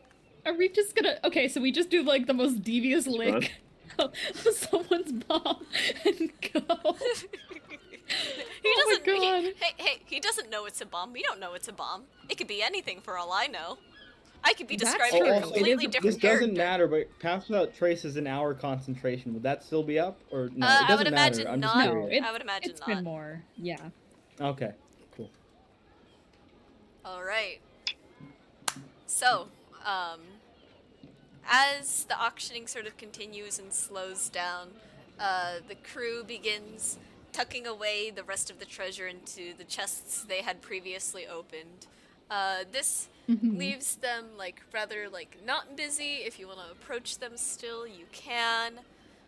You can ask about like, hey, where did you get that? Things like that. You guys do what you think is right. I'm still over near Mirage and Ray. Oh yes, of course.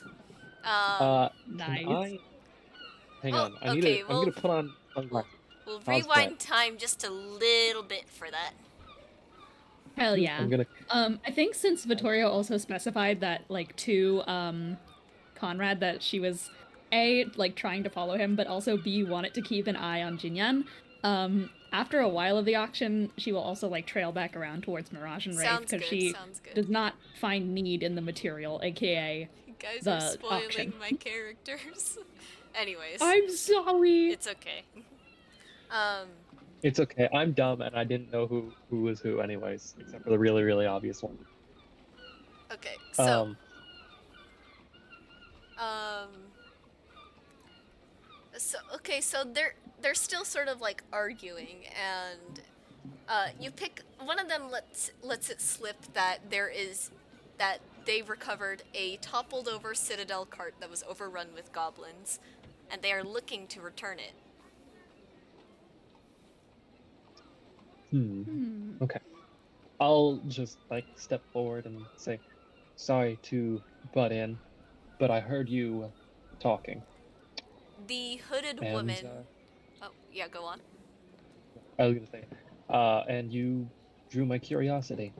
All right. What's going on? The hooded woman just goes, "Oh, there's just a citadel cart in the woods. I brought it back already. It's at the guild. I'm gonna make a journey to go return it to Samathi tomorrow." And the tiefling butts in and is like, you're not making that trip alone though. Like, Oh, like that is a week's trip. You can't really be serious about going that by yourself." What's in the cart? The woman explains. I should pull up images again because it's more character portraits time. Yeah. So we'll clear this one. ooh, new portrait. As I pull this up, the hooded woman explains. I should probably pull that one up first then.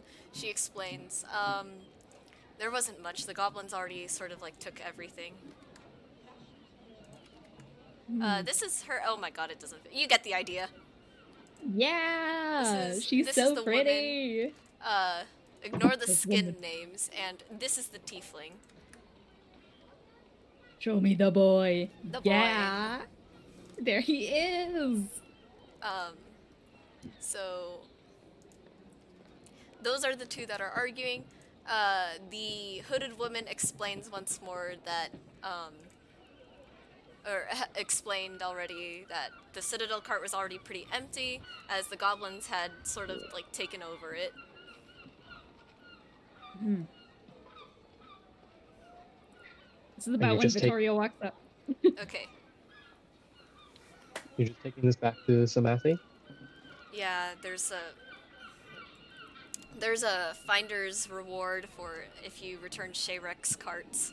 So, might as well make a little extra coin. What's a week's travel? And the tiefling again looks like really? That's a week's travel. You're not like that's a week over there and another week coming back. Shayrek's carts? The tiefling goes, I yeah, Shayrex. Well, what about him? I will look at the woman who Renee, I believe I caught her name earlier. And I will say, why don't I spare both of you the distress? I could handle this for you.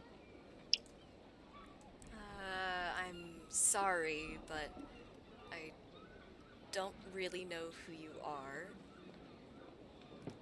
And I I think I should be the one taking this because, first of all, my friend here, Elliot, he asked me where, he asked me to check on the cart on the trail because it was late on the lounge's potion stock. So I went to go check, and this is what I found, and I don't know how the guild will treat it if I just hand it off to someone else.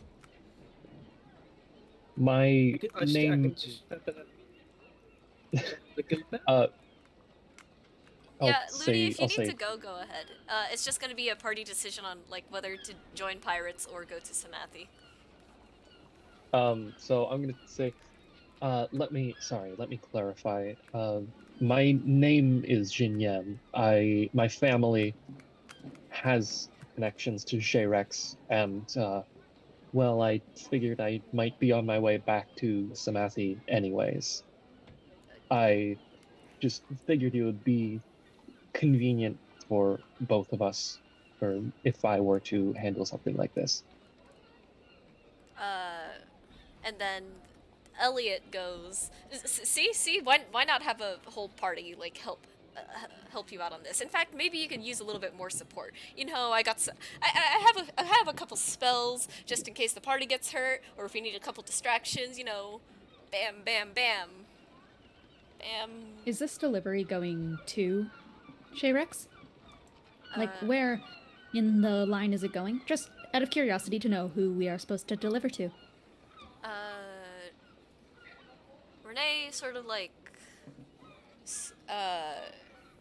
puts a finger to her chin for a moment and goes, I don't think it's going directly to Shayrex, but it will be going to one of their outlets that does the potion deliveries. Their potion deliveries. Well, she honestly, like, she looks to the side and she grits her teeth for a second, but then immediately just like attempts to putting on like a little bit of like a facetious, like, I have the best intentions kind of vibe to her. She's just gonna go like, well, I've handled a fair number of kind of volatile potion materials before, and if this has anything to do with that, then I mean, I have already done a couple of jobs with my looks at Jinyan companion. Jinyan. Both of you roll deception for me. I'm rolling. I'm not lying. I have. Okay, yeah, persuasion then. What I'm doing here is mostly just like, she's not lying about what she does. She's mostly just like lying about her tone and why she cares about this. Yeah, like lie of emotion, basically. Yeah, lie of vibes. Vibe lie. So I will roll deception. But yeah. Okay, and then That Jin, is you can just 17. roll. Wait, persuasion? do I get anything? Do I 30, get anything just like off of like my family name, like the whole noble background thing? Do I get any bonus? The two seem to have like acknowledged it, but to their knowledge, the Dragon Company, I believe that's what it's called, the Dragon Company, Jade Dragon? the Jade Dragon, or the Jade Leviathan, there we go. Hey, Levi. The Jade Leviathan, they are not familiar with with Jade Leviathan doing anything within potion distribution, so it seems a little strange to them. Okay. That is a 16. 16? Dirty Okay. 20. Dirty 20? And, alright, so Renee seems to mull over it for a moment, her arms crossed over her chest, and she goes, alright, sure, I can use a little bit of help, but, and she turns to Elliot, you need to stay here for your mom. And Elliot goes, no, it's okay, I promise. Like, you really, really gotta let me go on this one. Like, and he turns to you two and he goes, can you help me out here, guys? Like, can you get, I need to go on this too. I have very important business in the Citadel as well.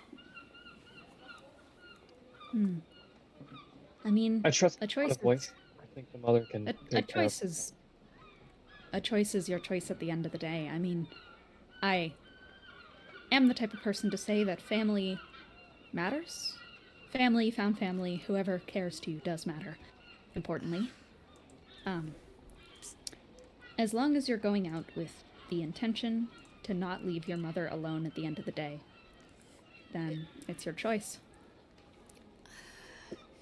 See, and he looks to Renee again. He goes, see, you should let me come with you guys. Like, I bet we could all benefit from a little extra magic oomph here and there. And she sighs and she goes, Great. Sure, you know, just promise me you'll be careful. And he goes, like, perfect, great. All right, I'm gonna go run back to the lounge and get packed then. Nice meeting you guys. Where should we meet? Where should we meet? Where should we meet? We should probably meet up somewhere, right? We might have some other people we want to talk to beforehand. We've been traveling with them for the day. May as well offer. But that's where, Jin? That's fine if you guys have people to talk to. I'll go ahead and just say this. You can meet us in front of the Paradise Lounge tomorrow around maybe 8 o'clock in the morning, and we'll begin setting out for the Citadel. I have to go get ready too. Okay. Well, Vittorio. There goes Renee. I'm gonna go run back too. You guys can do what you need to do. Oh, yeah. what was that?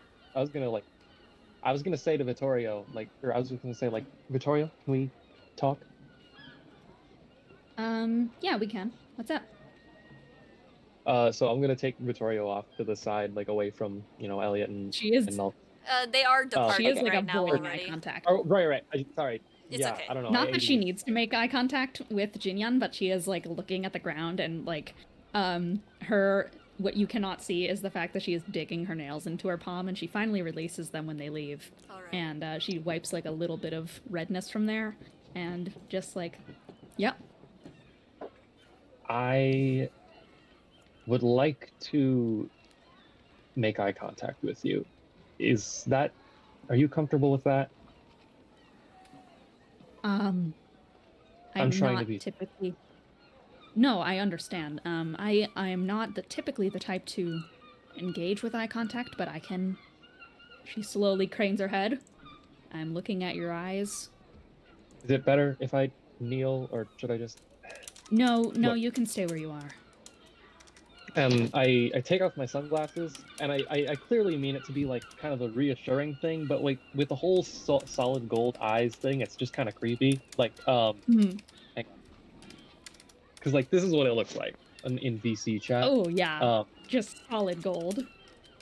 And I say, look, I don't really mind the prospect of taking a week's trip. Real quick, let's all say goodbye to Looney real quick, because it is... Bye, Looney! Yeah, Oh, it bye. is just about time to go. On that topic, I gotta leave, like, soon. That too. We'll Yeah. wrap But up when soon, you I'm said sure. 4 wrap up, that was Yeah, we're a gonna tight overtime. 4 for me. Oh, okay. So, just real quick, Looney and Anthony, if you two could just say verbally right now which path you want to go down, be it you follow Elliot and Renee to the Citadel, or you join the pirates for some pirate shenanigans, just Yeah, go ahead and yeah. tell me right now, and the rest of the party will try to figure it out and cater to that. Or we could just delay Yeah, the delay. decision. Or delay Wait, the no. decision, that works too.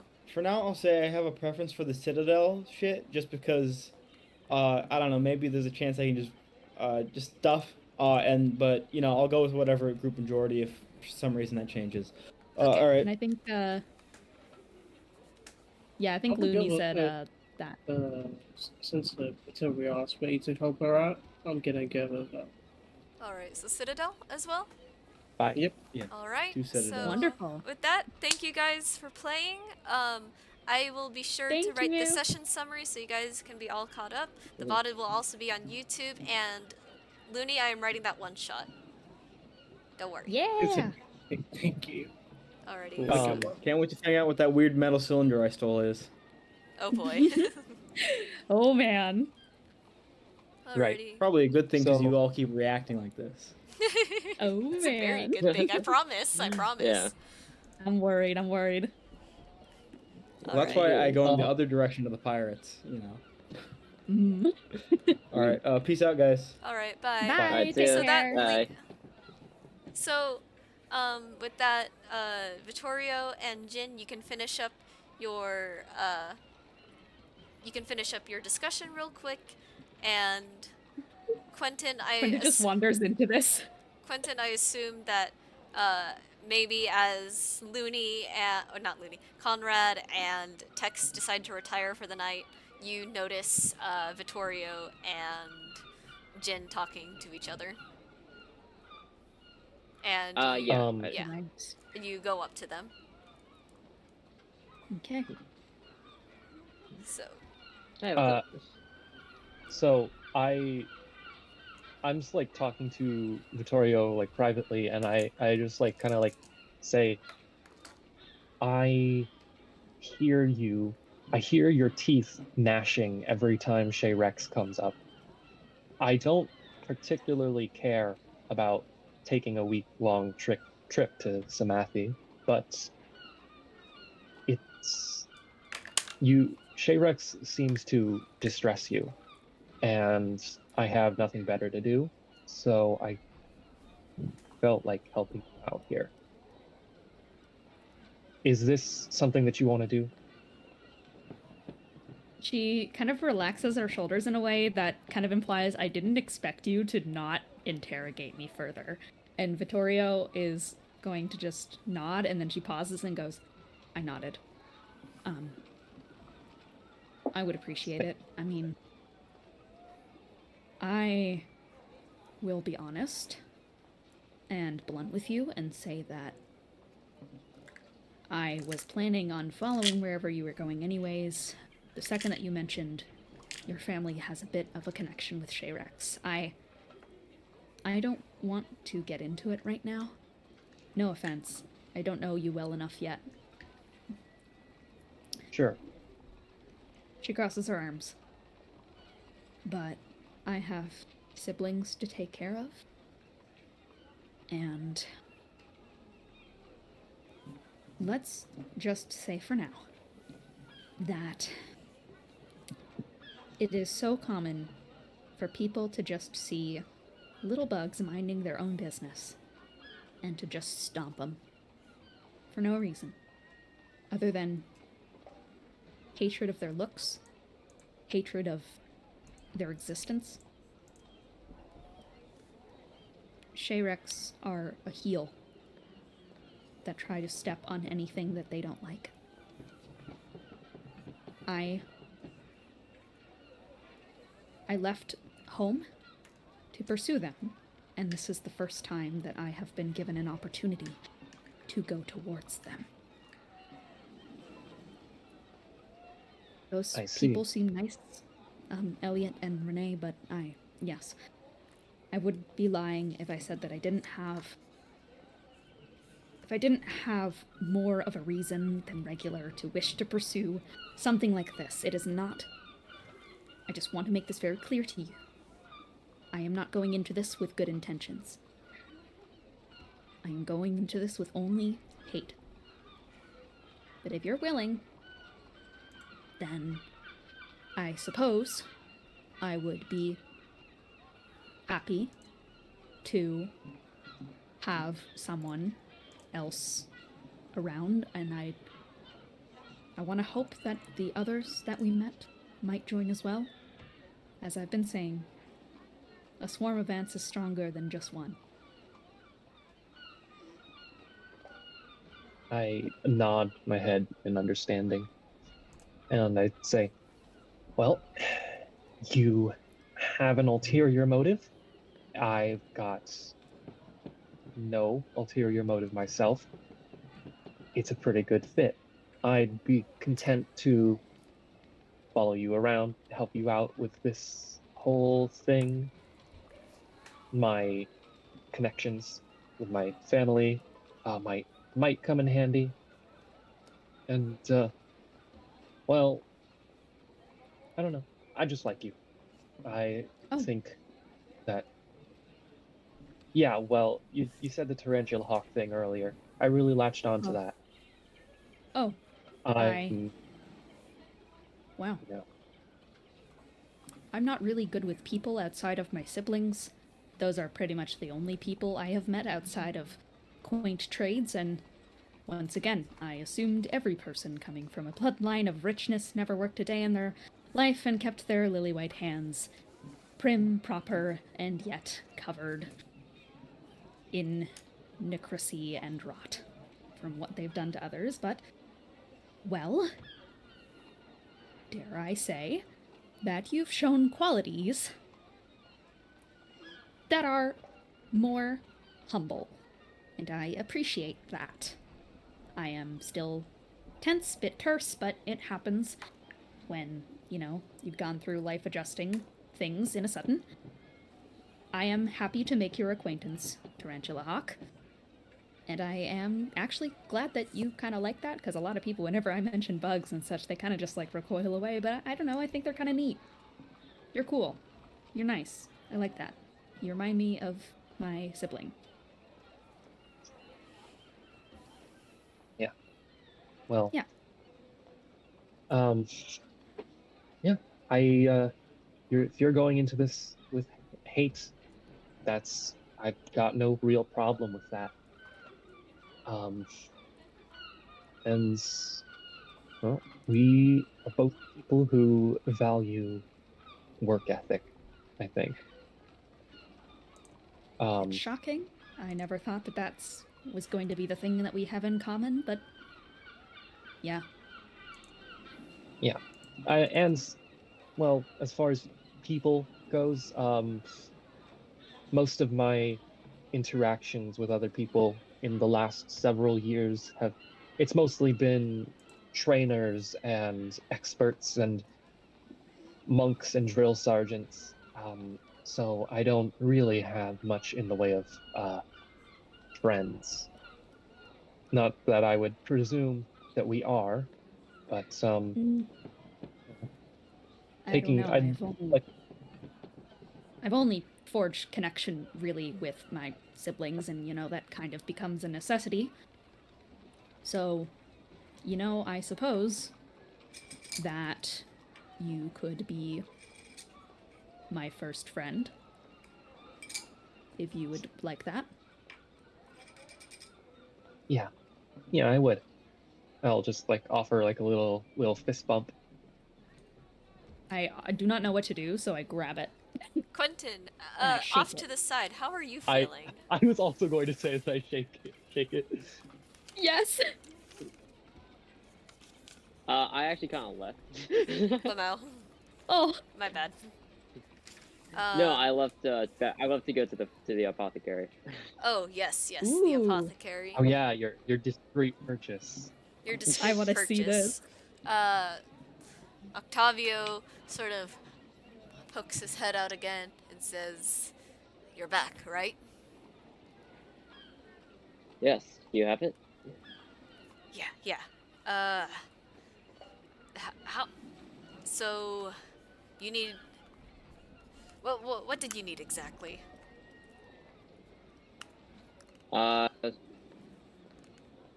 Something that can lead to paralysis and death in at least 10 to 30 minutes, and also the cure for it. Ooh, you're looking at a steep price there, amigo.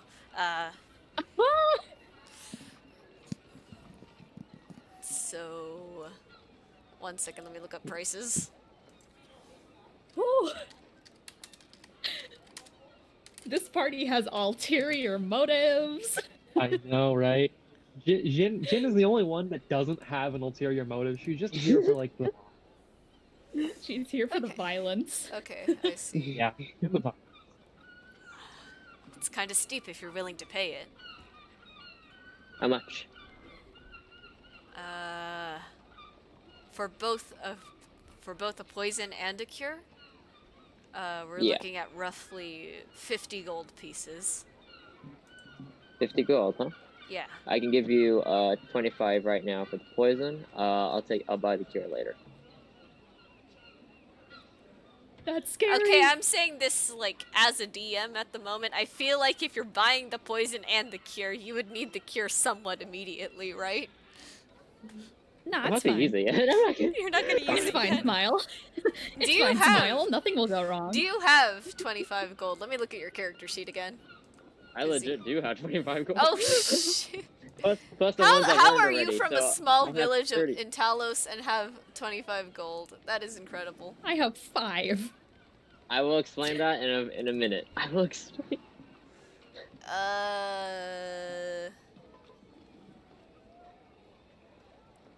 Dang it, where's the gold pieces kept on these character sheets? I hate this. Oh wow, you do have that. Oh my Technically, it's god. 30 now with all the money we've earned, so Yeah. I'll have like Ooh. 5 left. Okay, if you wanna spend that, sure. Alright. 25 gold for just the poison? Alright. You use it wisely though, you're not getting a lot of it, and he reaches below the counter and pulls out this drawer. It's not an overbearing smell, but just the air around that drawer sort of wafts into the air, and it's sort of bitter. And you can tell that this is some pretty potent stuff. Yeah, He when was the last hands time you- you opened this? There are some interesting characters in the guild. Not that I'm going to complain though. Papa always says, business is business. Here you go. I'll take the True. gold now. I just passed him 25. Thank you. Right. He counts it out and he says, "You come back with the rest of that, with the rest of the gold, and I'll give you your cure." Thank you. All right. I really and- appreciate this purchase. Oh, I can handle your discretion, right? You won't tell anyone. And he brings a finger up to his lips in a zipper sort of motion. Yep. Thank you. Appreciate. And Frightening. Oh. that ends Also, that I tossed him scene. the silver as it said. Lamau. he takes it and he nods like thanks, as he doesn't want to say anymore just in case there are ears around the apothecary. Alright, then I exit the apothecary. Alright, so from here, I think having you regroup with Vittorio and Jin is a decent place to end the session. Yeah. Alright, cool. Yeah. We had that cool conversation. We have Quentin's ulterior motives coming to the surface just a little bit. I think this is a good We all place. got them ulterior motives. Yeah, everyone's Mhm. looking to stab someone in this campaign, which is not concerning but hilarious. It's So let me great. pause the ambiance because that's been going on for a while. I should have changed. I'm not technically Wow. looking to stab someone. I'm just looking to stab anyone. Right. There's a Anyone. Right. So with that, that is the end of the session.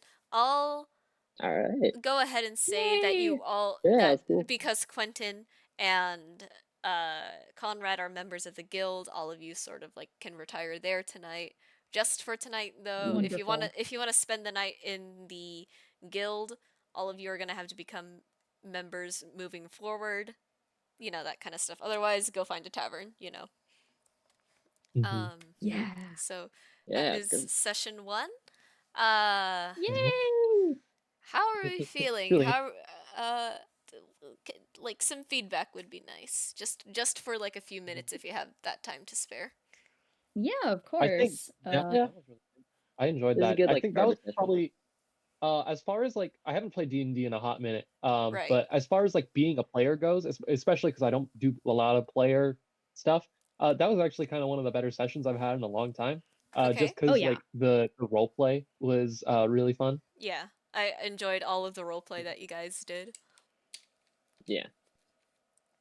Okay. Oh yeah, if you guys Um are wondering why my mhm. character has so much money, I did say earlier in the game that my village funded my entire expedition. Oh yeah, huh? Yeah. Aw, Yeah. that's so cute. I will Yeah, no, I will remember that. I I love this so far. The only thing I guess I could say is be confident in yourself. You got this. Thank you. You're doing amazing. Thank you. You're Confidence doing a good goes job. such a long way towards like every aspect of being a DM. I Um, yeah. and the best part about being a DM is that the more you do it, the more confident you get. Just Exactly. Yeah. And as a DM and just in yourself in general, I think. yeah, I'm definitely Yeah, looking of forward course. to learning and Mhm. improving from every session here on out. Um Yeah, Yeah. pretty much the only thing Yeah. I would have to say is just like keep building your skills. This is already so good. I absolutely love like the descriptions you gave, especially like at the beginning and such. That was really immersive. But yeah, no, like this is something that takes time and energy and such, and you know, you're doing amazing so far. all right. Good luck as a DM. You're doing great. I'm so Thank you. happy to be in this. Okay. Was there anything else I wanted to add? Next Tuesday, are we all good for that? Oh yeah, Should 100%. be. Okay. I'm good. Okay. As far as I know. Do you guys prefer this time or maybe a different time? Cause I I'm get fine whenever. I I think think the this only time one was who perfect for me. has like a regular time commitment around now is Looney. Yeah. yeah. That's the only one that I'm worried Mm. about. I'm But wondering he did what say I'm wondering if like you could move it like an hour or two earlier or something so that Looney can I don't know. yeah, I can try that. We can try. Oh The way cuz they the way said this ends. he said Oh yeah. he said he has like work at 9, so it'd be kind of tough to Mm, move it earlier or later. yeah. So he has work Hmm. 2 hours after our scheduled end time. Yeah. Oh well. So, So And moving it that's like forward just kind of like keeps him awake for longer before he has to go to work, yeah. which could be a thing. I don't know. Okay. So, we'll have to discuss it further with him because time zones are a little bit strange, but yeah. yeah. So 12 Yeah. so for now I'm just going to keep in mind that 12 to 4 is good. Um Mhm. last thing, Keith, if you want to share that one shot that I wrote for you with the rest of the characters, you're free to do that whenever you like. You don't have to, but Okay. if you Ooh. want to show off a little, go ahead. Of course, All right. I have no idea if you even read through all of it at this point. It's just whenever you feel like it. All right. Cool. Yeah. Right. And Excitable. I'm going to be doing that whenever I see an opportunity to, not necessarily to play favorites, mostly just to one keep within the time frame and two to help expand further where I can and help Yeah. progress character plots, Mhm. especially like in secret as well, cuz it's always fun when people do that. Yeah. I will say Yeah. never this is like vague DM advice, never be afraid to like if you feel like you have to like get to a certain endpoint every session, you don't. You can make an ending out of anything by just monologuing enough. Yeah. So never feel like too pressured on that end. Yeah, no, basically that's like my only DM advice is don't get like stuck in the mindset of I have this cliffhanger ending I want to get to, let me get there. And it was not at all applicable to this session. That's just something I had to learn the hard way. Yeah. So that's like my off the wall DM advice is don't worry about getting through everything because you are not reasonably going to get through everything. Right. And yeah. I'm excited to roleplay with all your characters Yeah. more. I wanna get to know the everyone party a bit dynamic more. is so fun. I want to talk to Quentin more. We got to be shorty squad. For the I for the know, side yeah. quests Gotta that you do, guys gotta weren't get in more stuff together. for the side quests that you weren't able to get to, I will share those in the Discord and on my Twitter just for funsies. Yay! Some of these were probably a Mm-hmm. one-time thing, others not so, mostly because I want it to happen. But with that, Excited. I think that concludes the session. Mm-hmm. Yay! All right, yeah. Yep. That was fun. Let me pop an applause real quick. Hold on. Ah, Oh, that's the so soundboard cool. thing. All right. Oh, That being said, stream over. Thank you guys for playing, and thank you to everyone in chat who watched this. Again, this will be on YouTube. If you guys if you want to share the Twitter around, I will post a link to the YouTube channel. I guess slight arachnophobia warning. I haven't changed the profile on that for in a hot minute. But it is a spider with a Santa hat. I will say that. aw, so cute. Fun. Slight arachnophobia warning, and I only say that because I have arachnophobia. But Oh, yeah, okay. YouTube channel will be Oh, linked yeah. on my Twitter. In a Twitter post, I'll post the things here. The Twitter is Pigeon Cur. I believe that is all I have to say, and that is it. Thank you. Yay! Let me stop the stream.